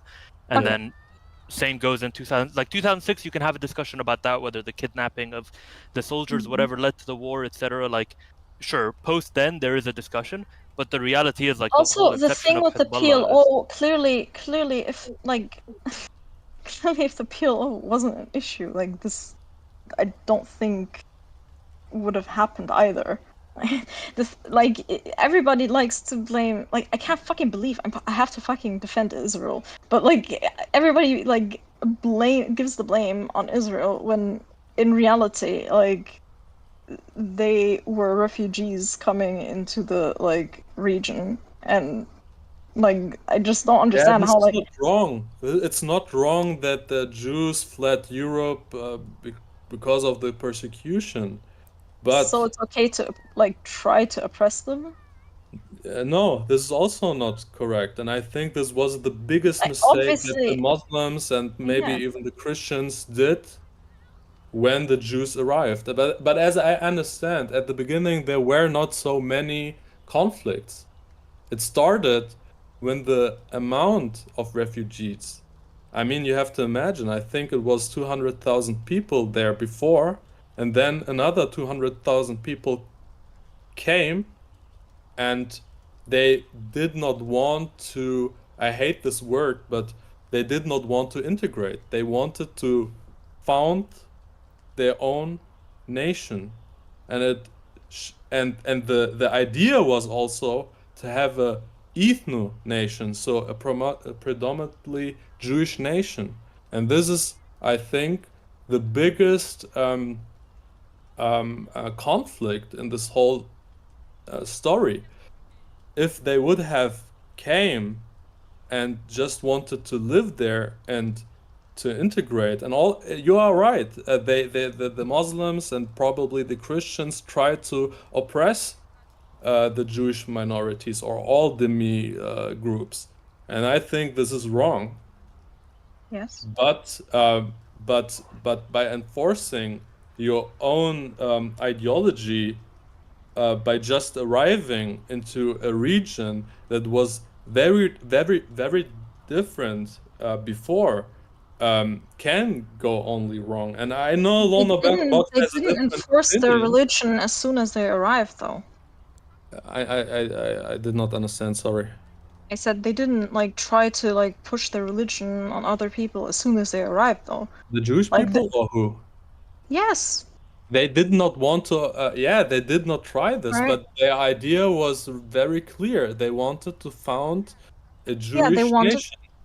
a state for themselves because they didn't trust any other state to actually properly take care of them because of obvious they reasons. may have the best reason to do this, but it does not change anything for the people that lived there.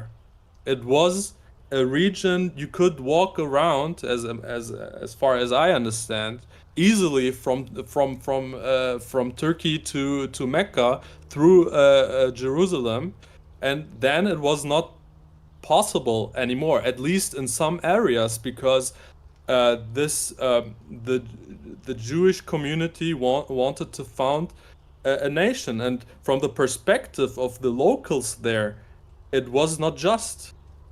They did not this idea of nations did not exist in this area before. This was a very European idea, and you cannot, at least I think, you cannot assume that people just will understand everything, Dude, every new ideology. Do you realize that the new Palestinians would not have had an own state anyways? Even if I'm not talking about the let's say Palestinian state. I'm not talking about the Palestinian state. I'm just saying that we're literally talking about nation states right now. What do you mean? No. I'm not. No, I'm. You say they would that. have. They would have gone to like it, the Palestinian like area would have gone to Assyria, wouldn't it have? Like, isn't that what would have happened This or not? would have happened if the Europeans would not have been there. It was Ottoman Empire, and before that it was different. I will say Islamic empires and or caliphates. And for some time it was Christian, and before that it was Jewish, and before that it was Egyptian or Canaan or whatever. But this idea of nation states did not exist, and you as an immigrant or as a refugee come with your group and you try to impose this new idea to people who have no... I mean, there were Christians, of course. There were Christians, intellectuals in Palestine. They also called themselves Palestine around 19th century or something, like 1900. But in general, they did not understand this idea. And then the Jews came, and they just... from the perspective of the Christians and the Muslims there, they wanted to found a nation state that was exclusively for Jews, or at least for it should have at least a majority of Jews. This idea was foreign to the people who lived there. Sorry. I got you. Yeah. Okay.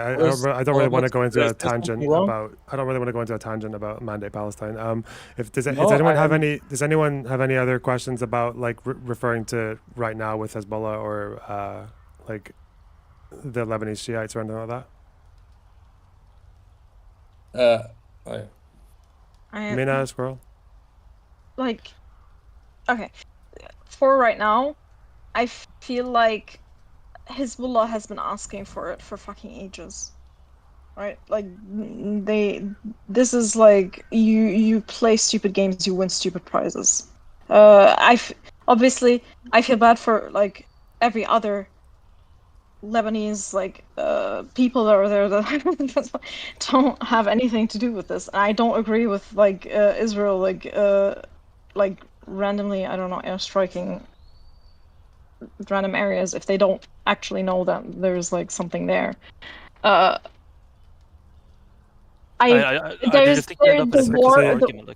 The war with Lebanon is like obviously a completely different ballgame than like what they did in Gaza. What they did in Gaza is like unacceptable. I think that like they need to like really hone in their like rules of engagement. Like if they actually want to do a ground like if they're doing it right now, but the ground invasion, like they need to like fix their discipline issues. I mean, but they won't. Even just from the bombings, they've already killed like what 1,000 people so far in Lebanon.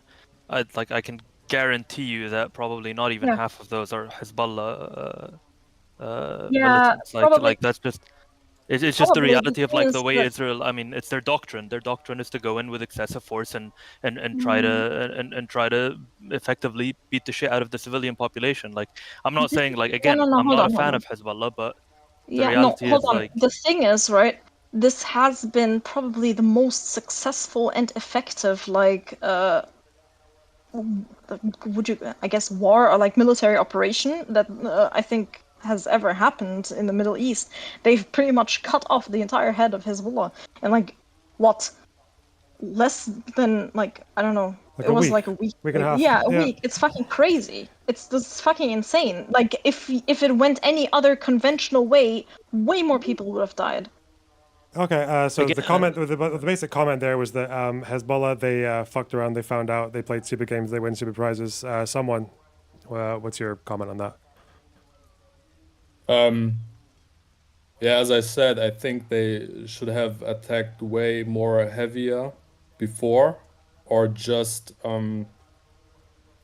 like it's a fucked up situation because, as I said, at least my peer group is absolutely against this idea of Israel, and it is absolutely unacceptable how the Palestinians are treated, and therefore it's hard to just watch. I mean, they could have just stayed out, but it's so toothless to do nothing.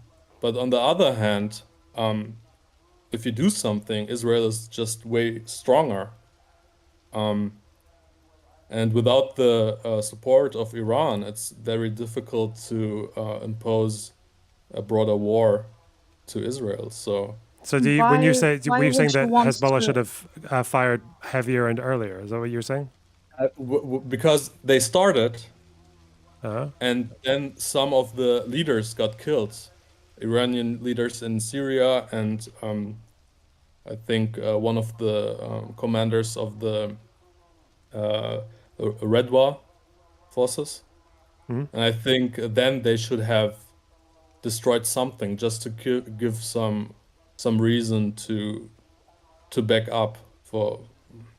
It's difficult because Israel can basically do anything they want with Hezbollah because in the West they have the support for it, and in Israel they have the means to do it. So it's very, very, very, very difficult.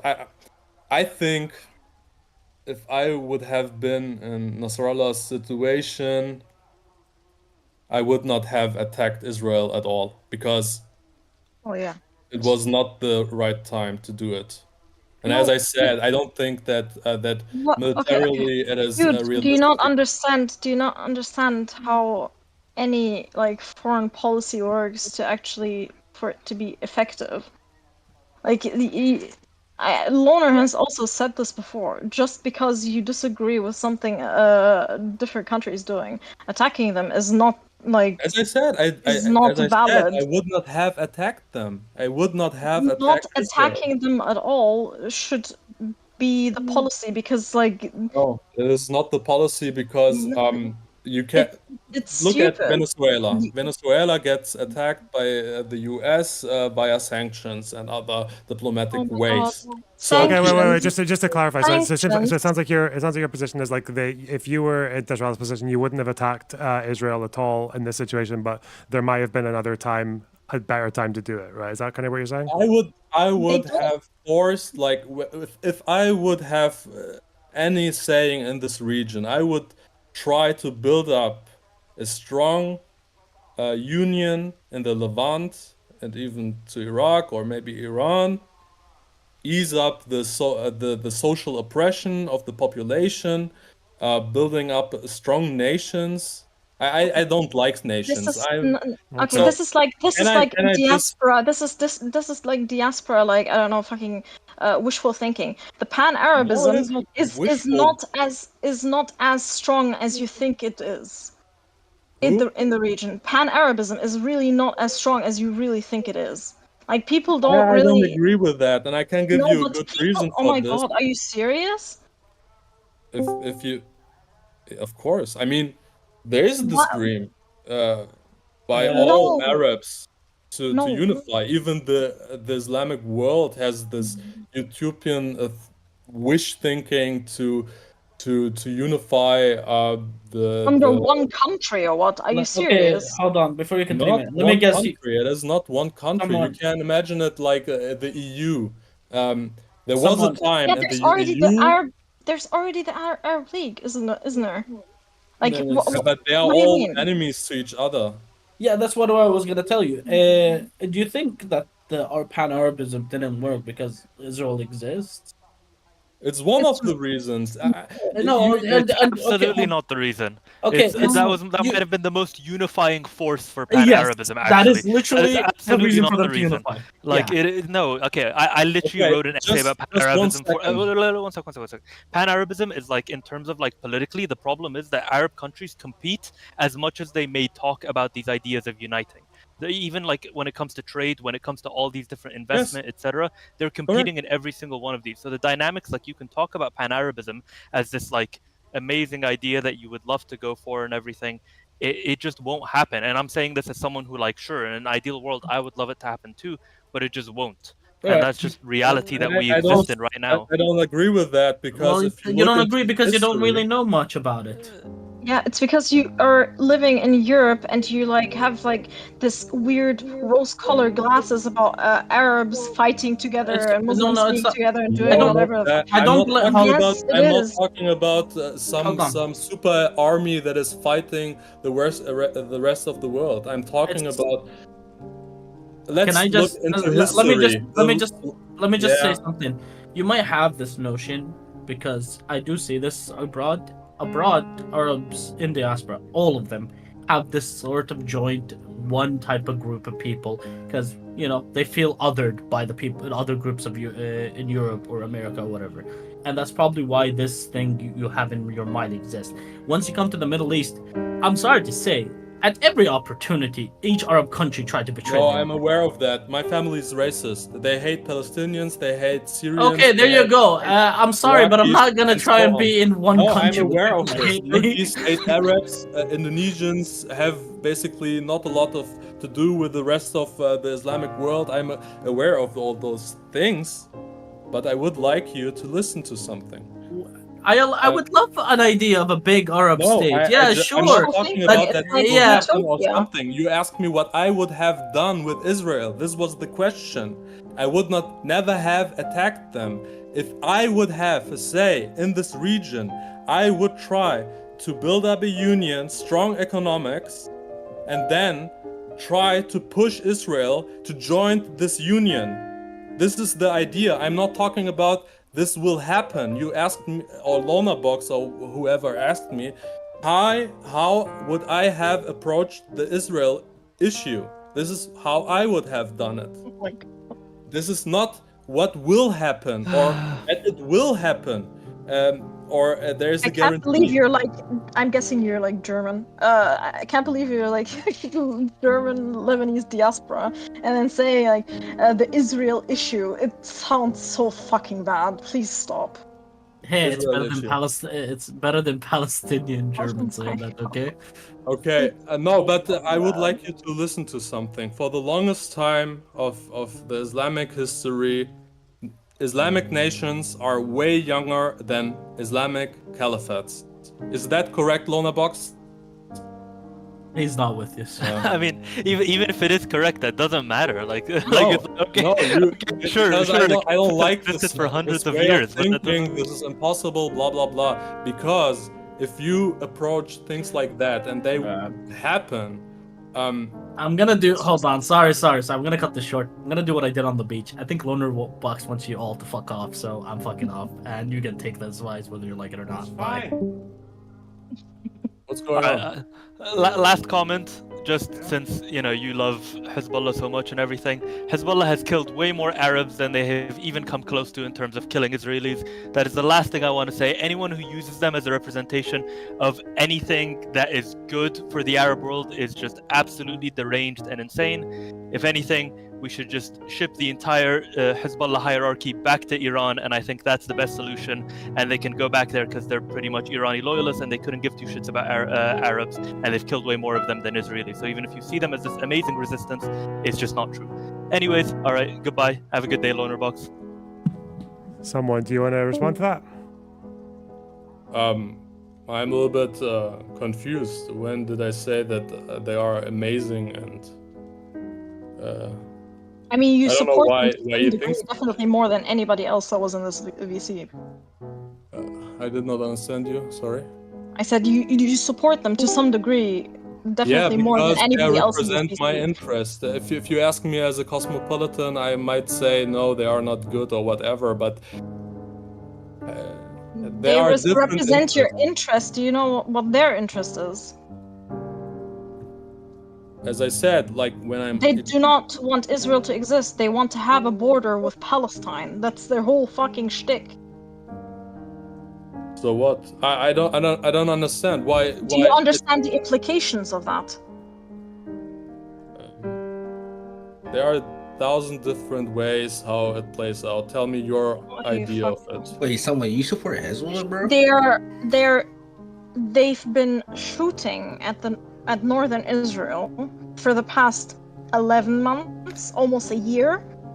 Yeah. Also, indiscriminately, the civilians have been hurt. Civilian infrastructure has been damaged. A lot of people had to fucking evacuate. And now you're talking about how they're representing your interests. Is this what your interest is? You said you don't support, you wouldn't have done it like that, but clearly you would have attacked Israel at some point. I never. Did I say that? I said actually the opposite. I think there should be a way to force Israel to give up the idea of the ethno state, and they should.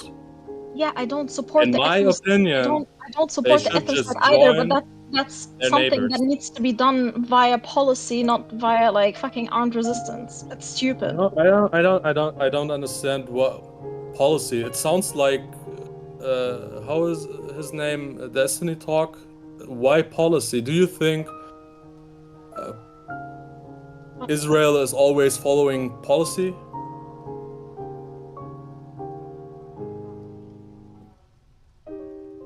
Do you not understand? No, do they always follow policy? They have their own policy. Okay. Clearly. Right? They have their own policy. That's what they're doing right now. Their policy right now is to make sure there's nobody that's threatening Israel or Israelis. What did you mean with policy? With policy, I mean that there needs to be representation in the Israeli government, or have a two-state solution where clearly, because one state is never going to happen, and like status quo is not going to fucking work out either. Mina, I'm sorry, I have difficulties to understand what you even want from me. When Lonabox asked me questions, I felt it was way easier for me to answer those questions. What? So what do you want? What do you not understand what I'm saying? A two-state solution, and you want that all of the neighbors of Israel go keep peace, and this is how you want to solve this problem. It's okay. It's your opinion, and I think you can promote this idea. And I have a different idea how this problem should be solved. Okay. I need to move on to something else. Spider, or sorry, Mina, do you have anything to respond to that before we wrap it up? No, I think he's irredeemable. Okay. Spider, what are you here for? Shit. Fuck this pro Hezbollah guy, bro. Like, who the fuck? Who let this guy cook, bro? Okay. Fuck you. All right. Bye, Spider. Fuck this guy. All right, free Palestine. What is this kind of talk? Why did you do this? I don't know. Yeah, free Palestine, bro. All right. Okay. All right. No, Listen. Lullabox, explain to me what is this kind of behavior? What? He doesn't like Hezbollah. Yeah, it's fine, but you can vocalize it in different ways. Yeah, but you can also be rude. We have all kinds of different approaches here.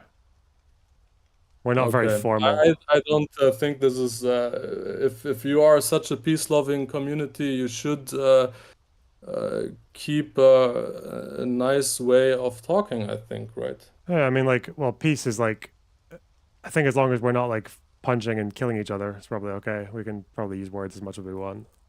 That's kind of the approach.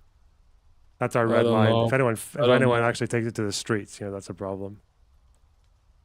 I don't know. I think a lot of those conflicts start with words. Interesting. Okay. There's one more guy who wants to talk to you, I think. I don't know if you have any energy for one more. Okay, hang on. Sundowner. Do I have to unban him? Because he's banned. All right, wait, hang on. Fuck! All right, 1 second, sorry. Why am I stuck in this window? Why wouldn't it let me out? What? Can I? Lullabox? Yeah. Your community is a little bit hostile. Hostile right now. So I will try to explain something to those guys. So I understand that your community has their view, but I think it's often one-sided. I have the impression that they cannot see the perspective of certain groups. And from actually one of the discussions participator explained it very well. Hezbollah gave the south of Lebanon this feeling of safety, and they were always like a wall to Israel. Are you saying that I said that? I'm sorry. Were you saying that I said that? No, it was, okay. I don't know who. I think the Palestinian guy. Okay, yeah. I think they answered a lot of questions, and for a group that didn't have anyone else looking out for them, they did that for the Shiites in Lebanon. But they also dragged Lebanon into a war that didn't need to be fought. So, this for that. Yeah, as I said, I think I'm not a Hezbollah supporter in this sense, but I see them as a necessity for the safety of the South. Okay. Sundowner, do you have any? I mean, I see it, and I talked I spoke for members of my community, if you will. I mean, when I explained, sorry, yeah. I understand that. Like, I know especially the communities in the south of Lebanon had it very rough in the early days. So I understand where you're coming from. But today, do you think that the organization known as Hezbollah has a point to exist anymore? Like, should it exist? Believe it must. I think their forces could be used. I think but the political organization and their policies should change. I think they should, dissolve and reorganize with other organizations. And as I said, the region has to focus on economics. It's very weak in all of those countries. Even if you think in nation states, they have to focus on economics and infrastructure. They have nothing basically. And so therefore, also like 7th of October, I think it was a huge mistake to do this.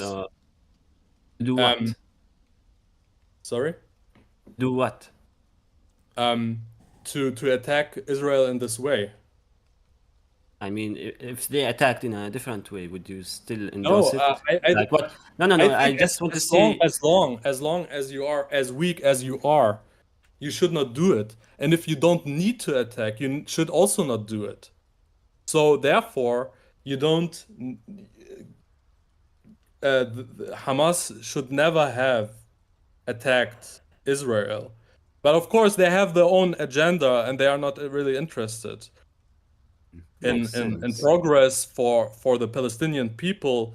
They have this idea by making promotion stunts all the time that the Palestinian cause will happen someday, but this will not happen this way. And also, I don't think that over peace negotiations it will happen. Israel stated many times that they don't want a Palestinian state. And also, I will not accept an ethno state. I don't accept a state that says about itself it wants to be the nation of the Jews. I don't accept this.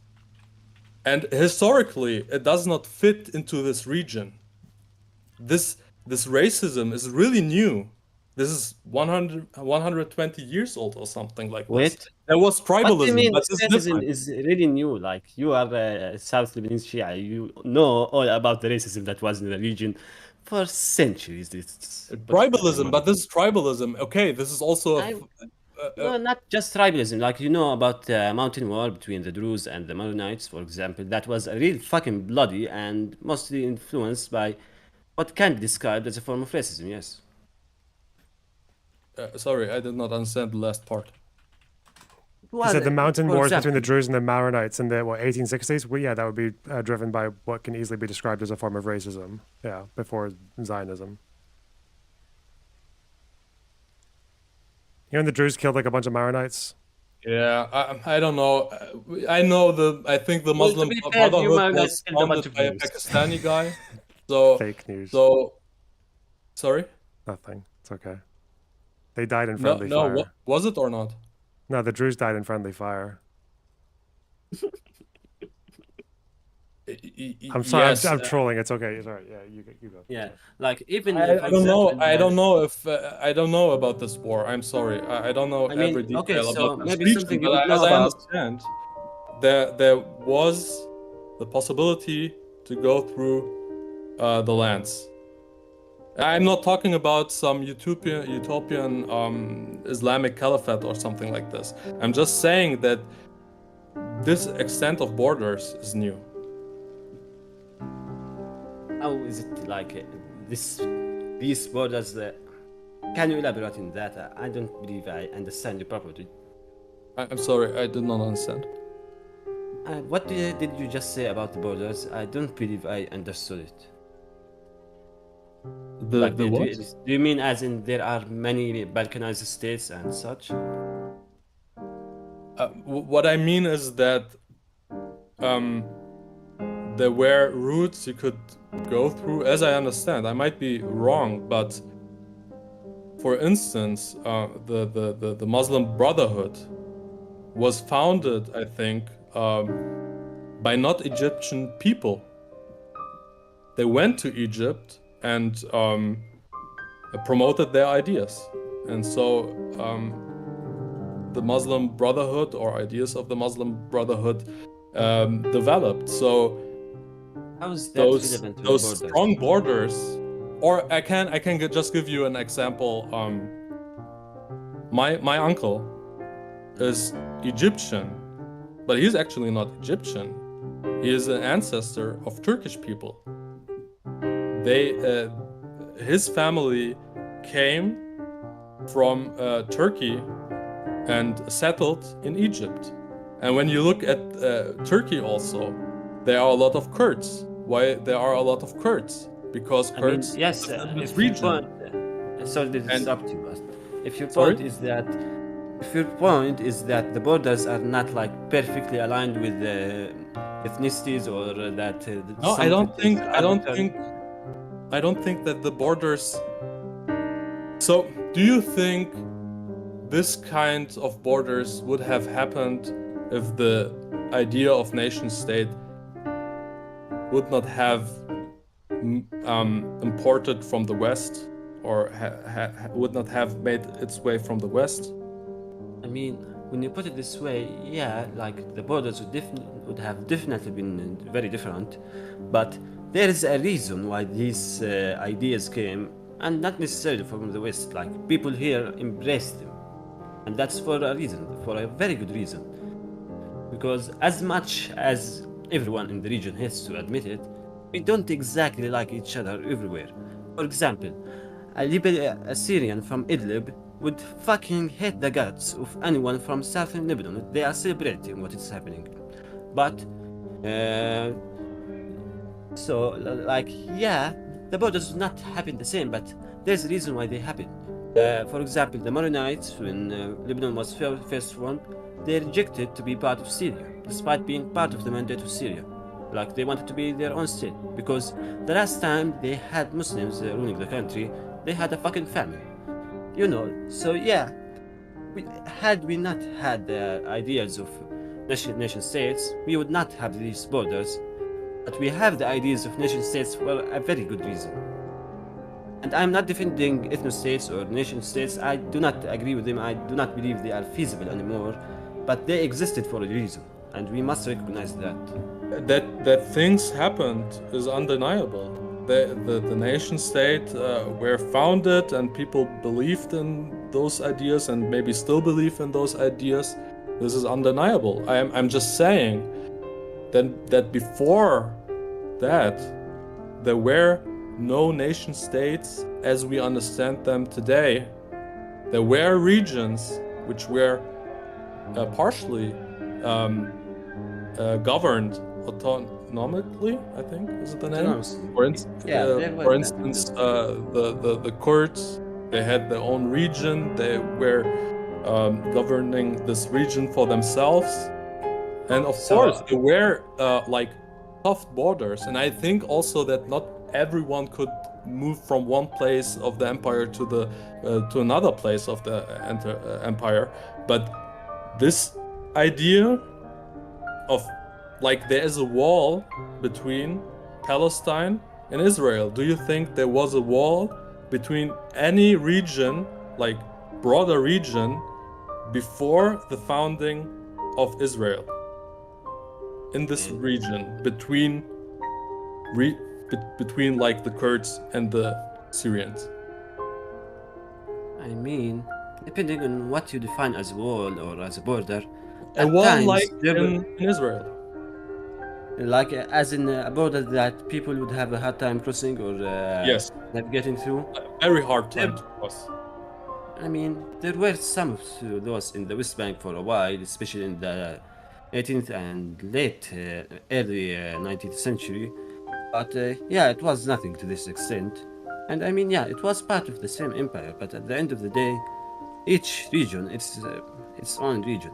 If what you are advocating for is some sort of a regional European Union-like federation, or like an open border policy between the states in the region, then yeah, I actually endorse that. I do not disagree much. There's nothing I can add. I'm not saying if this is good or bad. I'm just saying that it is different now than before. I think this state of the region is way more different than for the longest time before.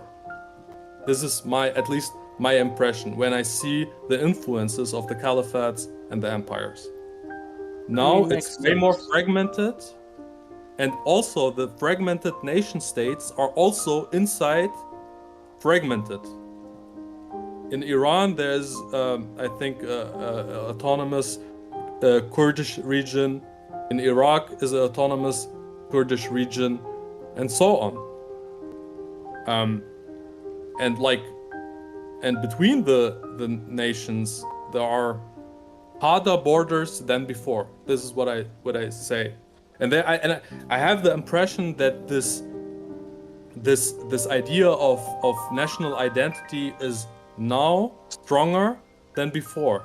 As I said, a lot of people in Lebanon, I don't think they are all Phoenician. I think a lot of people have European ancestors, Turkish ancestors, Syrian ancestors, Iranian ancestors, maybe Turkish, and so on.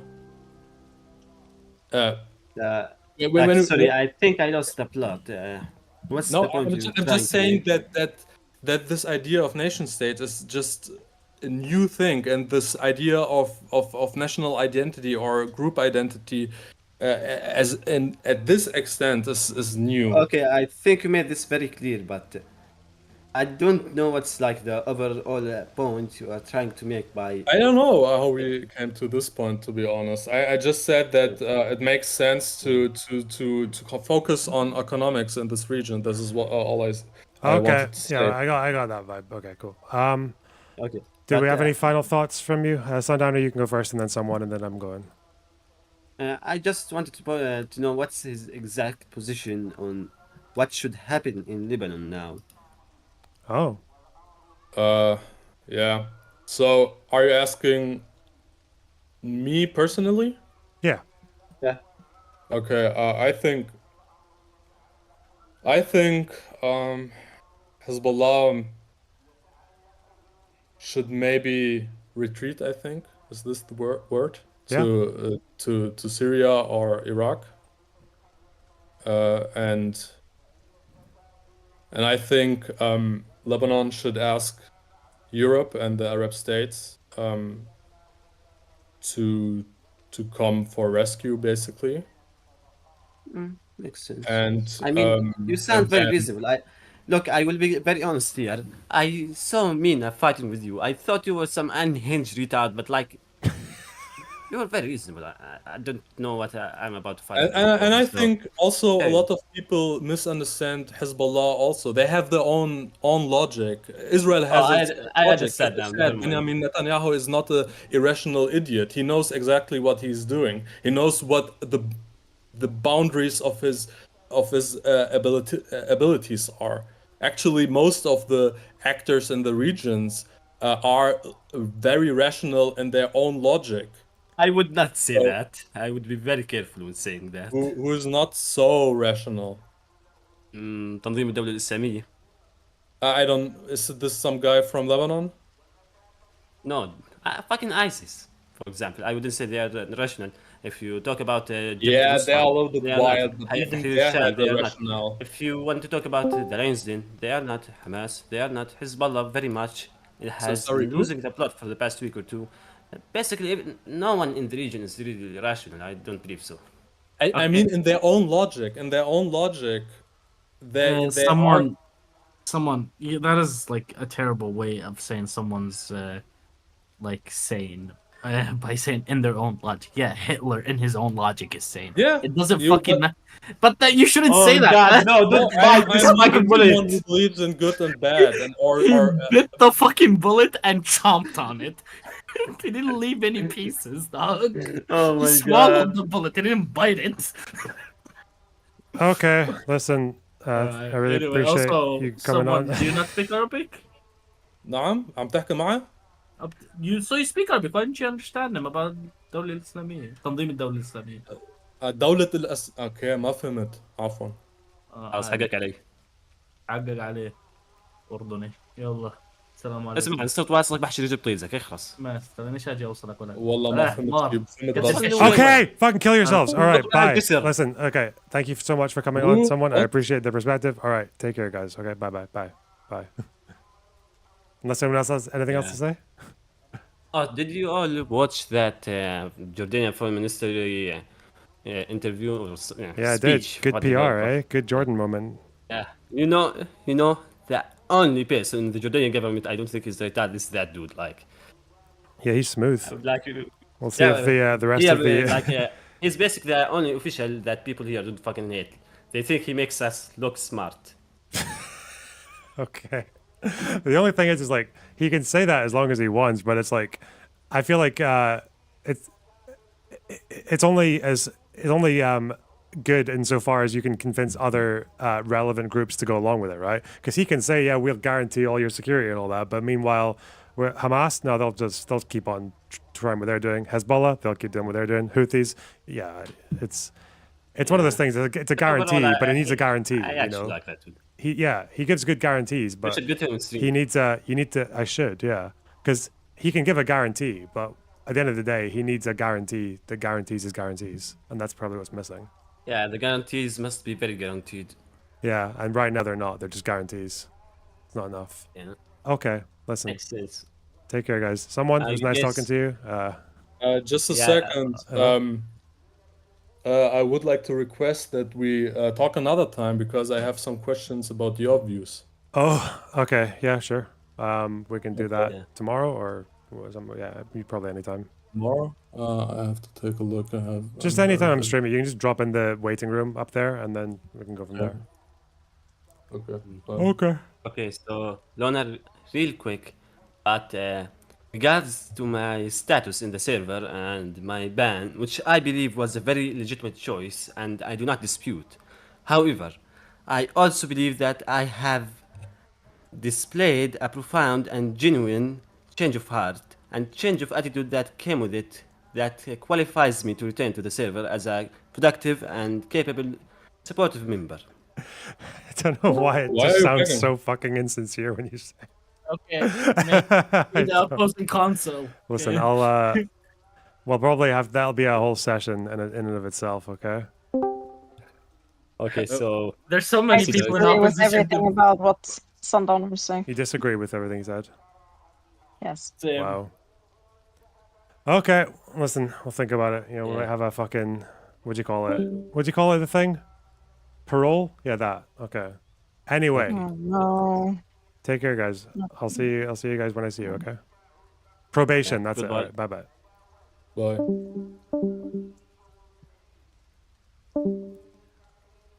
Holy shit. Okay.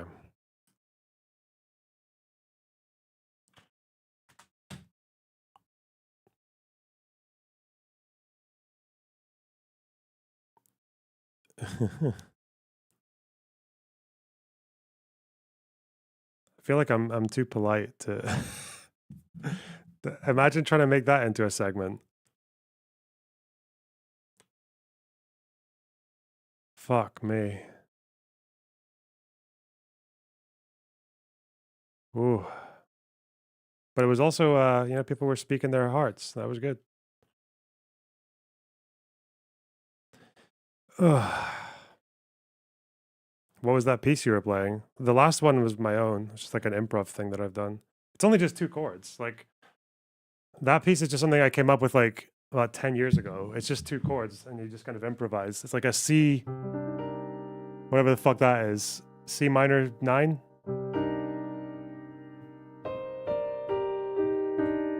And then like a B flat with another 9. And a 6. So you just take a, and then you just improv around it.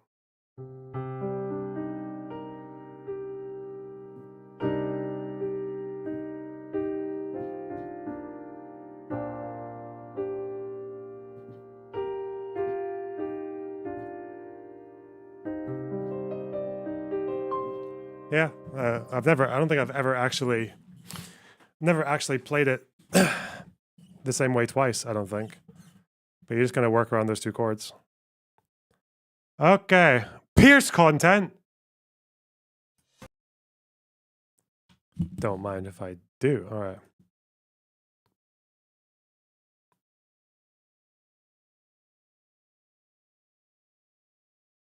Van Oliven, thanks for the $4.99. I really appreciate that. Let's get you to 50, buddy. Wow, thanks so much. And Jas, thanks for the 5 gifted subs. God, that's so generous of you. And Consciousness Inc., thanks for the tier 1 sub. Do you play any Ayanadi? No. One day. Why is it so quiet? Oh my god, it's my favorite people. It's Son of Hamas and Omar Badr, the 2 most reliable voices on Middle Eastern politics. The 2 most fair, non-partisan, non-biased, objective, non-smug,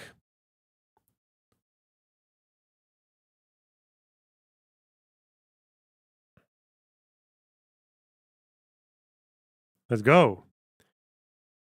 The fact that he calls every Muslim in the world untrustworthy, says everybody who identifies as Muslim is a predator, compares Muslims to animals. He is not a serious human being, and you can see the utter bigotry in everyone. I speak on the authority of the universe that Iran and all its proxies and the Muslim world behind it, there is going to be only the language of fire. Iran will respond, have no doubt about that, and the Israeli regime will be punished. What the fuck? For decades, Iran has used its militias to antagonize Israel by proxy. There's also an Iranian propagandist. Yes. Pierce. I love it. Pierce, yes. This is what your viewers need, Pierce. Your viewers need to view brown people this way. Brown political commentators, this is what these are your representative examples. Jesus Christ. What's this? XQC. It says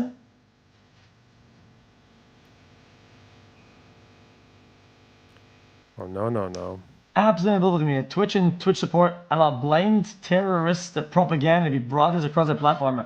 The streamer that Danzy has essentially gifted exclusive domain over the hyper-partisan TOS enforcement. Also, because the CNN allow puff pieces to be read, really that includes this vile terrorist supporter Azan with zero pushback and brainwashing. He does to young children on the Amazon-owned platform. Okay, bro. Jesus.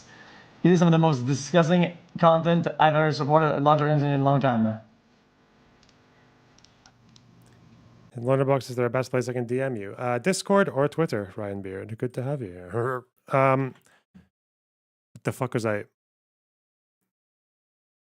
At least he's actually tagged the appropriate people this time. I feel like if Steven is really bothered by this, and he probably should be, it's kind of insane. I don't know why. Does he not have contact with like journalists or something? Could he not go to someone maybe like in the New York Times or just like sent like I don't know how it works, but surely he knows a guy who knows a guy. Because it's a pretty big story that the biggest political streamer on Twitch is like a fucking terror supporter. Like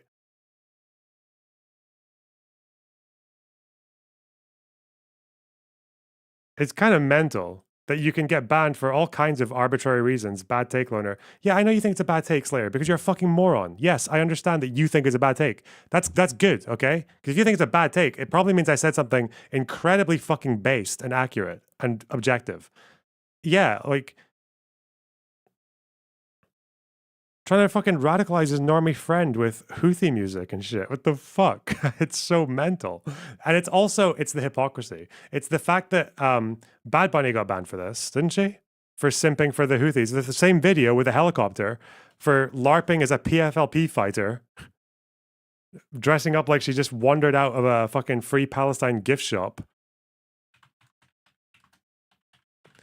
Yeah, there probably should be some kind of standard there. If you're going to argue free speech and everything like that. But yeah, that means there's lots of people who actually should be unbanned. But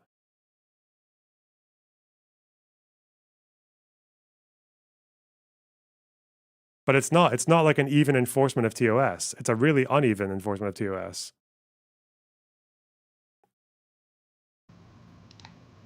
He's the leader of Hezbollah, the general secretary of Hezbollah. What's Hezbollah? Hezbollah is that small guy? Hezbollah is this is the same name. Okay. Hezbollah is a paramilitary organization that is also a part of the Lebanese parliament. Do we like them or no? I think as a resistance group, they're pretty successful against Israel. That wasn't even true at the fucking time. Okay. Bro. Didn't age well. But everybody hates them. Like everybody in the region, a lot of people. They're successful against everyone else. They're successful against Arabs in Syria. They're successful against dissidents in Lebanon. They're successful against people in Iraq. They're successful. Yeah, that's the cheat code. Hey, where's that Slayer guy? Where's that Slayer dipshit in chat? That's the code, right? That's the cheat code. You can kill as many Arabs as you want in the Middle East, as long as you just remember to say death to Israel whilst you're doing it. As long as in between murdering 100 Arabs, you just get turn around, launch one rocket at Israel, then get back to killing Arabs, and the West will fucking love you. Like, I like what you like. I don't have an issue with them, let's just say. They're Shia. He's the leader. I do things that you probably don't like. Yeah. Like we took that fucking Saudi deal. You did? Oh yeah, me and XQC both. Oh, no, damn. Yeah. Nice. Yeah, we did. I'm sorry. I needed the money. Oh, you want to see a Houthi musical? Sure. These were the people that the Saudis were killing, Okay, by this the is way. the third Just time so I've you watched know, this on these stream, fucking but musically gifted through a different individuals. lens. Yeah. What's XQC's face? Okay, I'm sorry. I need the money. I'm gonna drop that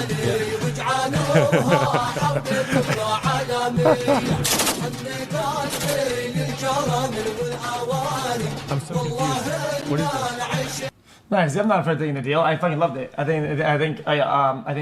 genuinely think that what's it called again? I think that esports, the tournament, it was fantastic. I don't see a problem with it. The problem is that these guys like Hassan and all that they blame the famine in Yemen. They blame it 100% on like the Saudi blockade. As far as I know, the Saudi blockade didn't actually even last that long in terms of allowing UN aid in. The problem was that UN aid agencies realized that they kept getting aid into the areas where the Houthis were, but for some reason people kept dying. They just because there was just no way of knowing that their aid was actually going to end up in the hands of people who needed it. And then there's videos going around of Houthi fucking people driving around aid trucks. Like, 2 and 2 together. World Cup went hard. Guys, I didn't get exposed. Bro, guys, I took a sponsor on stream. I watched games on stream. It was actually good. It was a great sponsor. It was a great event. Legitimately, people across all esports games, players and viewers agreed. Okay. It was good. I'm not afraid of that. I don't give a shit. What is this meme? Is this another fucking? Okay. I do things that you probably don't like. Yeah. Like we took that fucking Saudi deal. You did? Oh yeah, me and XQC both. Oh, no, damn. Yeah. Nice. Yeah, we did. I'm sorry. I needed the money. Oh, you want to see a Houthi musical? Sure. These were the people that the Saudis were killing, by the way. Just so you know, these fucking. Is it because the guy mentioned the Saudi deal that they did some sponsorship, whatever, that included Saudi money? And Hassan was like, I need to show this guy how bad the Saudis are. How do I make the Houthis look as inoffensive as possible? Okay, music video. Musical people. Musically gifted individuals. Yeah. Oh no. Cam.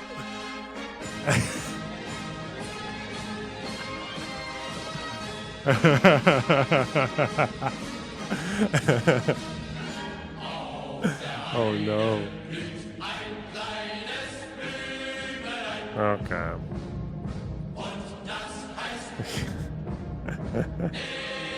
No way, bro. Nah.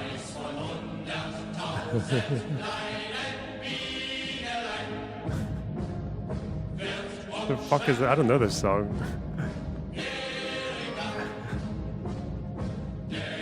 Okay. Jesus. Good meme. Good meme.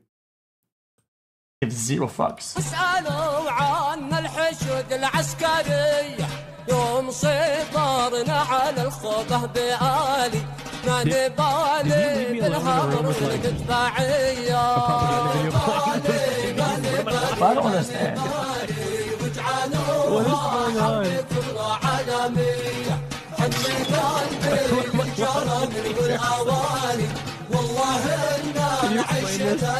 Did they remove the video? Yeah, whoever was putting on the YouTube thing, on the YouTube video, didn't want to get demonetized, so they would have blanked it. This is a 3-minute video of. What do you mean a music video? When you said music video, I'm expecting bad example, Chris Brown dancing. No. They do do musicals. They're very musical people.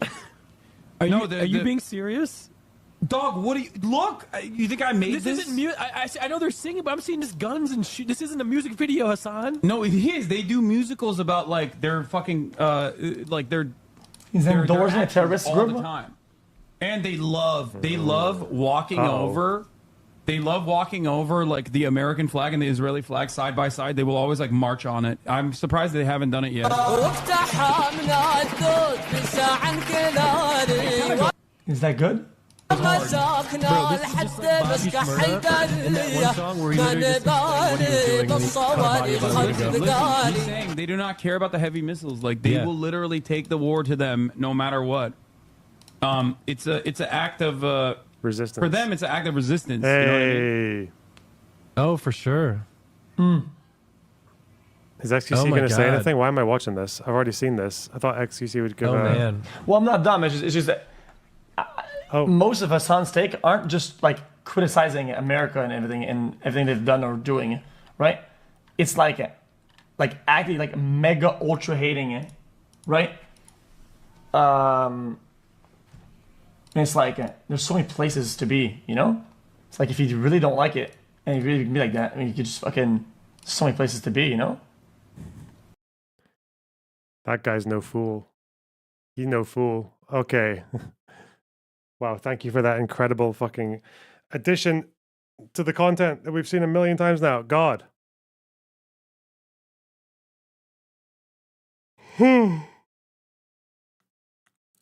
Okay. And to protect itself from its sworn enemy, the United States. That strategy has now been obliterated, along with Hezbollah's entire chain of command. Its leader, Hassan Nasrallah, was killed in an enormous strike on his headquarters in Beirut on Friday, an assassination that's been 18 years in the making. You would know, though, from some of the commentary this weekend, but Nasrallah was a terrorist. He propped up Assad's murderous regime in Syria, he trained fighters in Hamas, as well as violent militias in Iraq and Yemen. He ordered strikes on Israel in the immediate aftermath of October the 7th. The world is a better place without him. But is it safer? Could a humiliated Iran decide that a nuclear bomb is now the only recourse for defense? Israel's just announced that it intends to launch a ground incursion into Lebanon, and it could start as early as today. Meanwhile, 1 million Lebanese have already been displaced by the escalating conflict, which is 1/5 of the entire population. The civilian death toll is rising. The war in Gaza rages on. Nasrallah has met a deservingly grim end. Jesus. But the crisis in the Middle East may have only just begun. He's a very animated commentator. In a moment, here, I'll be speaking to the Iranian-American academic, Professor Mohammed Morandi, who's in Beirut. But first, returning to Uncensored to discuss the fallout, the son of Hamas's founder and former Palestinian militant, Mossab Hassam Youssef, and the Palestinian-American commentator, Omar Badr. Well, welcome to both of you. Mossab, let me start with you. Your response to the killing of Hassan Nasrallah. Let's go. You know, Hassan Nasrallah, his hands are stained with blood. Not only Jewish blood, but also Arab blood. Okay. He participated in the killing of hundreds of thousands of Syrians along the Russian forces and along Bashar al-Assad forces.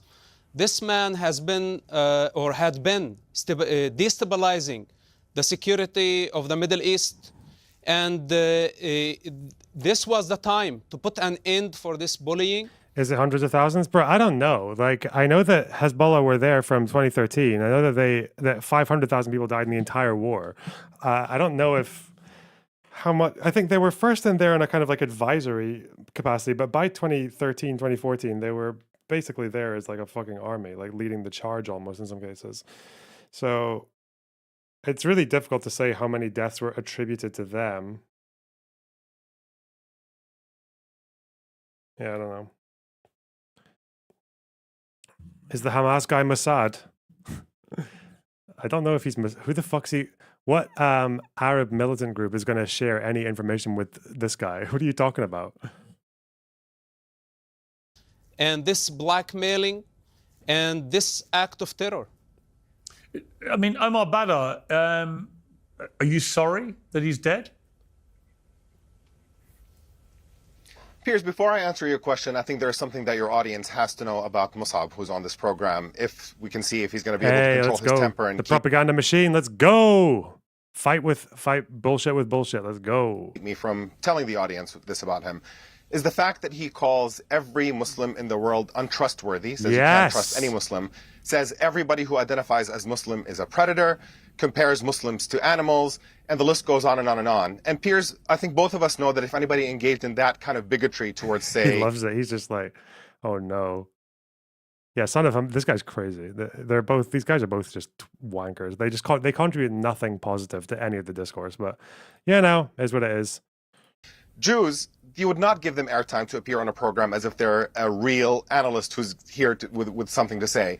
And on top of these deeply bigoted views that he holds, there's also the fact that he is simply just not a serious person, puts on this really dumb put-on angry face and barks incredibly shallow slogans about Israel being wonderful and its opponents being terrible and terrorists and so on. It's not really a real point of analysis. With that being at the forefront, I'll say that I think what Israel did in Lebanon and is doing is, don't take my word for it. Listen to what Israeli leaders themselves have said about the assassination of Nasrallah. They said they could have and wanted to reach a diplomatic agreement with Hassan Nasrallah, but his insistence on ending the genocide in Gaza as a precondition to them reaching a diplomatic solution led them to choose to assassinate him and killing hundreds of Lebanese. Who in Israel said that Israel could have negotiated with Nasrallah? Do they just mean by the ceasefire? Reach a diplomatic solution. A ceasefire in Gaza is not a diplomatic solution. Okay. With Hezbollah. Okay. Civilians in the process, incinerating entire apartment buildings. So in essence, Israel is choosing to incinerate Lebanese civilians, to assassinate Nasrallah, because they don't want peace in Gaza. That is the dynamic that we have. And the fact that you can look at this and still not figure out what moral policy should be and who's to blame for this kind of path of escalation that we're on, to me is completely mind-boggling. It is obvious that Israel is out of control. It's on a war path. All right, look, you've launched a substantive ad hominem attack on your other panelist, which is entirely your prerogative, and he can respond. But you also failed to answer my simple question. Are you sorry he's dead?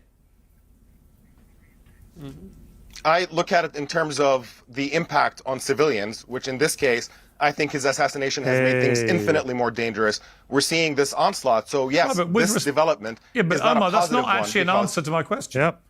Do you personally feel sorry that he is dead, the head of Hezbollah? No, look, but that's the thing. I don't have individual personal feelings about players here. For me, what I'm concerned about is ultimately the impact on innocent people. Absolutely. Look, Nasrallah, if you want me to talk about his legacy, that's a really easy thing to do. He was a hero throughout the entire Arab world for having driven Israel out of South Lebanon in 2000, for delivering Israel its first defeat in 2006. And then his record, had a major blemish on it when he intervened in the Syrian civil war for geopolitical reasons on the side of the government. And that upset a lot of Syrians who are essentially repressed and brutalized by the Syrian government. We're going to mention anything he did. So again, it's like the amount of opposition that he had to suppress on his way up to the fucking position, even in 2006. He was already murdering political opponents around that time, wasn't they? But okay. See that Syrian civil war for geopolitical reasons on the side of the government, and that upset a lot of Syrians who are essentially repressed and brutalized by the Syrian government, to see that he has intervened in order to help them maintain power. But that was more a geopolitical decision more than it is a moral decision. And so he has a mixed record, and a lot of people like him and a lot of people don't. But ultimately, there's no question about the fact that he is a major figure in the region that has a significant fan base, not just within Lebanon, but throughout the entire region. And that taking this major escalatory step, when we've had the alternative, we've had the option of a ceasefire, and Israel chose not to take that and chose the path of escalation, and taking out a major figure is obviously pushing us towards further catastrophe. And it's materializing right now in Lebanon as we're watching Israeli terrorism decimate the civilian population in all parts of Lebanon. And that's a really, really dangerous escalation. Okay, Mossab, first of all, your response to the personal attack that was launched on you at the start of that. Fiery Patriot, thanks for the $2. If Hezbollah goes down, does Lebanon unify? No. I'm not going to comment on that. I know who I am. I know what I am. I'm not a commentator on the Middle Eastern conflict. A bigot by your own admission. I lived the conflict. I witnessed. I'm an eyewitness. I lived half of my life in what's so-called Palestinian society, and I spent the other half of my life with the Jewish community. When I speak on the authority of experience that is representing both cultures. One culture is a culture of death that has been sacrificing children for political and financial gain. And Omar is coming here to the West, carrying the false Palestinian identity, hiding behind a couple of Western values, trying to manipulate and deceive American and Western audience by showing somebody like Hassan Nasrallah and Ayatollah and Sinwar and the rest of the proxy leaders. Well, he's got the more charming Arab accent, doesn't he? So he maybe, I don't know. Shots fired. I don't know why the fucking ad-hom bullshit is just so. Oh God. These people are reckless. They started the war on October 7, and Israel had the right to defend itself. And Hezbollah has been launching missiles on civilians. They just killed 12 children as the whole world is watching on a playground. And that was Druze community, which is a great part of the Lebanese community. And no one leashed Hassan Nasrallah. How many times Omar and Mustafa's and Muhammad's complained or protested against Hezbollah aggression, taking advantage of Israel bleeding in the south. I'm sorry. And he was totally mistaken. And Hassan Nasrallah today, this is his punishment. Israel is legitimate when I stand for Israel. Why do I stand for Israel? Because Israel is the most legitimate ethnic group in the region with evidence, overwhelming evidence to relationship to that land. Yeah. Omar and the Muslims have been trying for the past 1400 years to delegitimize and annihilate the Jewish people from that land. And they hate it so much that Israel is showing resilience and strength. You ask Omar if he's sad. Omar is mourning. Hassan Nasrallah is his hero.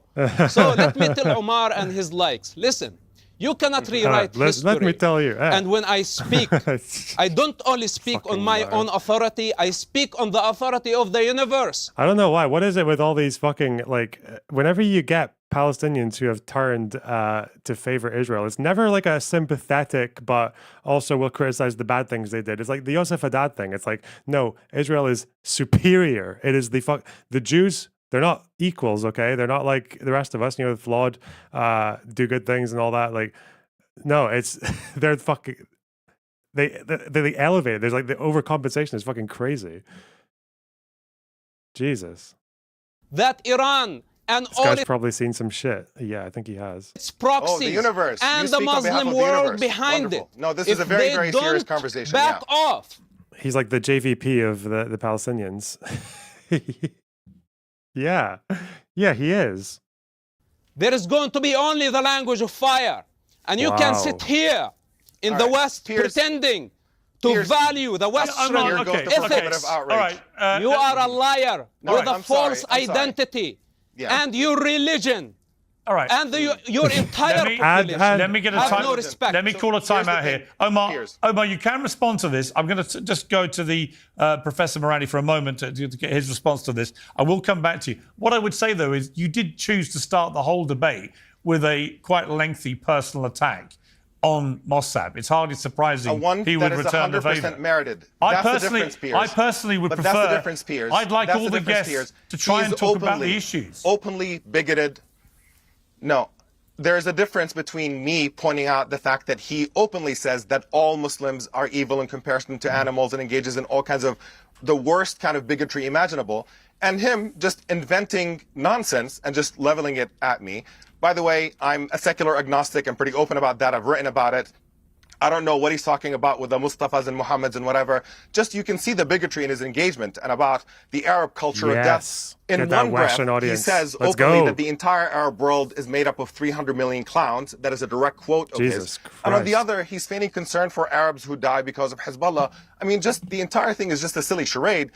He is not a serious human being, and you can see the utter bigotry in every word that comes out of his mouth. All right. And the fact that he has no serious analysis to offer into I want this to come back. conversation. I want to come back to both of you and talk seriously about what is a very serious situation. It's been reported tonight that Israel is planning to launch an incursion, as they put it, a limited ground incursion into Lebanon, perhaps as early as tonight. This is obviously a massively important moment in this conflict. So let's try and talk about that when I come back. I know I just want to bring in the Professor Mohammed Morand. He's been on Uncensored before. Is this like sorry, is this real? Are these fucking retards actually just like taking pictures of themselves and putting on fucking Twitter as they march into fucking Lebanon? Jesus Christ, man.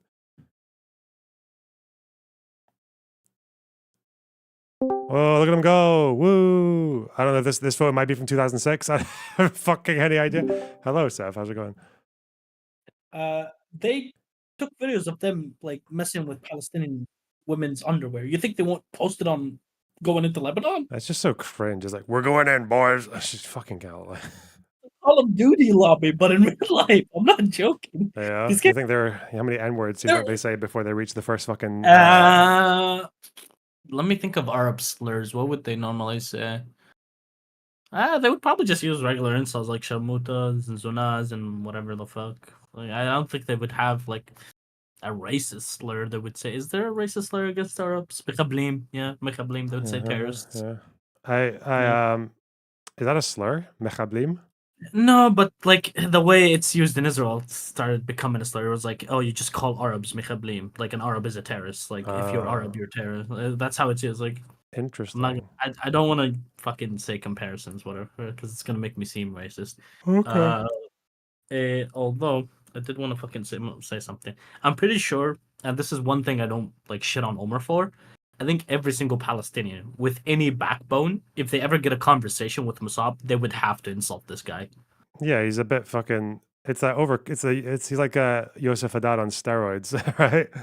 No, at least Yosef Haddad, you can at least make him back down from positions. This guy's just a lunatic. Yeah, I guess so. Yeah. By the way, he converted to evangelicalism. Like, so he has those beliefs that Jews are superior, etc., and like, but bring them all into Israel, and then it explodes, and the Messiah comes. He has that belief. So he has to be like, oh, Jews are great. Jews are great. Israel should exist because that's like the eventual goal of evangelicals. Yeah. So yeah. Anyway, I interrupted you enough today, so enjoy. Okay. Bye. Hang on. Noah Samson drama.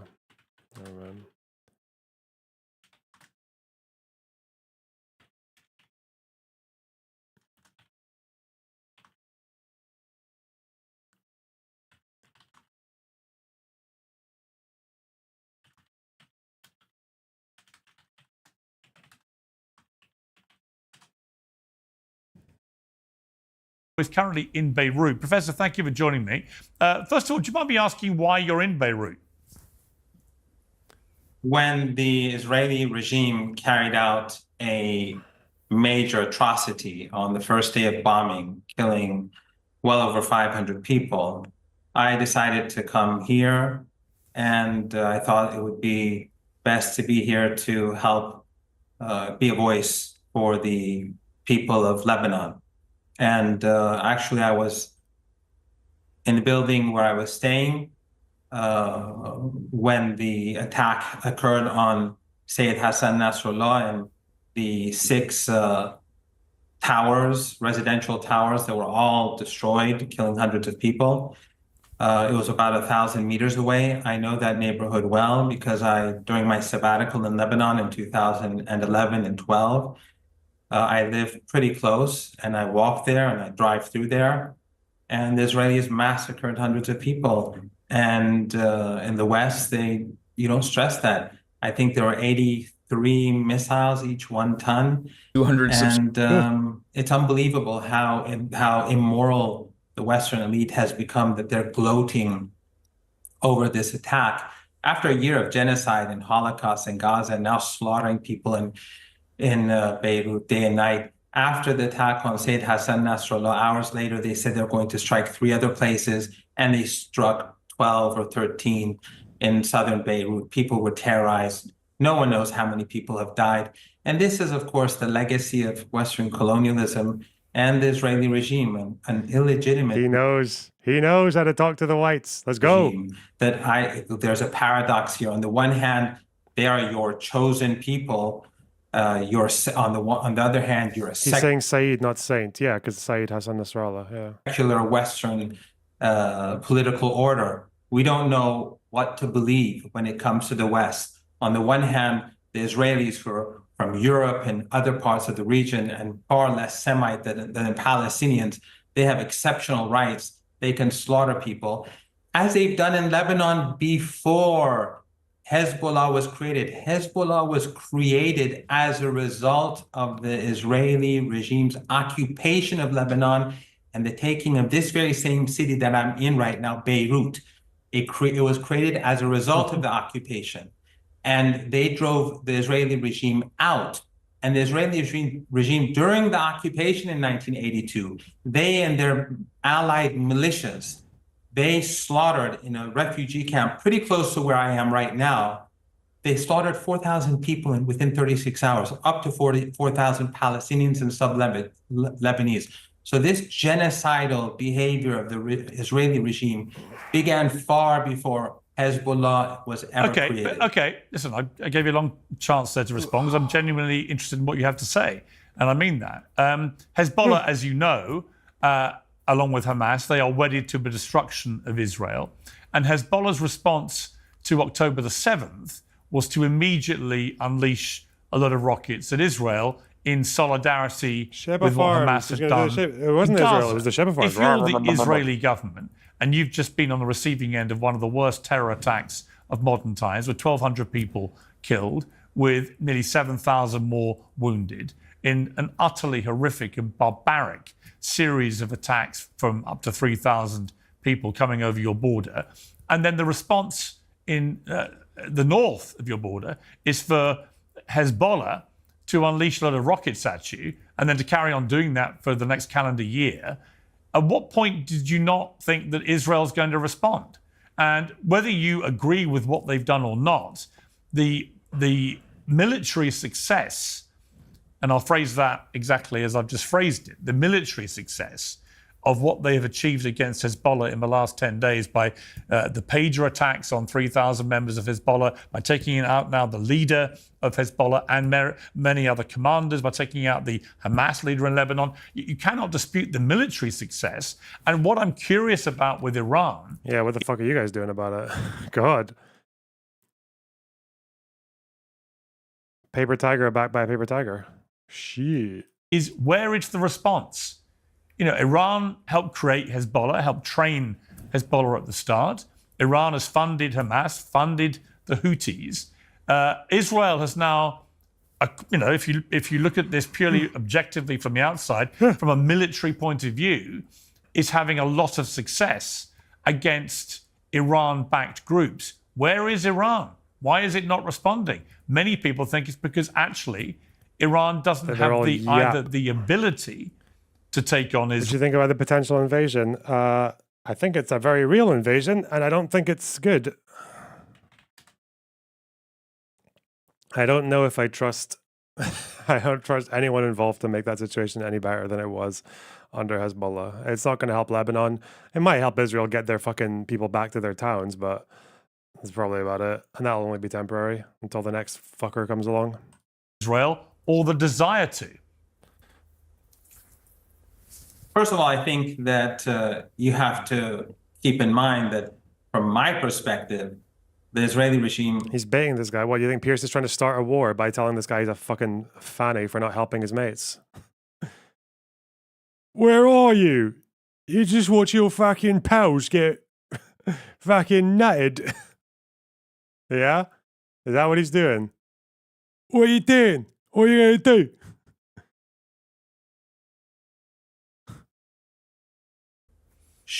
Cannot respond legitimately because the regime is illegitimate. You got to fucking Hezbollah wants apartheid and ethno-supremacism to be dismantled. In other words, something that in the West is very impossible to imagine.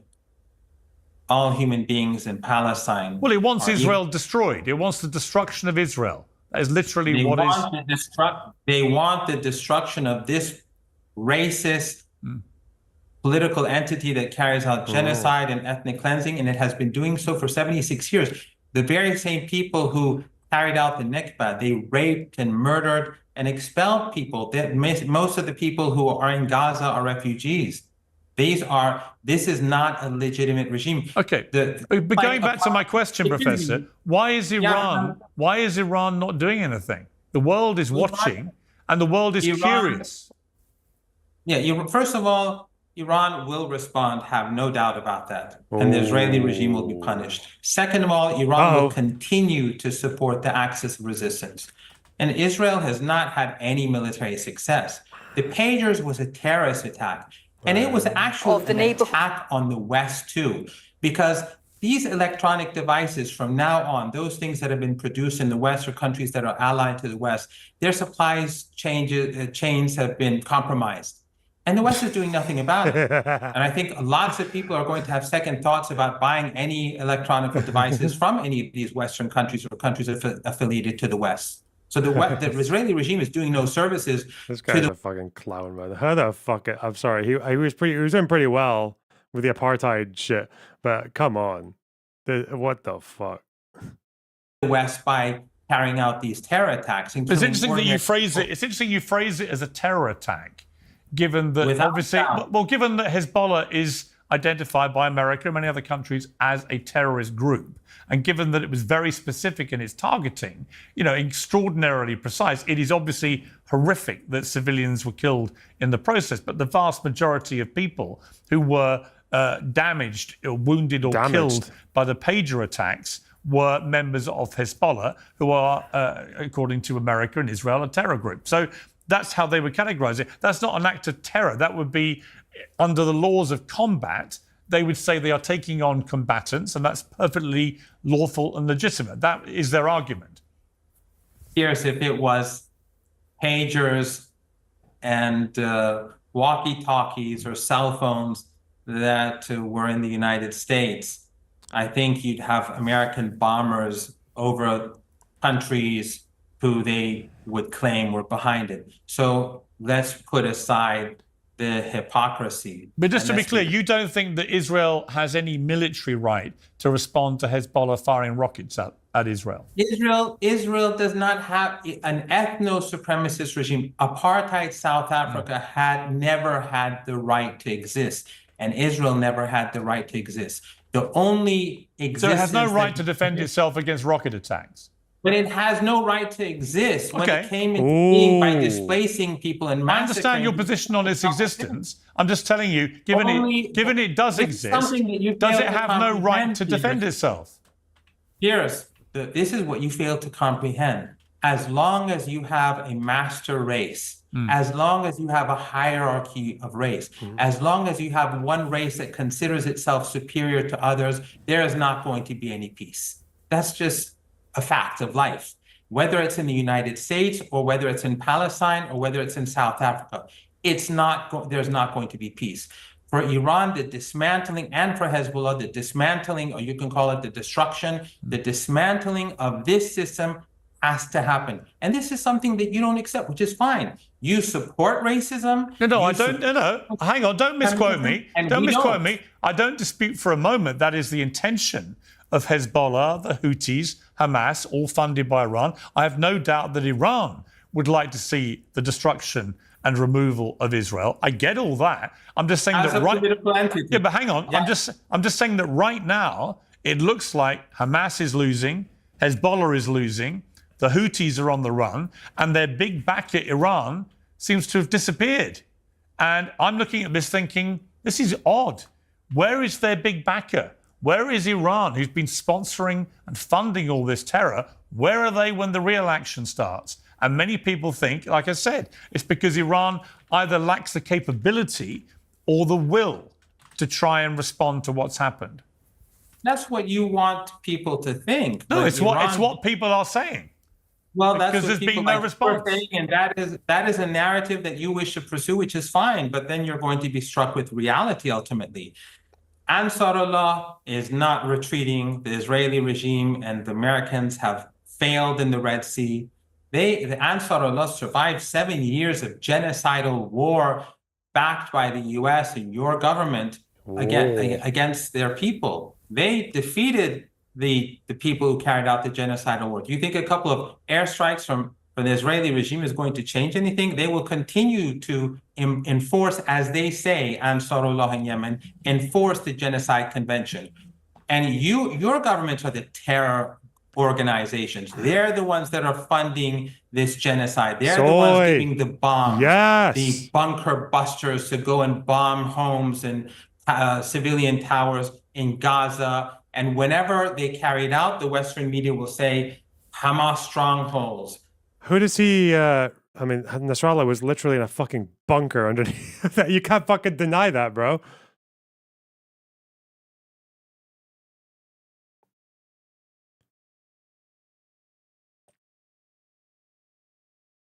Who does he sound like? He sounds like, this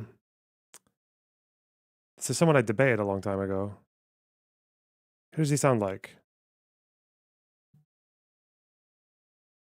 Who does he sound like? George Santos. Oh, this guy. He sounds like this guy. All you're doing is looking at photographs. Not you, about. You have not the access power. Oh my God. Okay. Let me just put this when people are being... I don't know, but he's not there. Shut the fuck up. You saying, so 2017 is the last time it sounds like this guy. Azov were Nazis? Is that what you're saying? I don't get it. So this one guy determined the whole ideology of It looks like Azov? at most Azov. Yeah, he looks like that. He sounds like that guy.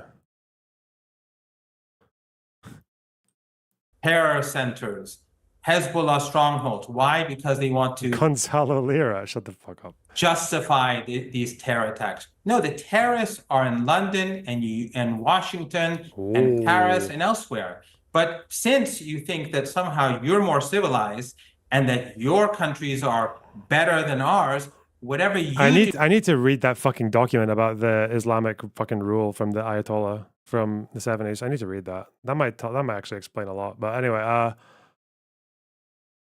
Fiery Patriot, thanks for the $2. If Hezbollah goes down, does Lebanon unify? Oh, I already answered that. Obviously, no. That's Lebanon's challenges lie far beyond Hezbollah. Fiery Patriot, thanks for the $2. I already got that one as well. Jesus Christ. This one, Neo. Okay, thanks for the $2. Guy has Iran so far up his peach he can taste it. Wow. Did you see Dugan's post talking about how Russia needs to act more like Israel? What did you? Yeah, I understand that him saying something like that, like Mr. Postmodern, fuck with everyone, bullshit. Do everything you can to confuse everyone in fucking political discourse, Dugan. I can understand why that might come to you as like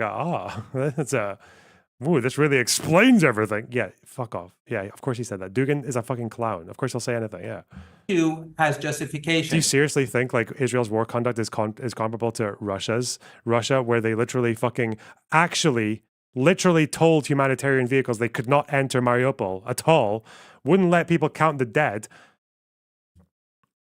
actually raised the entire fucking city, and now you've got like between 25 and 75,000 dead in that one siege. Yeah, those guys. That's the same as what Israel does. Okay, bro. No, the terrorists are the ones who are supporting the Israeli regime and who have been carrying out terror for a year. Hamas, Islamic Jihad, they are the native population that have been brutalized for 76 years, and Hezbollah has been trying to help them. They voluntarily entered this battle last year, Hezbollah, to draw the Israeli army away from Gaza so they would be able to kill less people. They are heroes, contrary to what you say, and your government has been helping the Israeli regime to slaughter. They've been giving them intelligence, political support, financial support, ammunition, and of course the weapons they have to, and most importantly, the intelligence. All of the Five Eyes and Western intelligence and the AWACS that fly and the drones that fly alongside the Mediterranean, both for Gaza and Lebanon, they're helping the Israeli regime carry out its genocide. Isn't the truth about this that there's a massive geopolitical battle of will going on, where you have Iran, you have Russia, you have China dancing somewhere in the middle, and on the other side you have the West, and there's a jostling for power.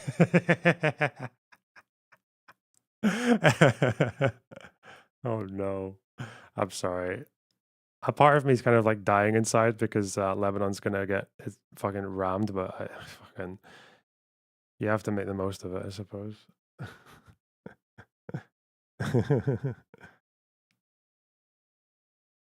Oh no.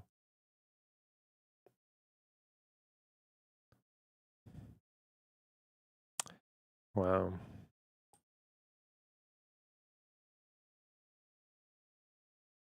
Power and position and geography.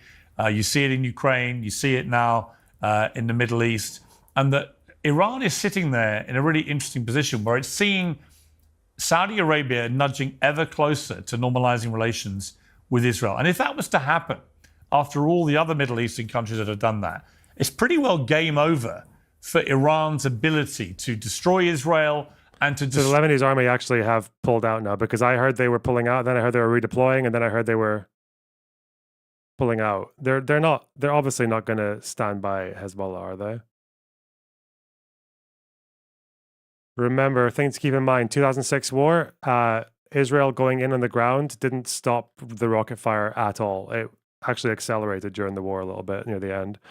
So it's a good rule of thumb to know how well Hezbollah are doing. If the rocket fire gets any, if it reduces, that would mean Israel is doing a better job than they had in the past. Destroy this normalization process. That's what Iran is terrified of.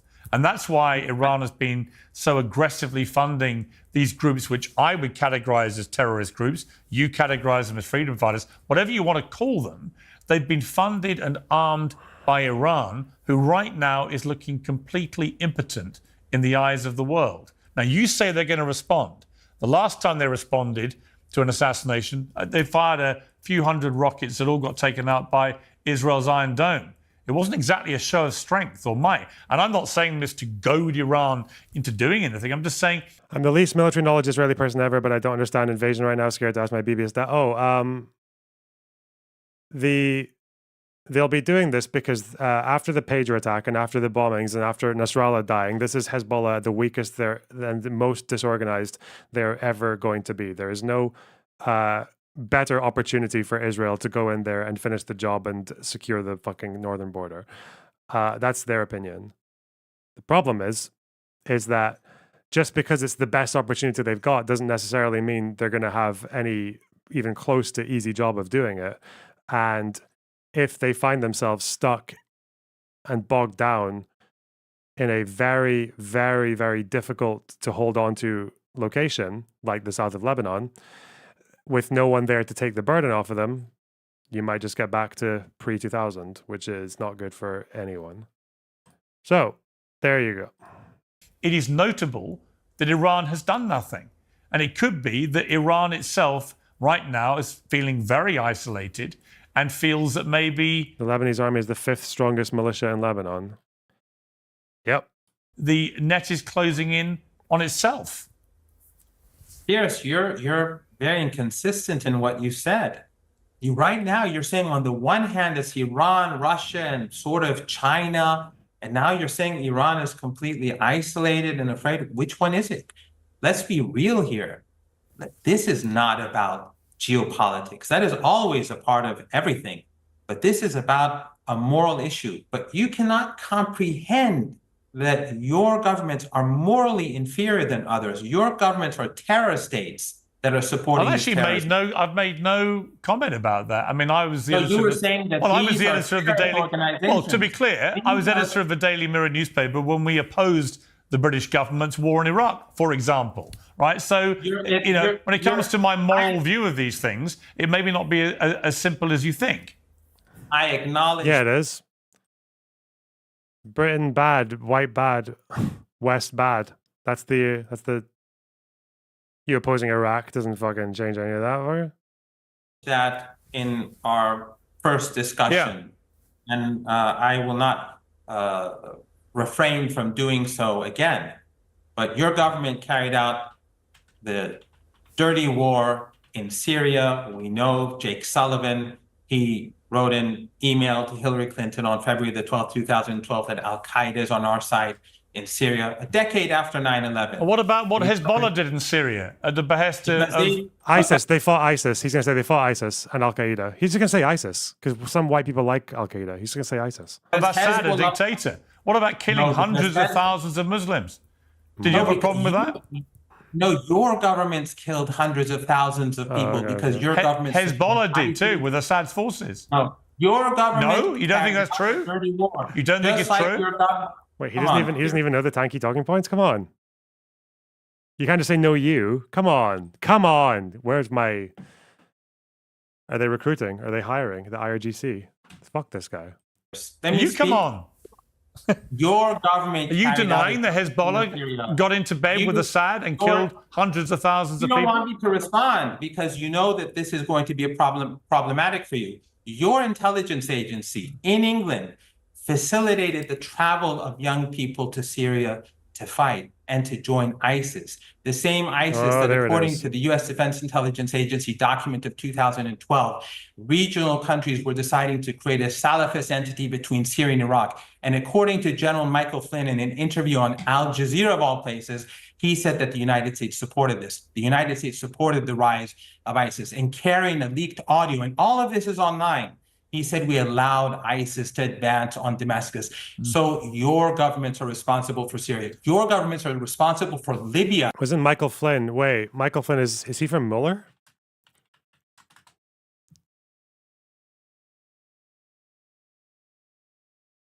I feel like I've read about him. Yeah, he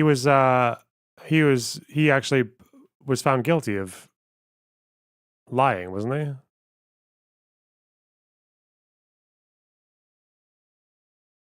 What was his conviction? Let's see.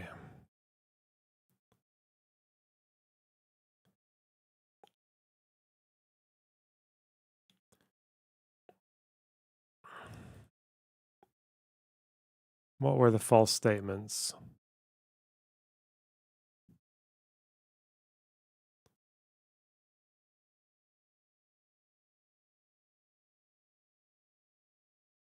Oh, it was to do with lying about conversations that he had with the Russian ambassador, Kislyak. Yeah.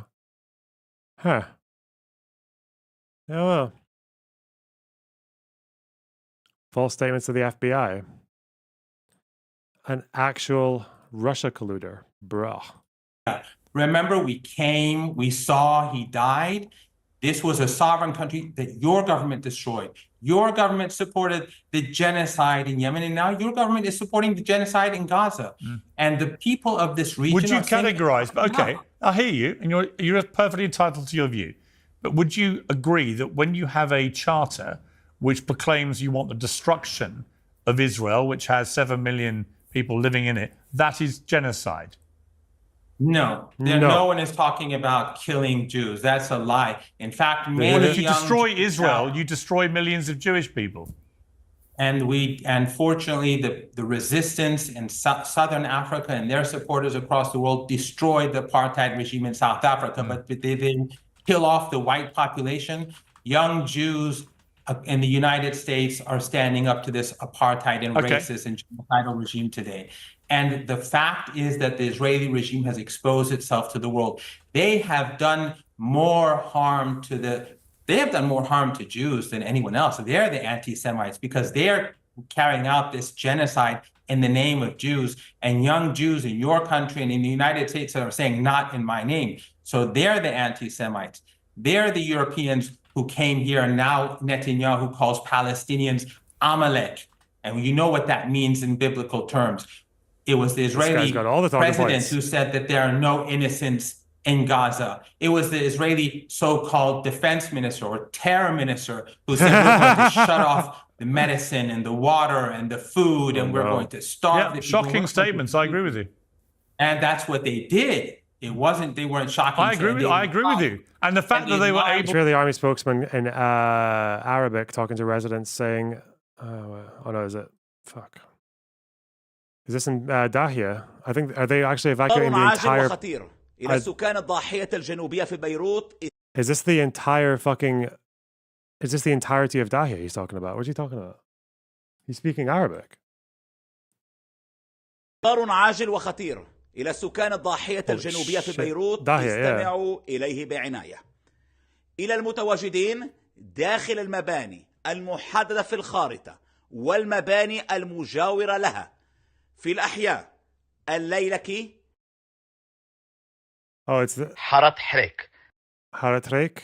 Okay, that's... برج البراجنة. Burj Al Barajna would be a building, wouldn't it?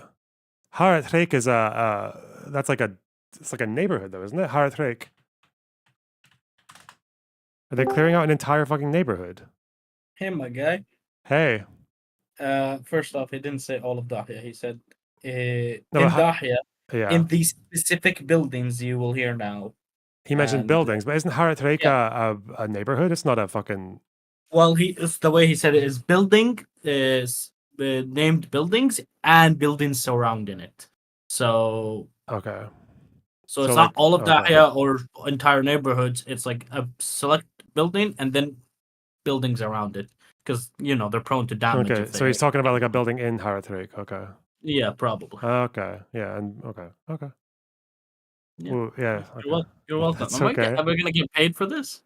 No. All right. Fuck. أنتم متواجدون بالقرب المصالح تابعة لحزب الله، فمن أجل سلامتكم وسلامة أبناء عائلتكم عليكم إخلاء هذه المباني فورا والابتعاد عنها لمسافة لا تقل عن 500 متر. 500 meters. You have to get 500 meters away from the target. Is this because of secondary fire? They're gonna the rockets are gonna blow up and shit. أعود وأكرر أنتم متواجدون بالقرب من مصالح خطيرة ومهمة لحزب الله، فمن أجل سلامتكم أنتم مضطرون لإخلاء هذه المباني والابتعاد عنها لمسافة لا تقل عن 500 مترا فورا. Wow. Okay.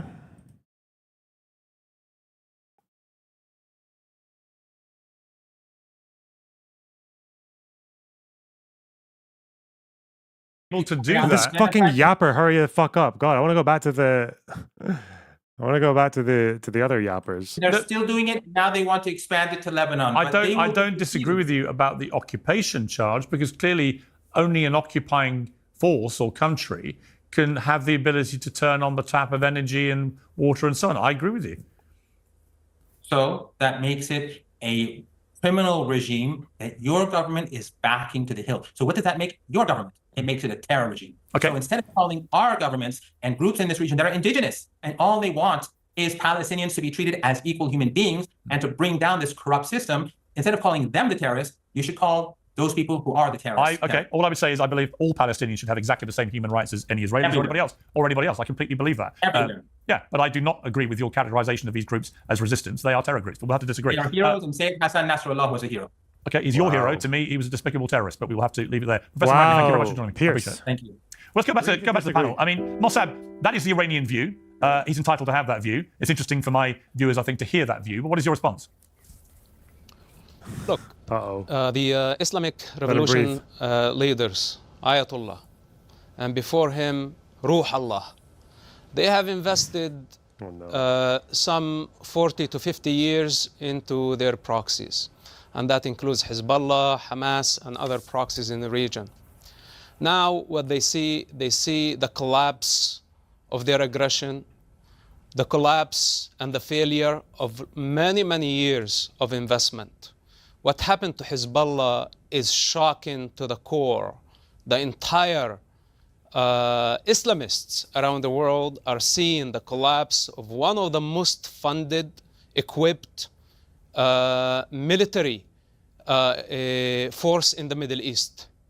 And Ayatollah is not far from Israel's reach. He understands this. This is why he retreated after the assassination of Haniya. And by the way, I want to ask just a question. Okay? Who killed the Iranian president to begin with? The fact that Israel did not announce that did not mean that Israel does not have any hands in it. So Ayatollah and the other Hamas leaders in Qatar who think that they are immune to retaliation, they're totally mistaken. I said this from day one, and that's based on a personal experience with the Israeli intelligence of more than 10 years, that all Hamas leaders will be eliminated with no exception. Hezbollah, that was surprising to me how fast they actually collapsed. But the Iranian regime is a lot more vulnerable. And the Iranian nuclear program is ought to be destroyed. It's just a matter of time. There is no immunity for these people who have been destabilizing the region, taken advantage of the chaos they create. Then we have the clowns here, what so-called experts coming here in the West, spreading false narrative of occupation and Palestine. And what I say, Palestine never existed except as a colonial entity created by the Brits. Lived for about 25 years. A colonial entity. It was never a country. It was never a nation. Why the fuck does he have to... Oh, God.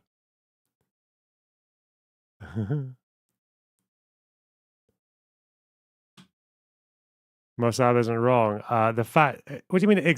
What? So if a group of people who are subjects of a fucking empire get occupied by another empire, that means the people who live there and the identity that they adopt for that region, that turns it into a colonial entity. What the fuck? No, there were natives in Palestine, okay? Those guys were not colonialists just because an empire came along and called it Palestine. Fuck me. And today... You guys are so dumb. All of you. When Omar and his friends come and say Israel is occupying force, I say, occupying what? If Palestine never existed, how can you occupy something that never existed? Okay, let me bring in. So now they keep on... How can you occupy that which is not real? Oh, wait. I've got to let Omar now respond. They keep going... They keep... He will have... This is like, you know, like the Norman Finkelstein. This is the equivalent of the Norman Finkelstein. But... Palestine was never a state.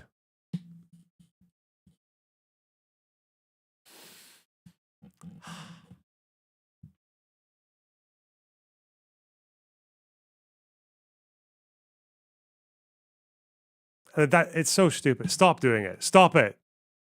I will ban the next person who thinks that's a good argument, okay? He will have his time. Right. Now, we are talking about a false narrative. We are talking about a false narrative. You've had a chance to have your diatribe. Okay, Omar, you respond now. You're hearing Musab here talking about how occupation is all fake and made up and it's whatever. But it's incredible that when you look at what international law says, what the UN says, what the UN General Assembly says, what UN resolutions say in the Security Council, there is a complete and total consensus on the fact that Israel is an occupying power, illegally occupying the West Bank and Gaza and East Jerusalem. The International Court of Justice has come out with an opinion making clear that this occupation is illegal and has to end. So while Musab wants to pretend that this... I'm sorry for hopping in like this, but all I gotta say is, just a second, just earlier, Israelis were getting angry at someone saying Israelis are radical, and then they're like, "Oh yeah, we agree with Musab." Just to point that out. Just to point that out. Yeah, I just fucking Israelis. We're not radical. Oh yeah, Musab, that guy, fucking correct. Right. So yeah, pretty fucked up, man. Bye. It's fucking stupid. Major Cinnamon Buns, thanks for the 5 Canadian. I never donate to streams, but you deserve it. Thanks for the content. Insane takes. Why did you donate that just after I did the Palestine was never a state take? Are you trolling me? Do you think that was a good take? Oh no. Fuck! This is something that Palestinians manufactured because he has nothing of substance really to say. The reality is just so obvious and so blatant that you don't even know. Bam68. Why is it a bad point? It's true it was never a nation or a people. Historically, they have received an idea as the empire. They identify as the Arab nation and conquer. Listen, Bamba, this is you typing that.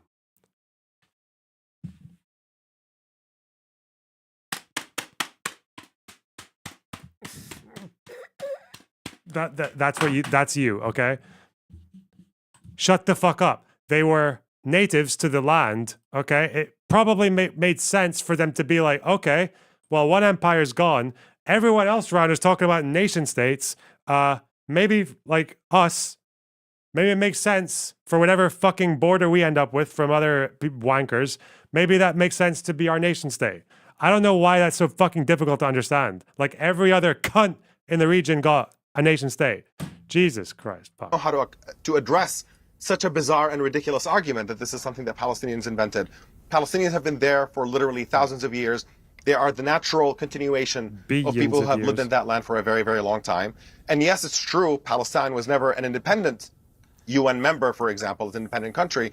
But by the same token, Native Americans in the United States were never also did not have a state that is a member of the United Nations. It doesn't change the fact that they were living on their own land and that colonists came and take over and drove them off of that land and created a new state on top of them. So Israel was created. Kurds didn't get a state. Yeah, and look how that went for them. Look how fucking amazing Kurdish life is. look how fucking banging it is when you're a Kurd. No problems. I've never in my entire life heard of Kurds being like, damn, this probably would have been better if we had like a Kurdish state. Fuck. At the expense of Palestinians. And while you might talk about this militant group or that militant group or what their charter may say about the destruction of Israel, in the case of Israel, it is active policy that we're watching is to destroy Palestine. This isn't theoretical. We're not talking about what their charter says. We're talking about what Israel's doing. And Israel is committing genocide in Gaza. It is building illegal settlements in the West Bank, using unspeakable levels of violence against the Palestinian civilians there, and confining them to smaller and smaller areas. We are watching the destruction of Palestine before our eyes in a way that the entire international human rights community and international law says is completely illegitimate and criminal, and our reaction is to fund it and maybe occasionally criticize it instead of standing up to it in a really meaningful sense. And Omar, what would that's the double standard Omar, here. What should Israel have done on October the 8th after the attack the day before? Let's go. In a theoretical world in which I was the would never have happened.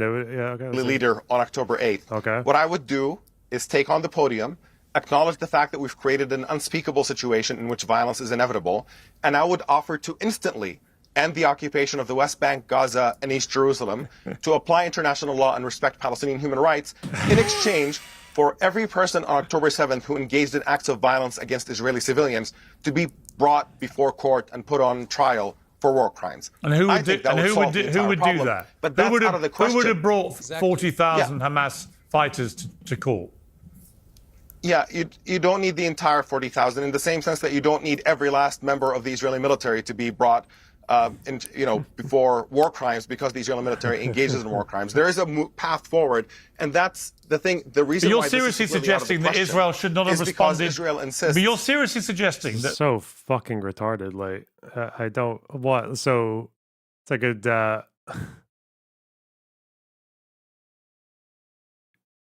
What, like you got a fucking state because you just murdered 1,200 people.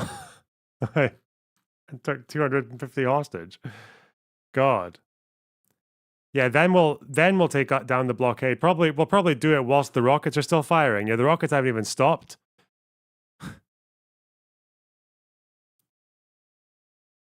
You want to import stuff? Yeah, go ahead. Fuck it. You know, you're a state. You deserve it.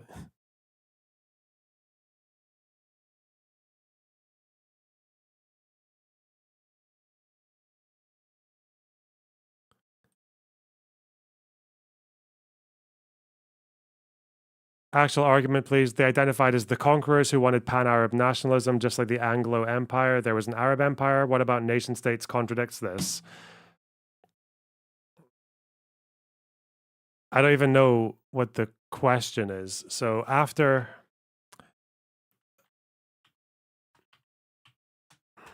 Just get a map.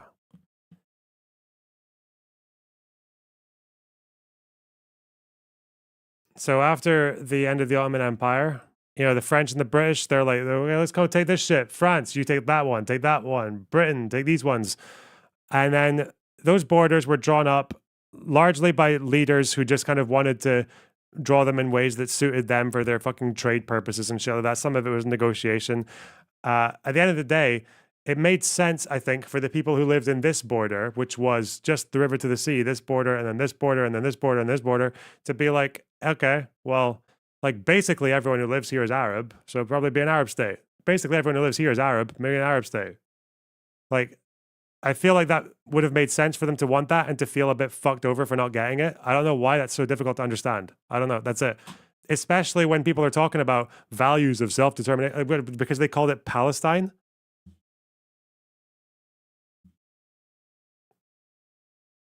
No one cares about the fucking name, bro.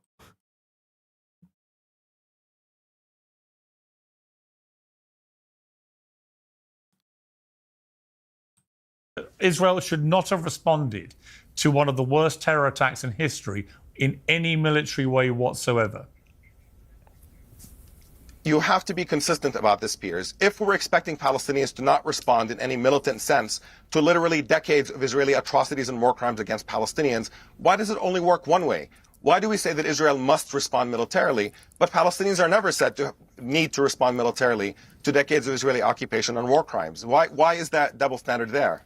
Because chronology matters, you fucking moron. So when Israel leaves Gaza and they take all their settlers out in 2005, there is a kind of implicit signal there being given to people in Gaza to say, like, okay, you're not really our problem anymore. We're not trying to settle this place. We're not trying to annex it. We're not doing anything like that. It's really balls in your court. What are you going to do? And Hamas were like, well, we could build the place up and we could just kind of make do with what we've got for now and then just pressure you like through legal means or whatever for all the rest of it, for statehood and for what's happening in the West Bank. Or we can fire a bunch of shitty fucking sugary fertilizer-filled rockets in the hopes that we might set a fucking fire in the woods or kill a few people in Sderot and build some tunnels. They didn't have to do that. There's a chronology. There are opportunities at different points of the history to choose another path. Hamas didn't do it. People within Hamas suggested those other paths. Once upon a time, Khaled Michel, who said that it might be a better idea to focus internally. One of the original founders of Hamas that it would be a good idea to focus on internal affairs rather than fighting with Israel. Argument, as you know, from the other side is if you go back to 1948, that there have been a series of escalations in those 75 years, with blame being attached to both sides, small things happening, which then trigger outbreaks of war. And it's gone on now for 75 years. And at the center of it is an ongoing... but here's my point. The center of it is an ongoing dispute about territory and land. I get all that. But ultimately, you cannot have a situation where on one day, that volume of people are massacred and wounded, in 7,000 people wounded, and that Israel just does nothing. It was so far and away beyond anything anyone had seen in that conflict for 75 years in one day. Of course they were going to respond. Of course Hamas knew. Of course Hamas knew that would be what Israel would do. So they knew what would happen to their own people, and they didn't care. Iran knew what the response would be, and obviously knew what Hamas were going to do. Also, whenever Omar appeals to international law, by the way, when he said that on October 8th, Israel Prime Minister should have stood in a podium and said, okay, we're going to give you a state with the 6-7 borders in East Jerusalem and Gaza. What? In exchange for what? Prisoners? Okay. From the October 7th attacks? When he says he cares about international law, he's lying. He's just lying. That's not actually what the law would even say. The law has always said, for Resolution 242, that territory should be withdrawn from, but also you need to terminate claims, belligerency, and acknowledge sovereignty, territorial integrity, and political independence, so that everyone can live in safe and secure borders. You're not getting that from Hamas on October 8th. It's so fucking naive. You don't care about international law. Like, you're just using it as a fucking tool for your little arguments. Anyway. Hezbollah's reaction was not to show a modicum of sympathy for any of the people killed. It was to launch a barrage of rockets in sympathy with Hamas, the terrorists who perpetrated it. And they've carried on doing that. No, they were trying to reclaim the Sheba farms. You know, that's completely legal, even though no one in the UN thinks it is. Yeah, okay. No, for a whole year, and they've displaced 65, 70,000 Israelis from the north of Israel. And at some point, of course, Israel is going to respond. Now, what part of what I've just said is factually inaccurate? Yeah, I think the entire framing that Israel is responding is at the fundamental core of what's wrong. I'm not denying historical. The reason I prefaced it by saying not historical. I said there have been 75 years of flare. Never say no one in the UN. Sorry, no one who matters. Obviously, the General Assembly can just vote for whatever bullshit they want, but no, I'm pretty sure according to every UN map, the Sheba farms are in Syria.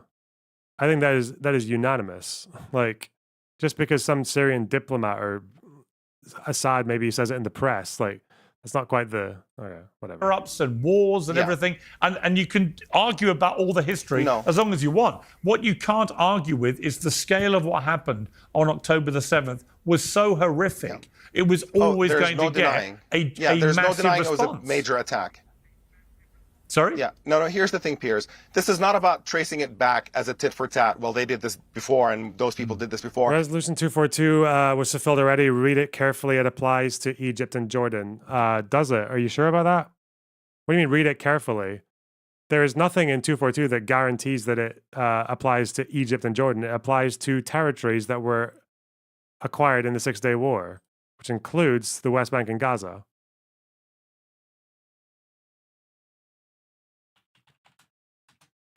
Doesn't have to, because this is from territories. I mean, theoretically, they could withdraw from a square foot of land and call it a day. There's a reason that 242 was brought up as the framework for Camp David and the Clinton parameters.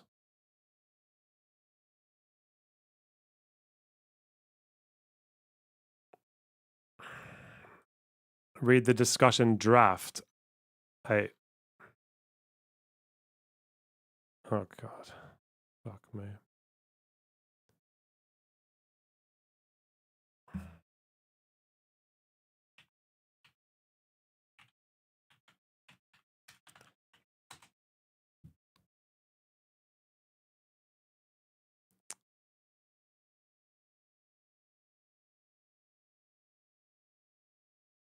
The discussion of the draft.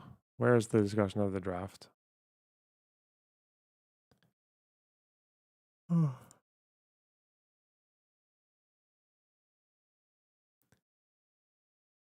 The recent ICJ opinion mentions this. Oh, God. Fuck me.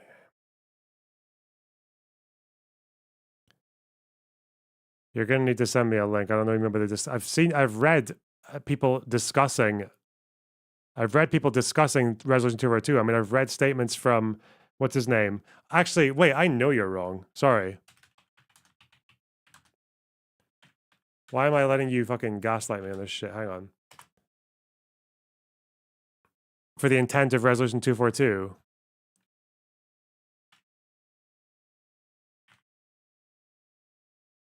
Where is Caradon?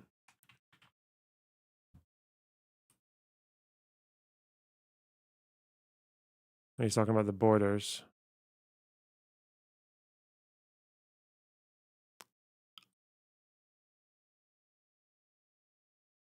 Like, why would Lord Caradon talk about the 67 line and the nuances around the exact border of the 67 line if he's not talking about the West Bank? Knowing as I did the unsatisfactory nature of the 67 line, I was not prepared to use wording in the resolution that would have made that line permanent. Nevertheless, it is necessary to say again that the overriding principle was the inadmissibility of the acquisition of territory by war. And that meant that there could be no justification for annexation of territory on the Arab side of the 67 line. Why? This is the guy this is the chief author of the resolution. The Arab side of the 67 line. What is that? I'm sorry, is the 67 line like the Jordan River? What the fuck? I know the legal argument that people make to say that it's all Israel. it's not this. There's a different legal argument that it's all Israel. But you want to be careful making that one, because if you agree with that, then that actually means that you're conceding that Israel's an apartheid state, because they are not treating everyone within their borders as equal citizens, if that's the case. But obviously that's not the case, so...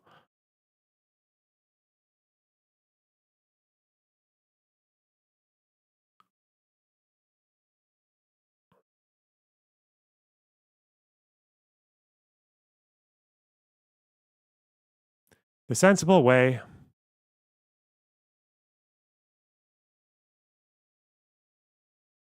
Okay, now I'm going to ban you for being all caps. Fucking annoying cunt. I don't know why you can have like a sentence in front of you that completely goes against what you're saying and still just keep on cap spamming me.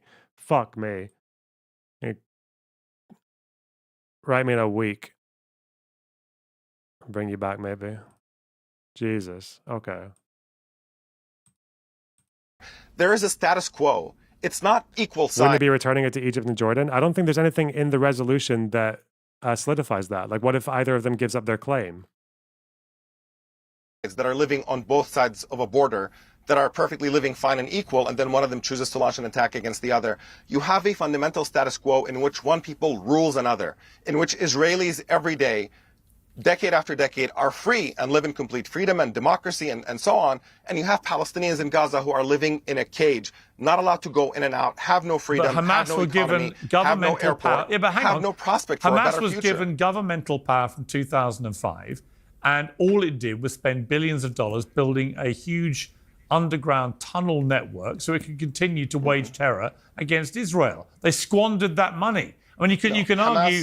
You can argue till the cows come home, but that's obviously what they did, and they did it at the expense of their people. So yeah, you can claim with great cause, by the way, that Israel's had an occupation which should never have been permitted in the first place. But you can also not deny that in 2005 they pulled out of Gaza and let Hamas take charge, and this is where we've got to. How has that helped the? He's going to probably red herring about the.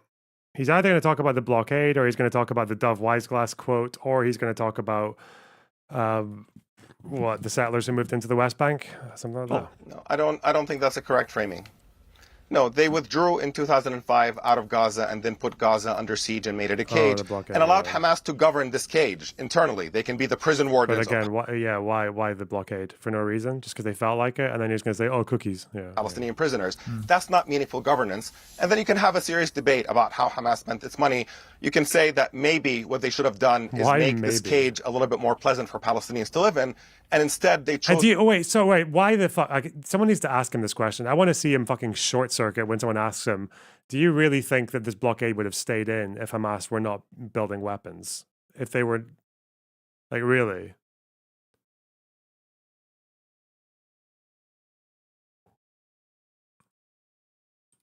To devote their resources into breaking out of that cage by investing in military infrastructure. I'm not a fan of Hamas. I don't support them. I oppose their rule.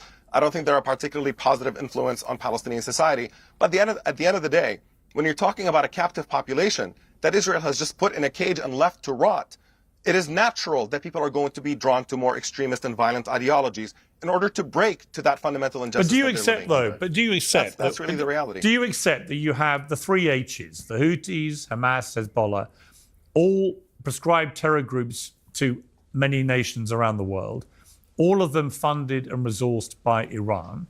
And do you accept that at some point, when you have that kind of concentrated collection... Yeah, the lack of accountability is like, it's so condescending. It's not even to mention the fact that there was internal opposition within Hamas that had this opinion. It was the guy, what was his name? Ismail Abu Shanab. I don't actually know that much about this guy. But he was the second leader after Yassin, the second highest leader after Yassin.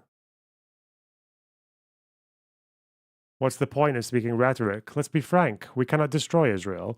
The practical solution is for us to have a state alongside Israel. When we build a Palestinian state, we will not need these militias. All the needs for attack will stop. Everything will change into a civil life. This is at the end of the 2003 ceasefire. He was assassinated by Israel. Oh no.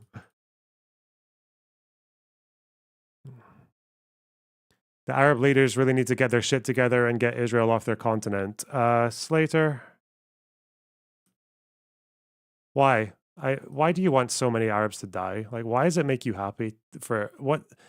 I don't know how many decades of Arab disunity you need to think this is still a reasonable fucking suggestion. Like, why? What's wrong with you?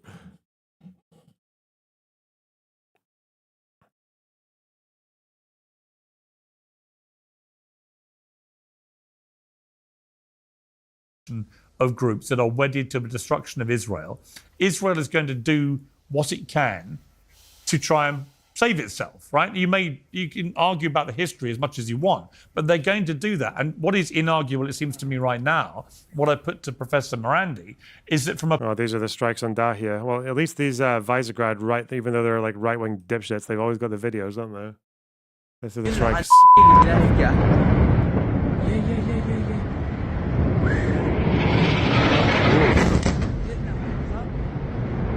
Fuck's sake. في واحد بسم الله الرحمن الرحيم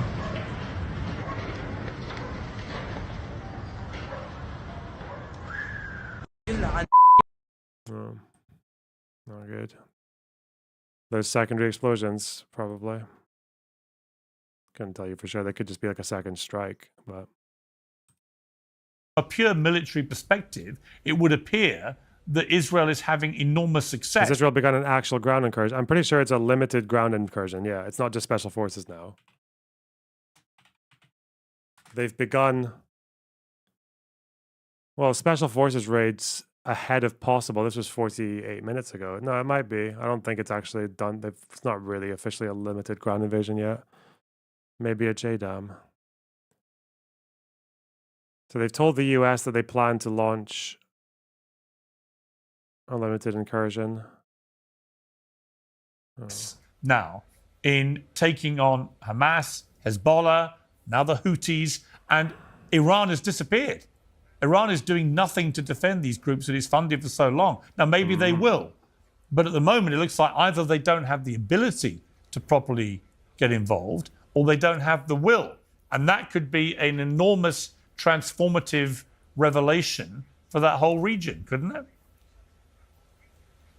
Yeah, two things on what you just said, Piers. I think the fundamental reality is that Israel is insisting on a situation of dominance. Again, this is not a status quo in which Israel is just another country in the region. The occupation and ethnic cleansing and apartheid and the genocide now in Gaza are an ongoing process. And Israel has an option. It is true that this has triggered a reaction in the region in which militant groups and movements are emerging and that Iran is indulging those militant groups. They're not proxies of Iran, just for clarity. Ansarullah... Did anything negative happen between the Israeli withdrawal from the Gaza Strip in 2005 and the Hamas election and blockade in 2007? Serious, no troll. Well, yeah, there was... Hamas were still prominent in the region, right? I think Hamas were still actually firing rockets at Israel. You can even look by year. Hamas, rockets fired by year, Israel.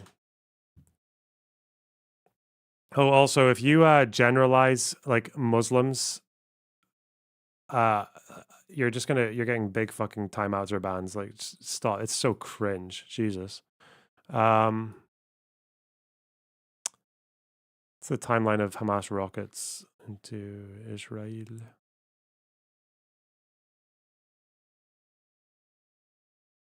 (2001) attacks. So in 2001, there's quite a long list of them. I didn't know there's that many. I've actually seen a picture. No, I saw it up close. I saw it in one of the border security fucking buildings in the Gaza envelope. The first Hamas rocket, I actually saw it. It's this tiny little fucking tube that was bent from the landing. All right, so rocket attacks. Let's look at 2002, 2006. 574 mortar shells and 286 Qassam rockets fired in 2005. When was the withdrawal?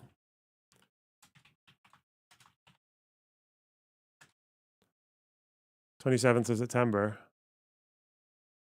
No, 22nd. 5 Israelis injured. They launched 30 rockets 2 days after the withdrawal. Then December, 1,200 rockets in 2006. There was a partial blockade in 2005, wasn't there? But the one, as we understand it, like the intensified one, they'll say start date 2007, right?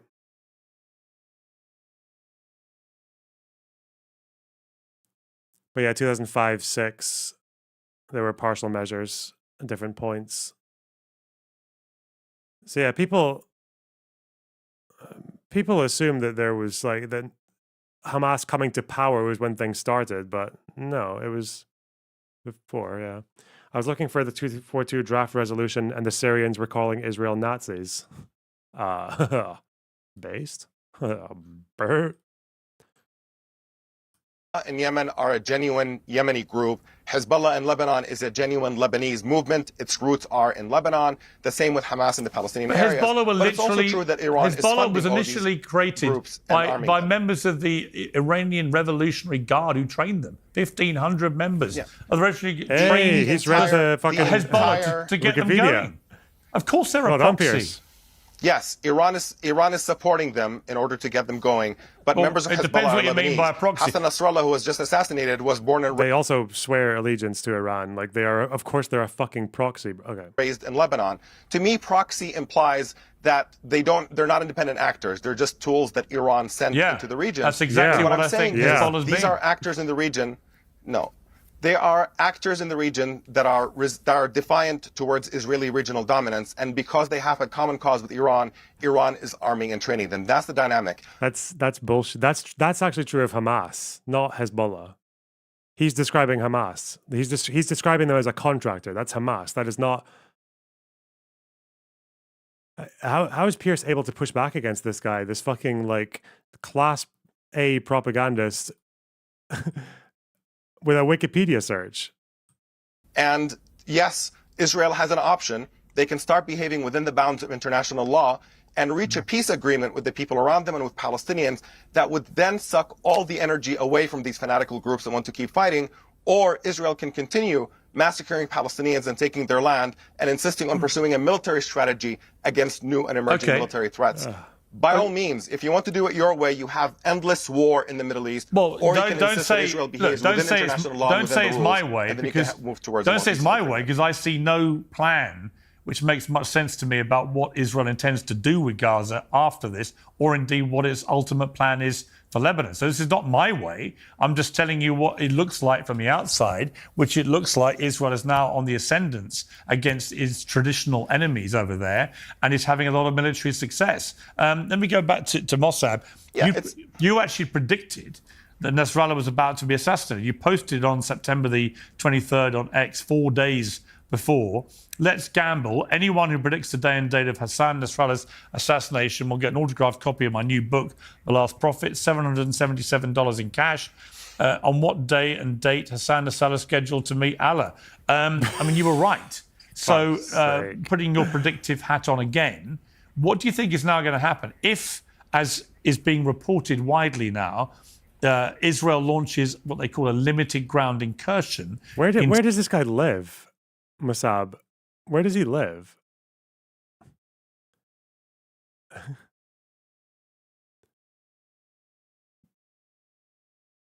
US, obviously. Okay. Mossad HQ. Yeah. To Lebanon. Where is this all going to end? Well, the eyes are not only on Lebanon. The most important target and the priority number one is the Iranian nuclear program.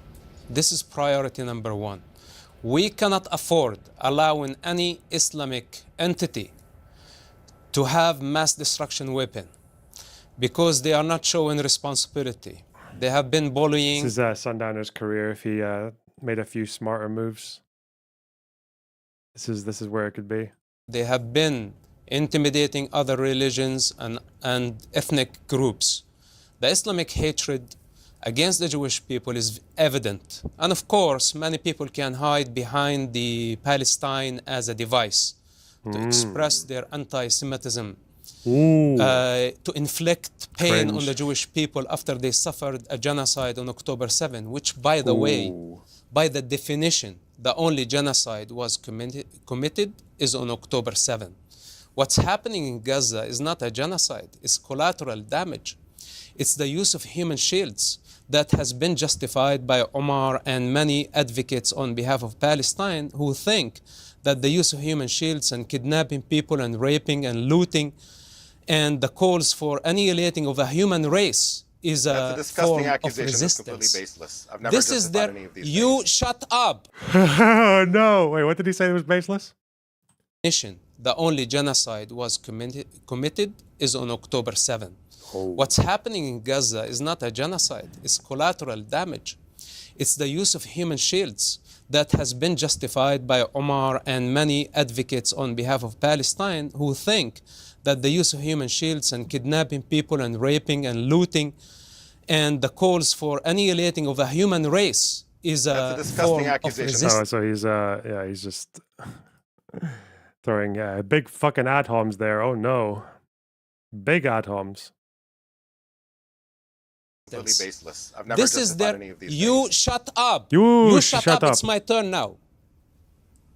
Yeah, So yeah, now, by all means, yeah. the thing Unhinged. is, Go on with your they unhinged rambling. Go for it. invert the narrative.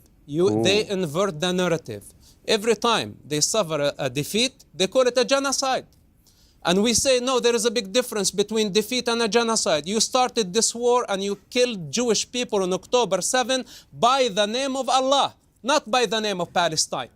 Then the entire Muslim world backed Hamas in a global offensive against the Jewish people, a small minority that is resilient to time, with overwhelming evidence in relationship to the land, the only indigenous people to the land who did not oppose allowing the Arabs to stay in the state of Israel. This is why we have 2 million Arabs in Israel.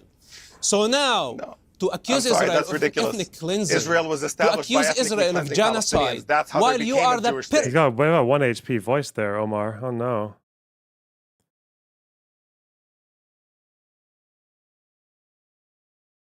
perpetrator. You are the perpetrator. Why you are interrupting me? I listened to your false narrative all the way until the end. No. So this is the time to sit down and listen. Carry on. Sit down and listen. I hate both of these people. Masab is definitely out-rizzing, but God, they're so full of shit. The only indigenous... Okay. Bro. Carry on with your nonsense. This is your mastery, inverting the narrative. This is what you do best. You are the perpetrator, then suddenly you become the victim. And I tell you something, Iran will be punished. Everyone who's standing behind terrorism, Hamas is a terrorist organization designated as a terrorist organization in the United States. You cannot be American and supportive of Hamas. You say you are not a big fan of Hamas, but you are a big fan of Hassan Nasrallah. Hassan Nasrallah killed many Americans, hundreds of Americans. Hassan Nasrallah is a criminal, Ayatollah is a criminal, and whether you come by the name of Allah or by the name of religion, it doesn't matter. Justice must be delivered. What happened on October 7, it's not about how many Jews were killed. We cannot agree to that. Nobody in the free world would agree on Hamas aggression that was documented by their own cameras. And of course, we will have to go after them. Otherwise, if I to listen to you, earth will be corrupted. If I to just follow your logic that do you hear the war yourself, started honestly, Mossab, do you believe anything that you're saying, or do you just vomit nonsense The war nonstop? started 1400 years ago. Your mosque in Jerusalem is built on the top of the Jewish temple. You go below the mosque and we have all the evidence. You don't have the right to delegitimize Israel as a nation. It's against facts, it's against the Bible, it's against history. You cannot rewrite the history by keep inverting and spreading false narrative. Okay. Listen, I want to. You're going nowhere. All right, Israel Mossab, is thank going you. nowhere. Okay. And you need to have the legitimacy first. Okay. You must have the Thank you, legitimacy Mossab. as a Palestinian. All right, Omar, finally and very quickly. You are legitimate first. I've got to wrap this up, guys. Before you try to delegitimize I just want to Israel. ask Omar the same question I asked Mossab, which is, This is my stream guests. You need to get this level of this timing, this succinct delivery, okay? If Israel launches a ground offensive into Lebanon, what do you think is going to happen here?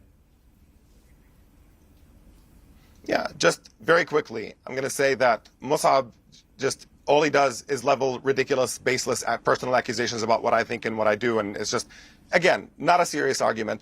Israel was established at the expense of Palestinians. His name is Mossab, not Mossad. Jesus. In order to create a Jewish state, they had to ethnically cleanse hundreds of thousands of Palestinians out of their homes in order to manufacture that demographic reality. That's just a fact. Now in Lebanon, I think this ground invasion of Lebanon is going to be a disaster. Your narrative is false. I think you're going... Okay, can you please keep your mouth just zipped while I'm talking, since you made a big deal about you having time? Now, when you talk about what's happening in Lebanon, I think this ground invasion is going to be a disaster for the entire region.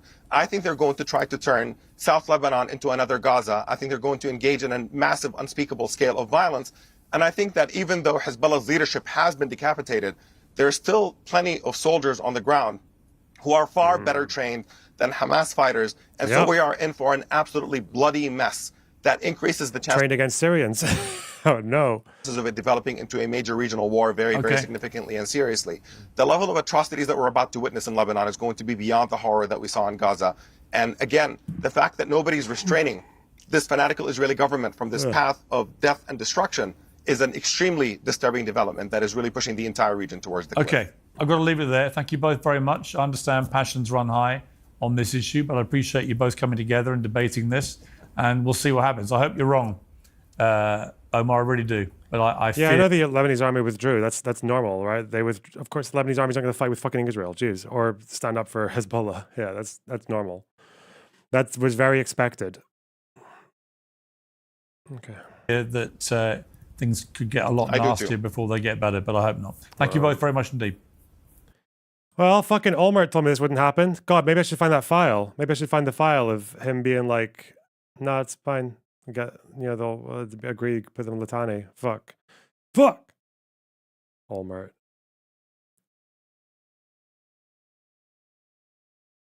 We have a complex relationship, me and him.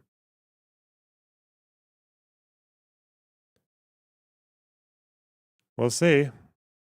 I don't know how costly it's going to be because,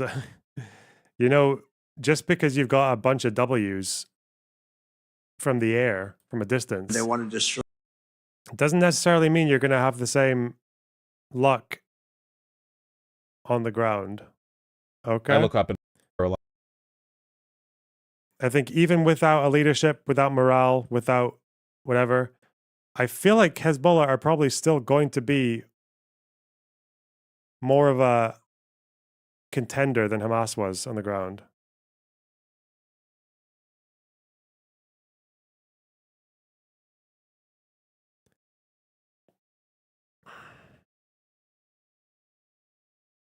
Without communications, I know you don't know, because you don't know that in the 2006 war, Hezbollah functioned without that much communication in that situation as well, because they were very good at splitting up into independent groups that didn't need to take orders from higher command. It's part of their strategy.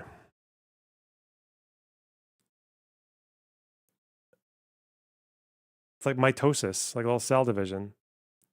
They just split up and they go in. Okay.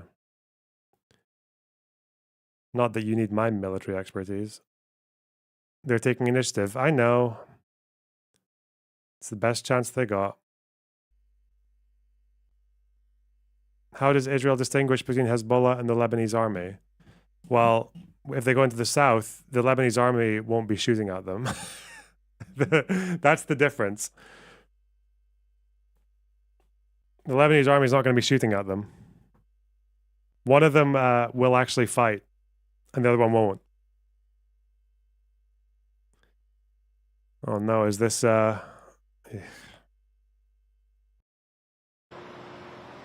for us.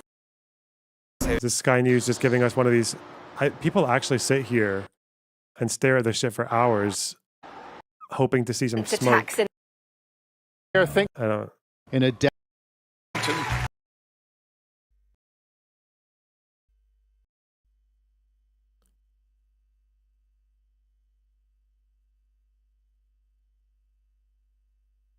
I'd be really curious what the Lebanese army actually wants. I mean, I know they said they want to do 1701, but... Yeah. What is this? Olmert. We haven't yet come to even to the heart of this operation. Khan Yunis, which is in the southern part of Gaza Strip, is the real headquarters of Hamas. They have the leadership, they are hiding, they have the bunkers, they have the command positions, they have the launching pads. It's interesting you say Khan Yunis is the command centre, because for the past week we've heard the Shifa hospital was the beating heart of Hamas, and yet we haven't seen the tunnels or the weaponry. You have seen the weaponry, you haven't seen the leaders. But look, I don't know, there are so many fake news. It's now part of life, so everything is spread carelessly. Had you asked me 2 weeks ago, I'd have told you that the center is really in Khan Yunis. We haven't yet come to even to the heart of. I don't know if it's just his aesthetic, but he has this vibe of someone who's just like older and wiser. Like he had a pretty shit career as a prime minister, went to jail, had to learn the hard way as a hardliner transforming into a peace guy. But he seems like a, I don't know. I feel like I trust his word more than people like Netanyahu and shit, or like other Israeli leaders. Anyone in the current government.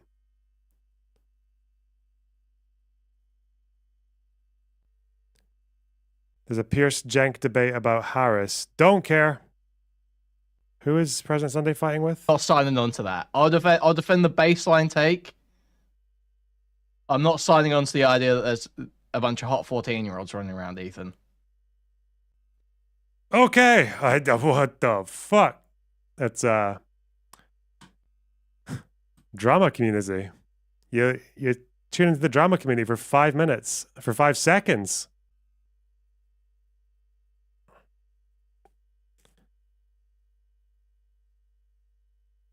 What a mess.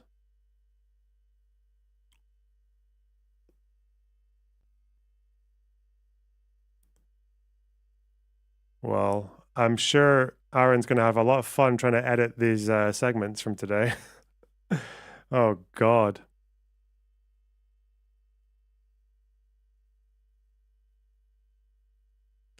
Hezbollah had much more resources from Iran through Syria. Yeah, I know. Yeah. They have a lot of resources, but they also have no leaders and probably not much of a mood.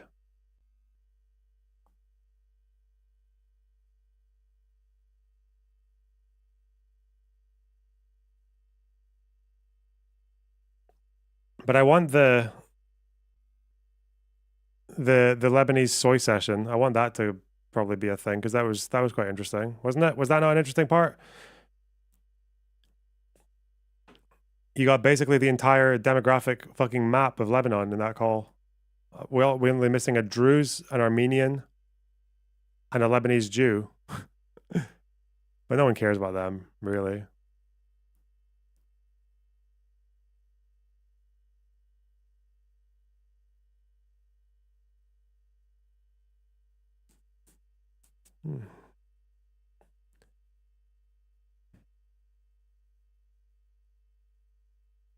Do you think this will be called the Third Lebanon War? Yeah, probably. Yeah. What? Need a Greek Orthodox. No one cares about them. Fuck those guys.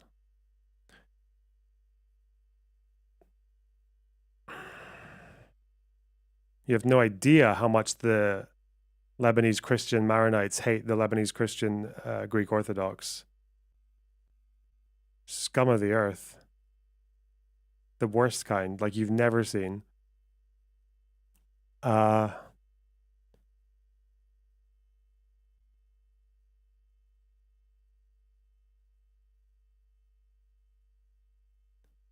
exactly are Israel going into Lebanon? Because they're a bit fed up of having rockets flying over the north of Israel, and they want to return the displaced Israelis to their homes in the north. 60,000 of them.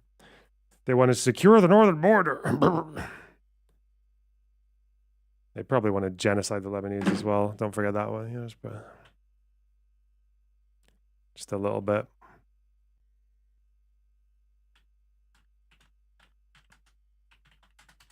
How's the leg? It's better.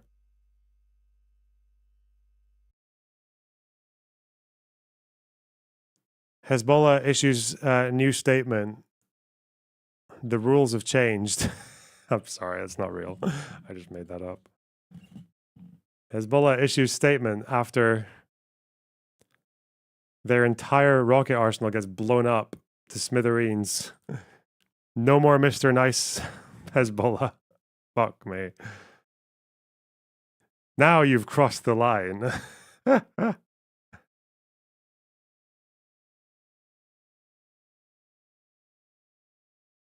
Why, Loner Fanboy, why are you giving me the opinion of one dissenting judge? You're so annoying. Go away. New Hezbollah statement. Have proved your, but I must stand aside.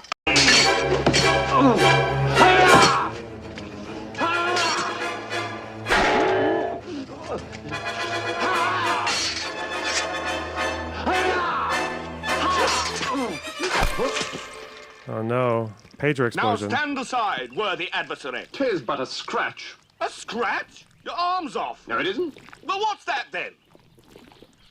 I've heard worse. You liar! Come on, you pansy! Oh no.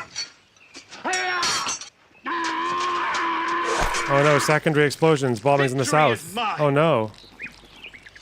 We thank thee, Lord, that in thy mouth.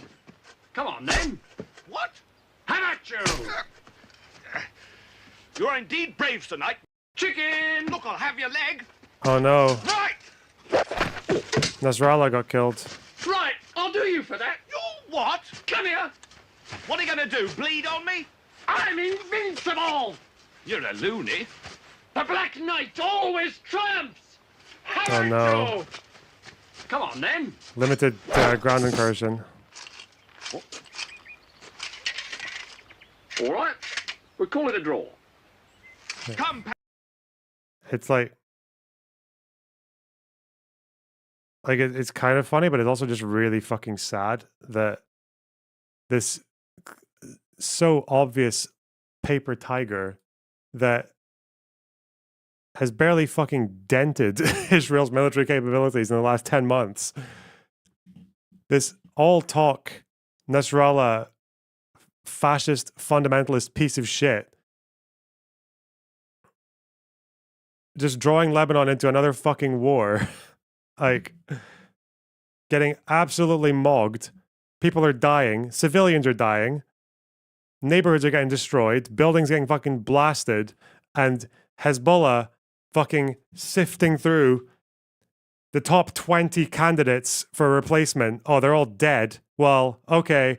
Let's look so far down the list that we don't even have a little fucking Wikipedia profile on this guy. Put him on TV. Listen, Israeli. The rules have changed. No more Mr. Nice Hezbollah. It's so disgusting. Fucking hell, man. I wish this dog shit fucking ideology and geopolitical approach would just fucking die. Like, it's so gross. Because at the end of the day, the people who pay the price for this bullshit are, it's not real. Like, Israelis get displaced. Okay, 60,000, like a couple of dozen of them die. And then Lebanese people get their entire fucking society destroyed. 1 million people displaced, civilians dead, entire fucking towns and villages are gonna be like years worth of repairs need to be done. And meanwhile, Hezbollah leader number 68 on the list is in his fucking bunker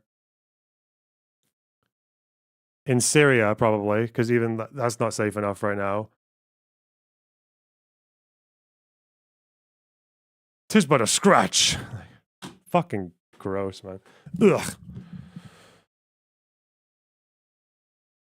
Iran will save us. Maybe. Inshallah. Iran. Please. Oh, you were all talk this entire fucking time. Oh, wow. That's so surprising. God.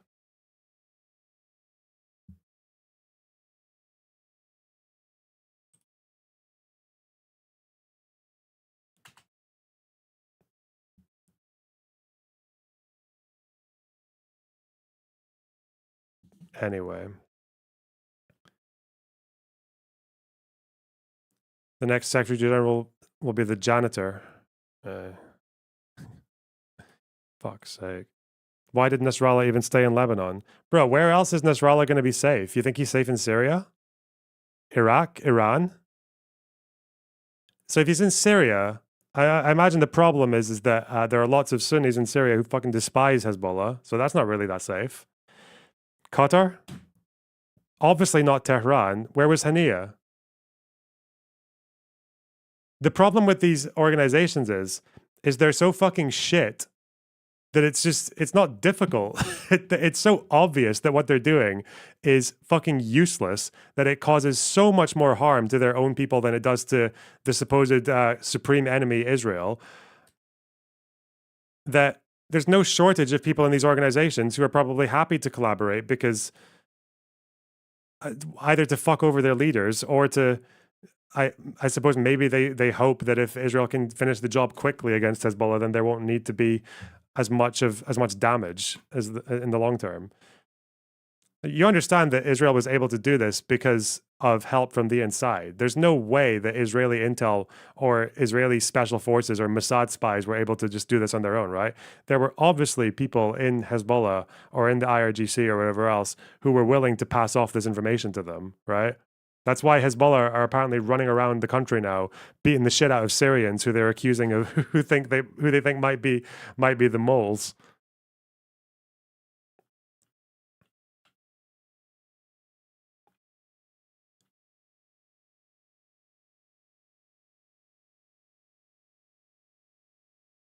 Do you think the rockets in the north would have stopped if there was a ceasefire?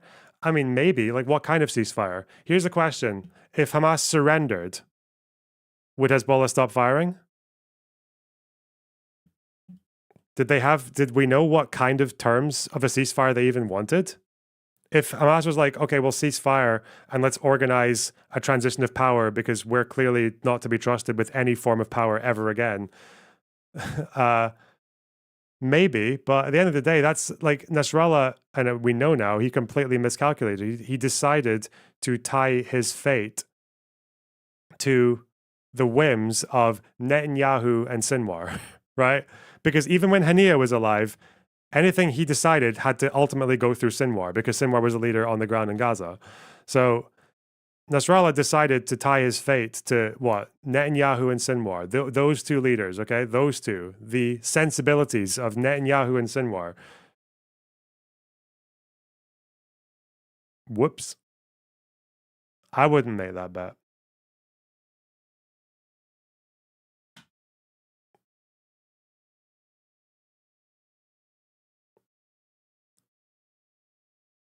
Nasrallah looked at those two and he was like, aha, fine people on both sides.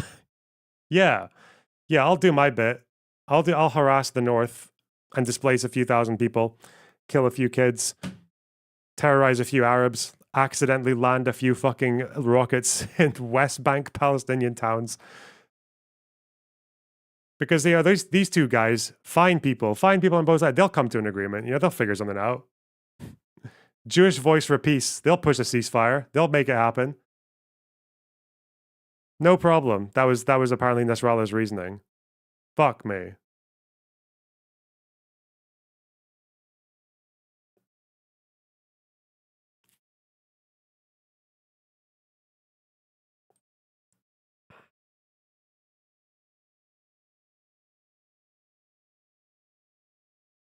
Will Hezbollah recover? We have no idea.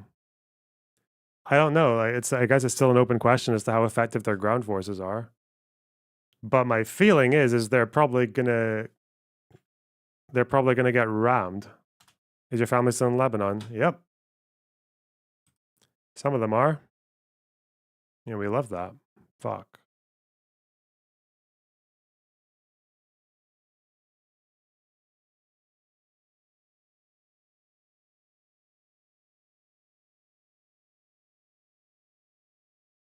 Is it time to watch Waltz with Bashir? Shut up.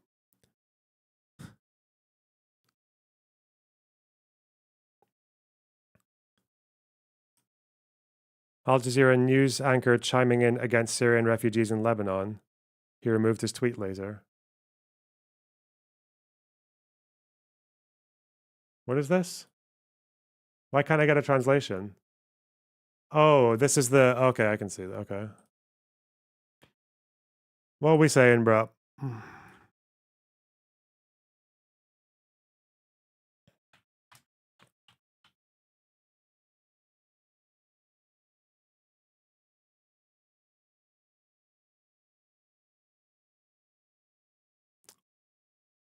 So this is an Al Jazeera person on Twitter who deleted this tweet saying, beware of Syrians who have been harmed by Hezbollah's intervention in Syria.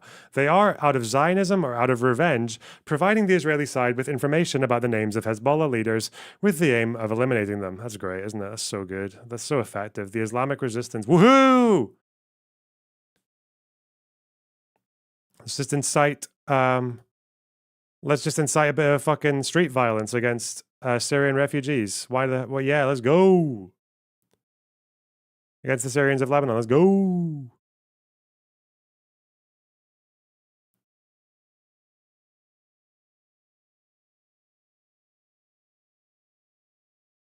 IRGC meme. Fuck! از 6 سالگی آرزو داشتم که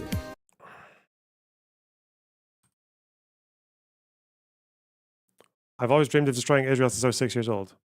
Okay. What is this? Meme. Okay. اسرائیل رو نابود و انشالله توی این راه به شهادت برسیم. Wait, what? Killed in Lebanon. Okay.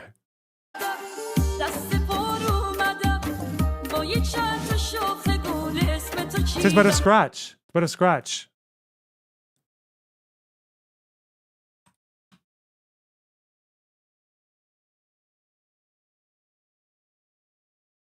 Oh, he died with Nasrallah. Yeah, well, you might be laughing now, Iswail. You might be laughing now. But the rules have changed, okay? The rules of war have changed. It's gloves off now, buddy. Okay.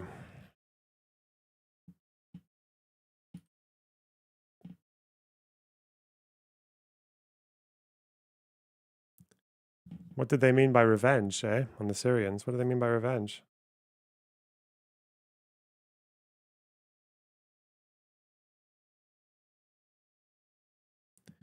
Did they even do a funeral? I'm sure they did.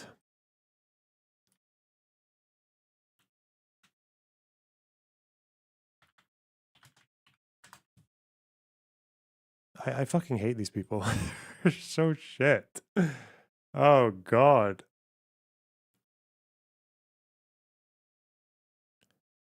Remember what I said, guys.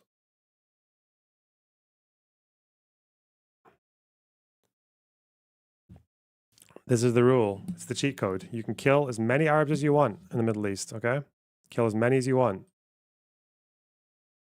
As long as you scream death to Israel whilst you're doing it, you'll be fine. Western liberals, Western leftists, not even.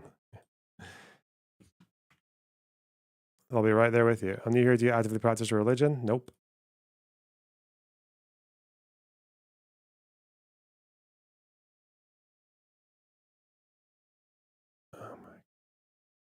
What is this?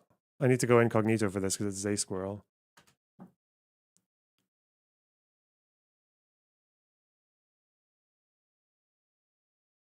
Reporter asks Chomsky if he believes Hezbollah is a terrorist organization. No, the actual terrorists are the US, Israel, and the only reason Hezbollah is labeled by the Western media as political class is because they dare resist their genocidal mania. The United States considers Hezbollah a terrorist organization. But the term terrorism is used by the great powers simply to refer to forms of violence of which they disapprove. Wow. So the U.S. was, of course, supporting the Israeli invasions and occupation of southern Lebanon. Hezbollah was instrumental in driving them out. So for that reason, they're terrorist organizations. And it's a reflection of the... Well done, Zay Squirrel. Good research. Good research, Zay Squirrel. Fucking moron. Psycho. Okay. Did J-Rag actually cry? You know what? I don't care. Don't answer that. I don't want to know.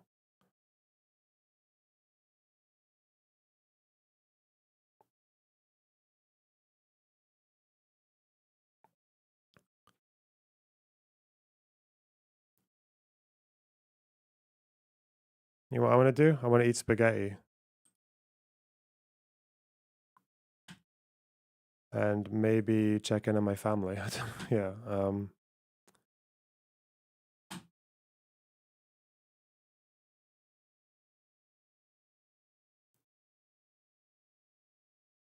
All right. And good luck, guys. I'll see you. See you tomorrow. Is that code? No, it's not fucking code. Bye. Actually, where will I send you? Will I send you anywhere? Who on my list is not a fan of Hezbollah? I don't think these guys are. Okay. Night-night.